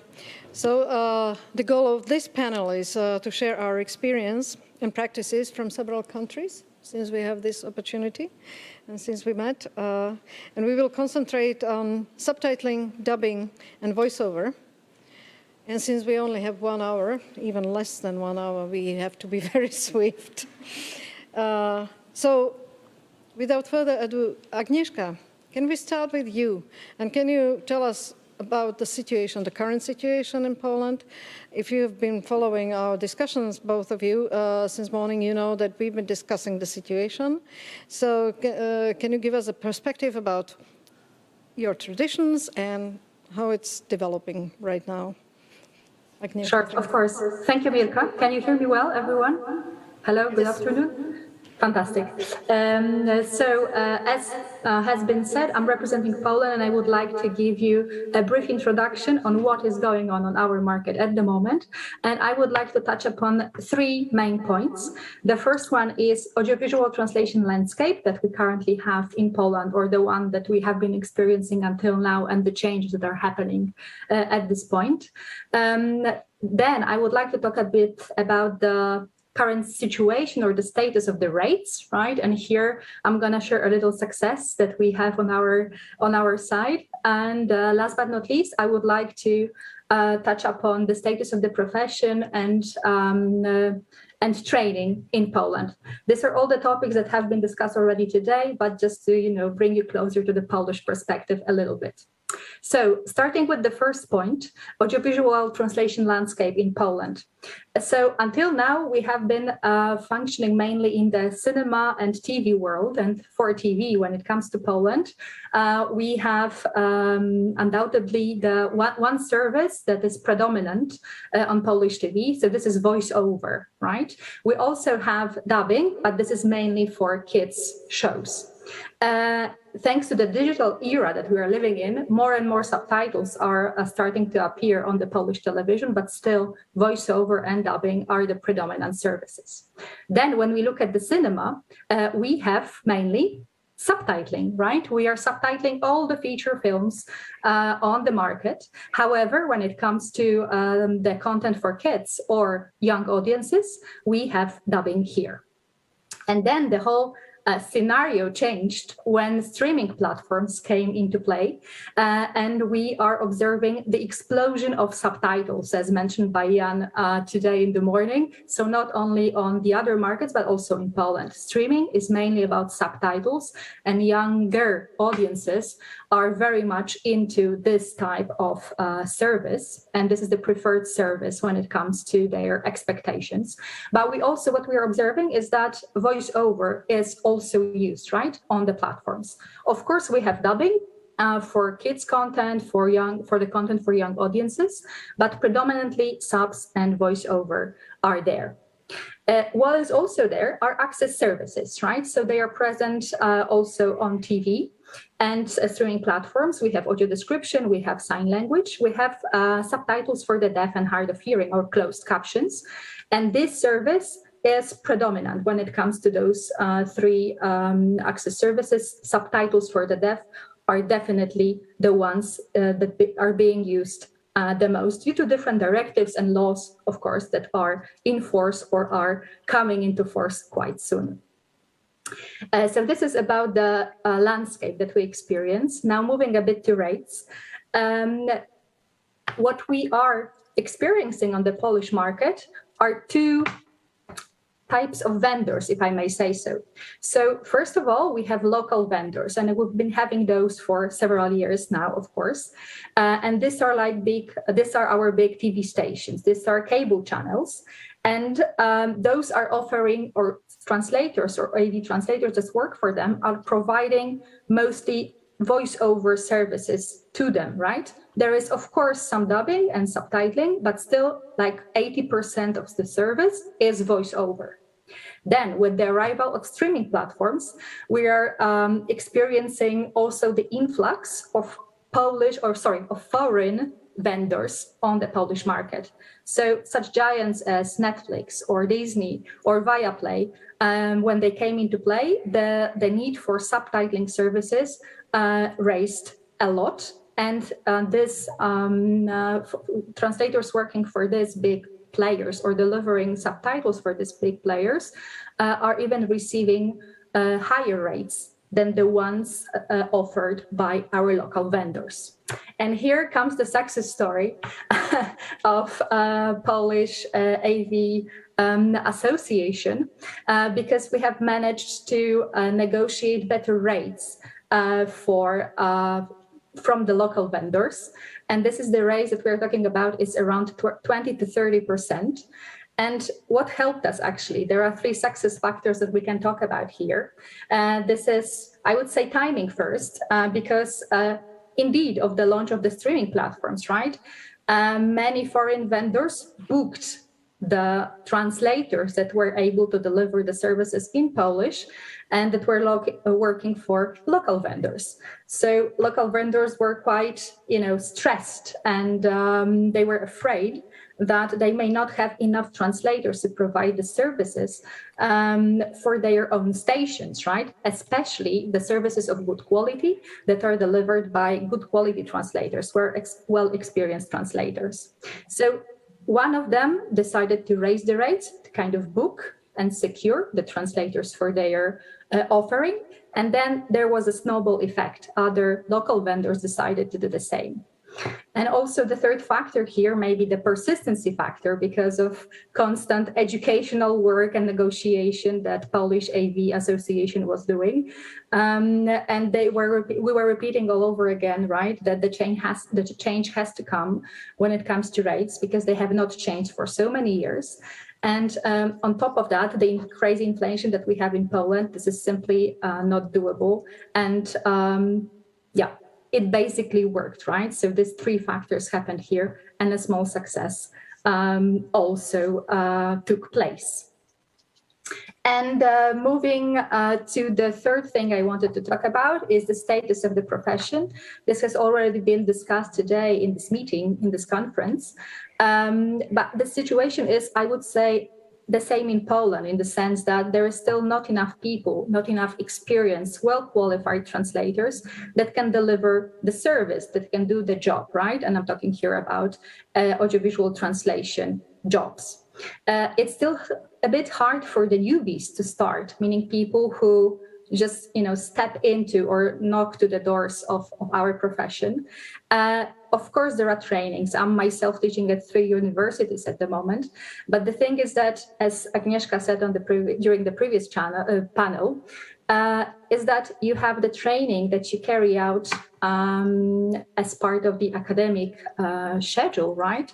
But then this gap, this bridge between industry is there, because more experience probably would be needed for the young people that simply start doing audiovisual work. What we're also experiencing when it comes to trends is that people are often changing specialty or expanding the portfolio of skills. And what I mean by that is that people who are until now very much focused on voiceover, for example, are changing also to subtitles or expanding, right, their portfolio and doing subtitles as well. So we are observing that happening these days. Unfortunately, also some people are resigning because of different factors, right? But still, our job requires a lot of skill. And after some time, it turns out that it's not so attractive to some people, mainly due to compensation they are getting for the job or working conditions. You mentioned also today tight deadlines or the pressure, right? The pressure that is around us. And last but not least, I wanted to mention a good aspect that is the power of associations, unions, organizations. So chapeau bas to everyone there and everyone doing an amazing job negotiating the conditions for all of us. I believe there is still a lot of work to be done, not only promotional, educational one, but still we're all in this together. And I believe that we can achieve the goal that we're aiming towards. Thank you. This is briefly the status from me. Thank you very much, Agnieszka. Yes, and so now here we have a traditionally voice-over country. So now let's go to a traditional subtitling country, Denmark. Please, Peter, what do you think about your situation? How can you compare it with Poland and with what we've been talking about the whole day? Yes, of course. I hope you can hear me all. It was, of course, very interesting to hear about the success story of Poland. I think Denmark is perhaps not such a big success yet. Perhaps the rates will be raised at some point, but that's not the way it's going right now. And as you said, Mirka, Denmark is, of course, a subtitling country. We've been subtitling for 93 years, actually. And you could say that we've been criticized for 93 years as well, because let's just say that the movie review in the newspaper in 1929 was not very positive. The critic found it very annoying to see all this text in the frame. And some would say that we've been criticized ever since, but we do our best.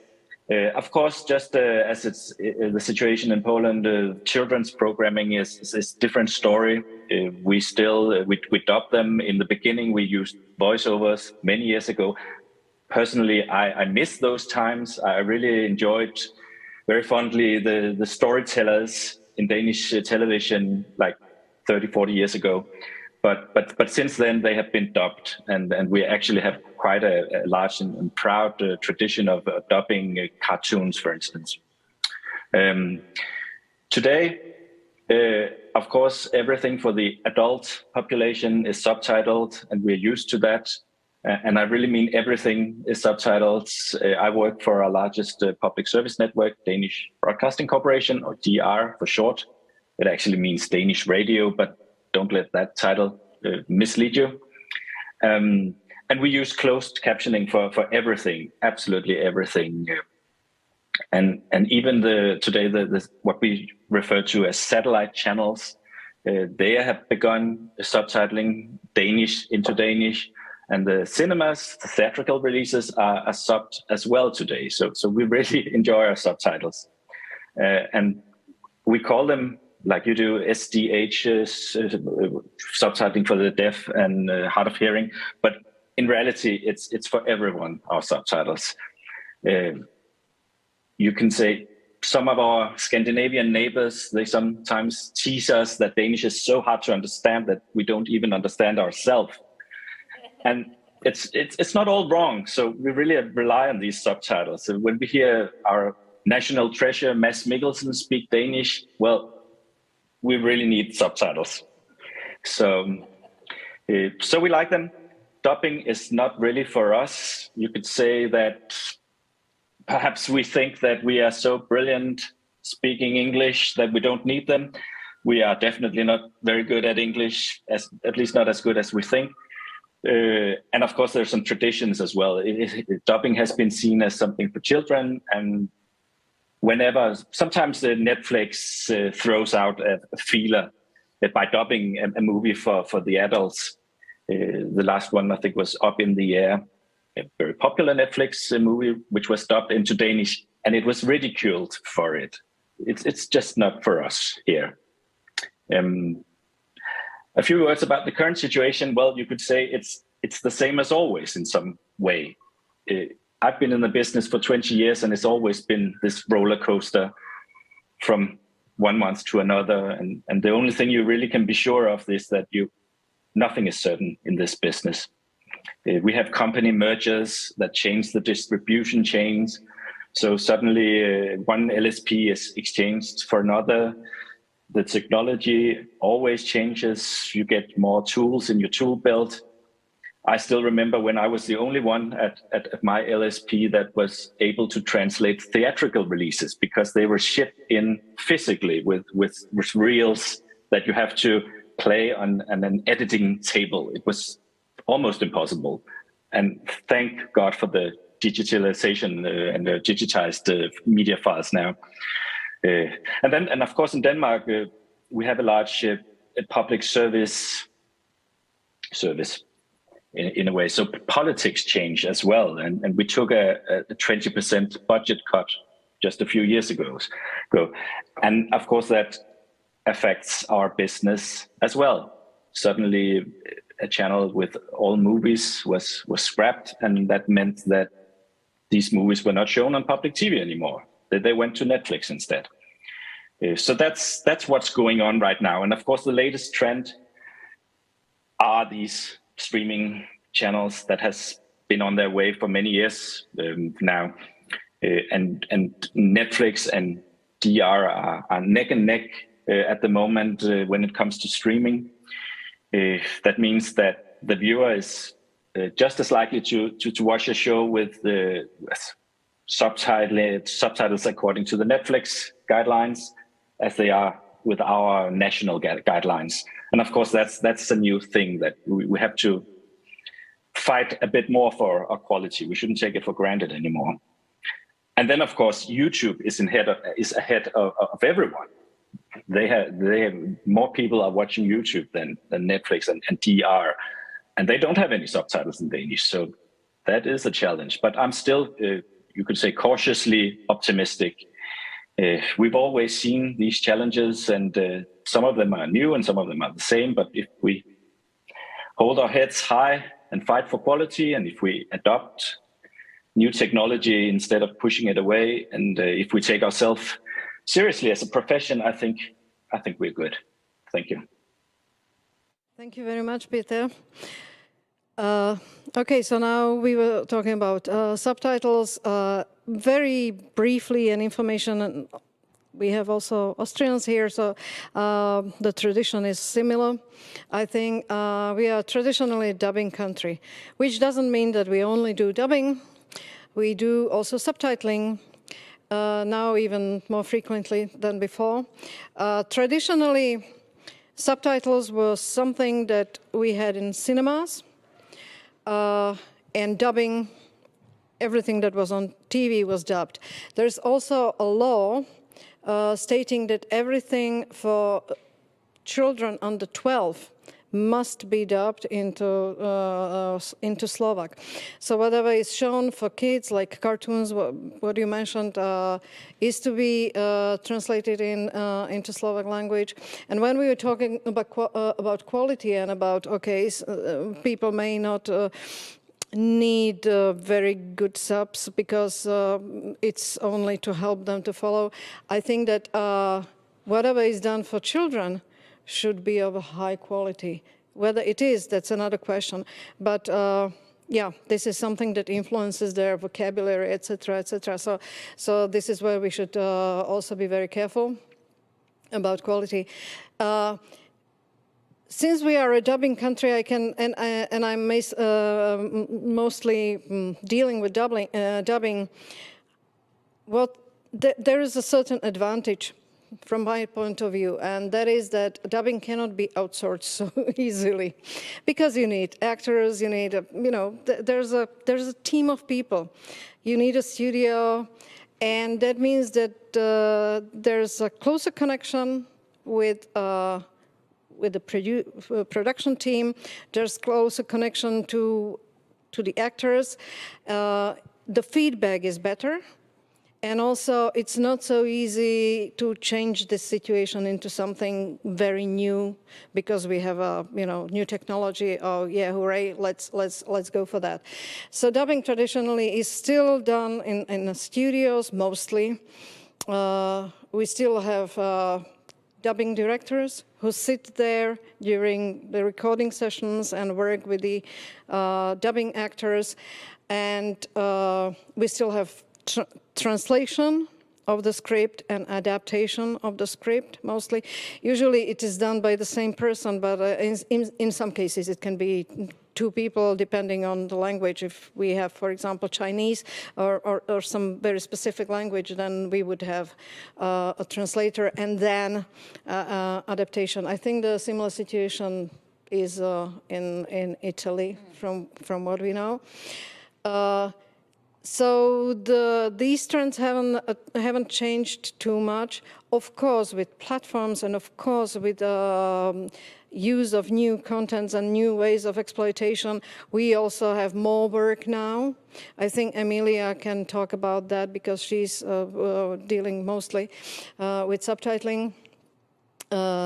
So yes, our services are needed. Whether the conditions are changing for better, that's another question. That's questionable. It depends. In some sectors, or in some parts of audiovisual production, yes, it is getting better. But where it is so-called mass production, the standard conditions apply, and the standard conditions are not changing quickly enough. So this is a challenge, of course. And Emilia, is there something that I am missing? The microphones are there. Yes, maybe we can talk about how that it's only recently that we actually introduced subtitling or dubbing, because for many years this was neglected by the platforms. Yeah, basically the only thing I would add is that really we can see increasing demand for subtitlers. I wouldn't say there is a shortage thanks to the education which is provided, but we can see the increase because of several factors. One of them are platforms for sure. Another one is also a very important moment that I think Slovak film producers and distributors are getting more and more Slovak films outside. So we need subtitlers for this job as well, and we need many more probably than before. And also we can actually see again increase of subtitles in cinema, because for a while I think dubbing was doing very well in cinemas, but now we've been doing monitoring of TV cinemas I think every 4 years, and it shows that every time the dubbing in cinema is going lower and lower. So I think the main difference is that we have much more demand for subtitlers who are prepared also technically for the task. And also we see more demand in subtitling for deaf and hard of hearing, again, because of many initiatives of filmmakers, but also initiatives of some of the platforms in Slovakia, which are very active in this area. So maybe these are the things which will become interesting also in future. Yes, so the situation is comparable in all three countries. If there is anything you wish to add to this situation from the German perspective, Bettina. Since Germany also is mainly traditionally a dubbing country, it's more or less the same. I mean, not for cinemas. We have also subtitled films in cinemas, but that's only a very small number of cinemas. And sometimes maybe 1 or 2 films per cinema per evening are subtitled, but the majority is still dubbed. And do you mean the situation in general, or also the situation of the subtitles and dubbing practitioners, so to speak? So the situation is not becoming better. On the contrary, the dubbing process, or let's say the production of the dubbing script, has traditionally always been divided between 2 persons: the translator and the adapter. But since the translation is not very well paid, and as I said before, most translators have been living on the royalties they have gotten up until now, and when they work for streaming platforms, those are no longer available. So they have a hard time living on off their work. Many of them try to be educated as adapters, so they try to do both, so they can make a living of it. The situation is, as far as rates are concerned and fees, the association of we're not combining adapters and translators in our association. This is also divided, unfortunately. There is an association for adapters and dubbing directors who have managed to negotiate a joint remuneration rules with the Association of dubbing producers. And actually they were quite interested in doing so, and they also said that they have been able to justify or defend the prices next to the end client, the big players, let's say, and that's quite a success. And we are thinking or preparing to do the same for the translators, so that there will be joint remuneration rules that we can try to claim and enforce, but that is still in preparation. So let's see how that will work, and hopefully that will improve the situation for the dubbing practitioners. I just wanted to say one more word. As far as subtitles are concerned, of course, they also are in need of better rates, desperately. In that case, it's a little bit more complicated, because it would be difficult to enter into negotiations to improve the rates or to agree upon joint remuneration, because we would have to negotiate with every individual agency or company, because they are not organized in an association. So we can't say, oh, let's negotiate with the Association of Subtitle Agencies, because they simply don't exist.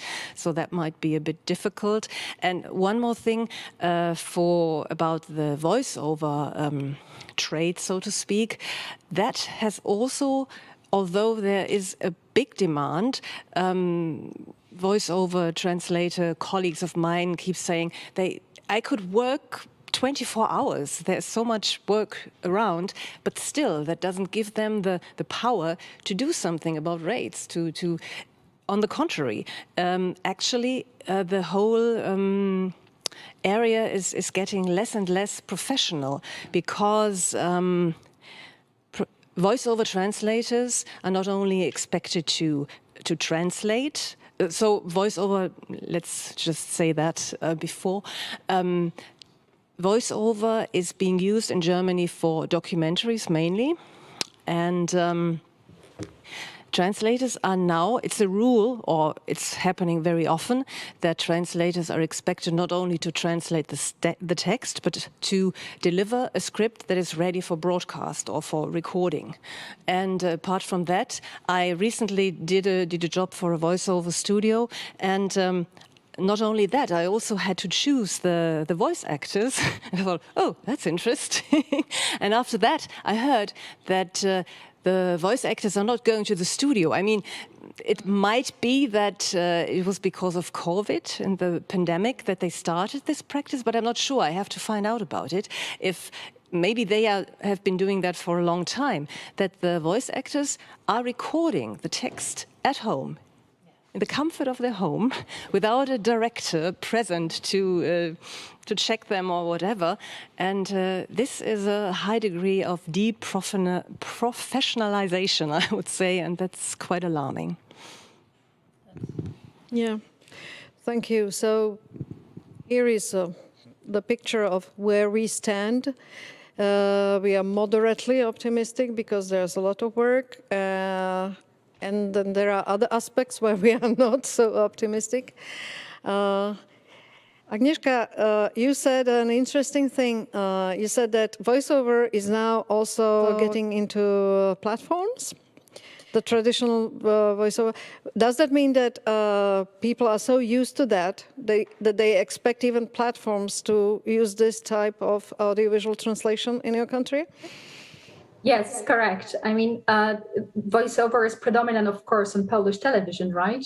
There are some options if you have a proper TV, right, to switch that off, and sometimes subtitles are available. But with the arrival of the streaming platforms, yes, subtitles, first and foremost, of course, because everybody is expecting subtitles to be there. However, voiceover is also present on very many shows. So it's not that it's something odd to have there, but still becoming a standard. And sometimes you may be even, working on one provider and provide voiceover for them, and it doesn't necessarily mean that you will be the one creating subtitles, right, for the same show. Sometimes this workflow is divided between two people. Sometimes you work in a batch, in a combo job, in the sense that you get subtitles and voiceover to be done for you, by you to a given show, but not necessarily this may be the case for all the shows, depending how different vendors, right, work on the market.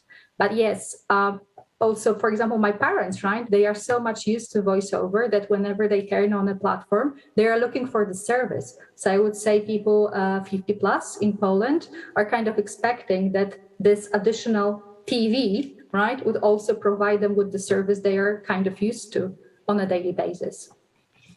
Well, that's interesting. And when it happens that one translation is one voiceover and subtitles, are there many discrepancies? Do people notice that?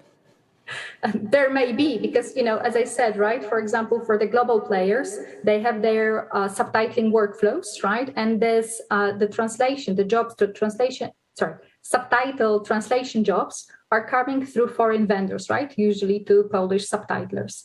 And then, for example, Polish studios are providing the voiceover service, right, to them. So it may be that there are discrepancies and not always the translators can talk. I mean, the translators of subtitles and of voiceover can talk between each other because it's not the practice, right?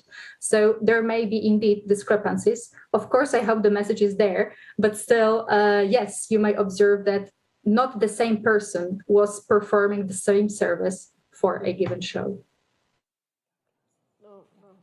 Sorry, I'm not weeping over our situation. It's just the lights are really, really strongly getting into my eyes. So no.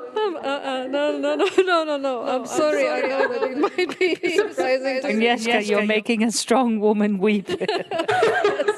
Sorry for this. Okay. No problem.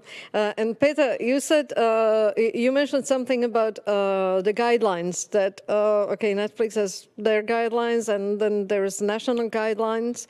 Is there a lot of differences? Are there many differences between that, and does that cause problems? And most importantly, do people notice, for example, if they can't read quickly enough, for example, do they notice? Do they complain? Oh, it's a very good questions, all of them actually. Well, so we have these national guidelines. I should just make a short presentation of them. We made them around 3 years ago, seeing what would happen if we didn't do it. The thing about these guidelines is, of course, that they are just a description of our tradition and such, sort of consolidating what we've been done until now.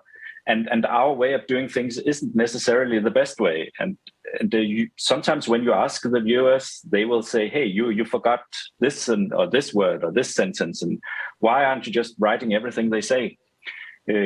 So these guidelines are actually sort of hard to explain sometimes to people. And it's not until you actually ask them, how much did you really understand of this program? Did you see what was happening? How come you don't recognize this actor? Why didn't you look at him? Oh, it was because you were reading subtitles. You were reading the movie instead of watching it. So we have had it's a struggle to impose a good quality. And it's sometimes easier of course it's easier to just write everything that's being said. But we have made some tests ourselves, which clearly shows that your level of understanding is rising if you have time. Because our subtitles isn't, of course, just about writing correctly and doing the correct translation. They are, I would say, mostly about having a good reading speed and condensing or truncating the content, and that has been difficult for us. It's of course internally in the business in Denmark, it hasn't been difficult because we were already doing it and we've been doing it for years. But explaining this to foreign LSPs, streaming services, has been quite a struggle. If you look at the guidelines, like if you compare our guidelines to the guidelines of Netflix, they aren't really that different. The main difference is, of course, reading speed, and we really like our slow, calm subtitles. So yeah, I would say this is something that we agree on, at least in Denmark, right? And it's not just subtitlers that agree with the other subtitlers. We really went, when we made these guidelines, went and asked absolutely everyone from the National Language Council to, of course, the LSPs and the broadcasters and even the viewers, because, of course, the viewers have a saying too. So we also talked to them. Well, it's interesting because if we think about everything that was being said, we know you have guidelines. We also have some guidelines in Slovakia, and many countries have guidelines, and they always differ slightly. So it means that the tradition differs from country to country, which also means that it's very difficult to create something that would be generally applicable to every single country. And that is something that we also need to remind, for example, companies that do provide language services. Since it's almost 3 o'clock, I have one question for all of us. Where do we see our profession in 10 years' time? And you have time to think about it, and I will start with Agnieszka. A hard one, to be honest. Well, I know. With all the technology that is now on the market, we need to, I think, understand that it is here to stay, and we have to adapt somehow and make sure we use it, but in the proper way, right? Not to destroy the creativity aspect of our daily job, right? But to use it in a way that it would help us, right? It was mentioned today also during the previous panels, right?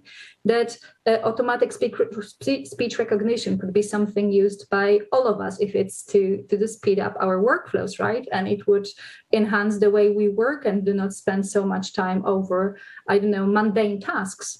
On the other hand, our jobs, our work in general is so creative that you cannot eliminate by a machine, right? So many elements that are relevant simply to the whole process.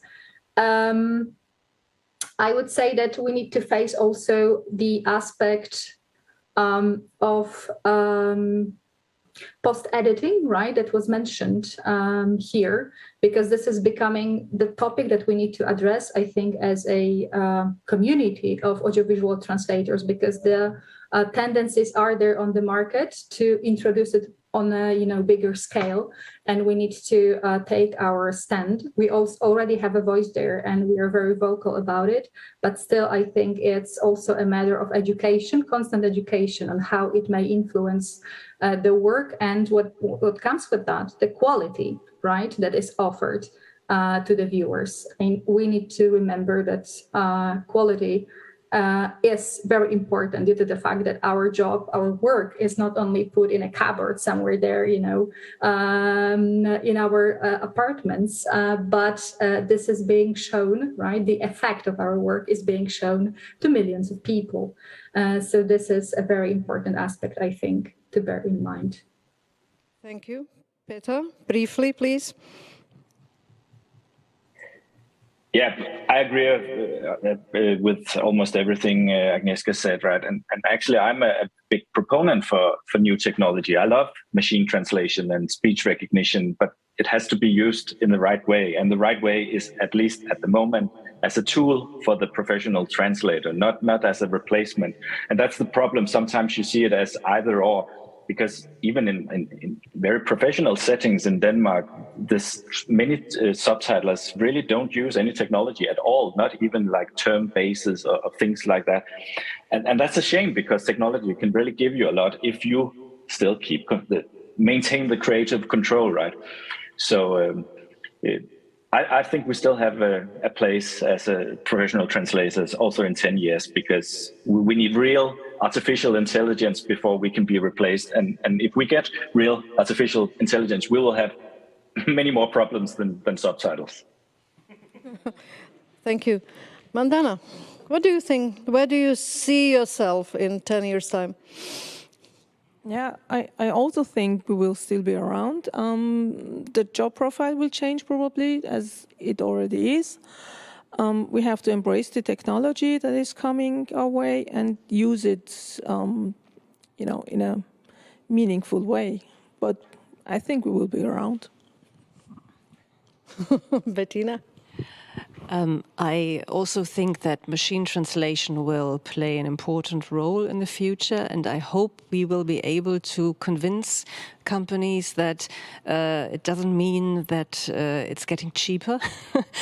As Jan showed us very convincingly, that post-editing is also a very not an easy job, and you have to be prepared to do it and trained to do it.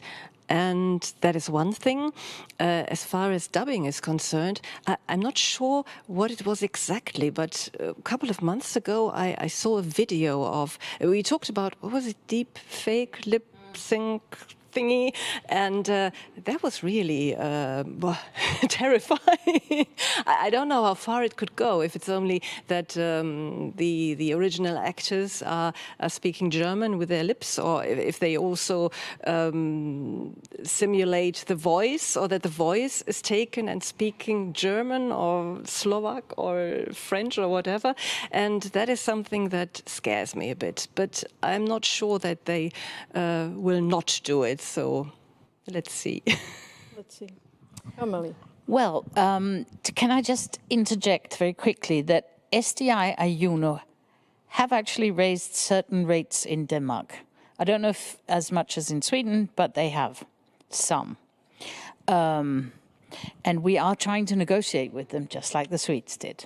And the Norwegians are doing the same. So things can move. Even horror story companies can move. I think if we stay on top of the technological developments and say, what you called it, the augmented translator, which is also what it's called in our in the machine translation manifesto that the AVT is backing, that it expresses. Not that I had anything to do with it; it's far too intelligent for me. But if the technological tools can be the augmented translator, can do good for then I think it's very good. What the fear I have is that the machine translation that's around now, which is nowhere near good enough, somebody will make a decision based on something else, on ideology, on making money, and say this is good enough, and this is what we're going to use. And the thing is that we consume images so much in modern culture, and many hours a day. This is true for children, but this is also true for adults, and it really is junk in, junk out. If you read junk, for a couple of hours a day, it affects your way of, you become a little more stupid. It just, you can't do something stupid for hours a day without, you know, it rubs off on you. And for children, it would be a disaster. So I think we have, I think we actually have an almighty fight on our hands, but I'm also moderately optimistic that it can be done. But we need the cultural institutions and we need the European institutions to back us up. Thank you, that was very wise. So, okay, I would add something, thinking about dubbing. First of all, I hope that the actors won't be replaced by bots, because I would find that really awkward. We'll see what the future brings. But since we had 2 years of pandemic, and we've seen that we really need critical thinking, I think it goes hand in hand with education, and I think that language culture comes hand in hand with education as well. So I hope that we will need, that there will be need for good translation, and that this need will be recognized. And the last thing I need to add is there's creativity. There's so much creativity in translation. There are layers and layers of creativity, and I hope that this won't be replaced, because I can't imagine how it can be. So let's go for that. And that's an optimistic end of our discussion. Thank you very much, and I know that Claudia would like to add a couple of things, so yes.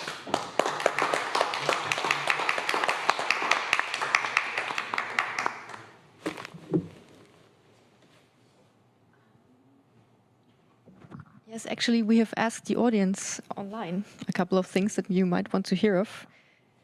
Over here, or? First of all, yeah, I will sit with you. First of all, we have asked the online audience if they are association members. We had 33 votes, and 55% are not in an association, and 45% are members of an association.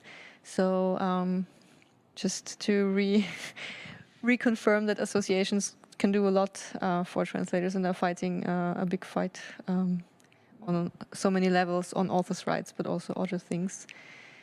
And the second question was if they have income from authors' rights. There were 24 votes. 25% do have income from authors' rights, and 75% don't. So that might be interesting to know as well. And the third question was if audience uses MT or speech recognition. There were some 20 votes, I think. 44 do use speech recognition machine translation on a daily basis, and 56 do not. So 44 do use machine translation, and 56 do not, and around 20 votes or something. 25 votes, yeah. There are many ways of using speech recognition. You can re-speak, which is what Birgit, where are you? There you go. You can re-speak, and you can do that for regular subtitles as well, as an ergonomic feature, you know. But you can re-speak for live translation. So there are many ways of using voice recognition. Is there one final question that you would like to ask to our audience here, maybe, or to the audience on YouTube for the chat? Something you would like to know from them, maybe? I think we've covered more or less everything. So if there is any final question from the audience, yes, please, Jan. I would like to ask the panel if you now regret going into audiovisual translation. No. Not me. No. No. That's a very positive no, I think.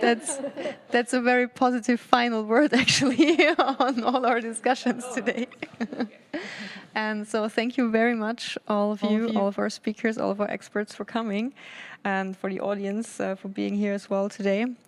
I would ask you, if you want, to fill in a Slido survey that we will, that's coming now.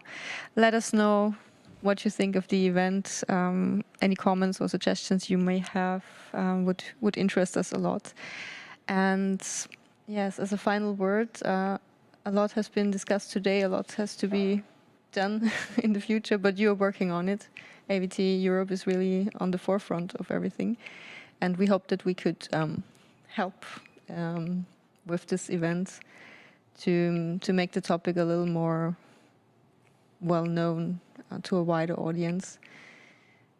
And thank you very much. And thank you, DGT, and you, Claudia, because you were perfect and you helped a lot. Thank you very much. Thank you so much for all you did. Then this is a wrap. And good afternoon to everyone, and hope to see you soon in the EU House or online.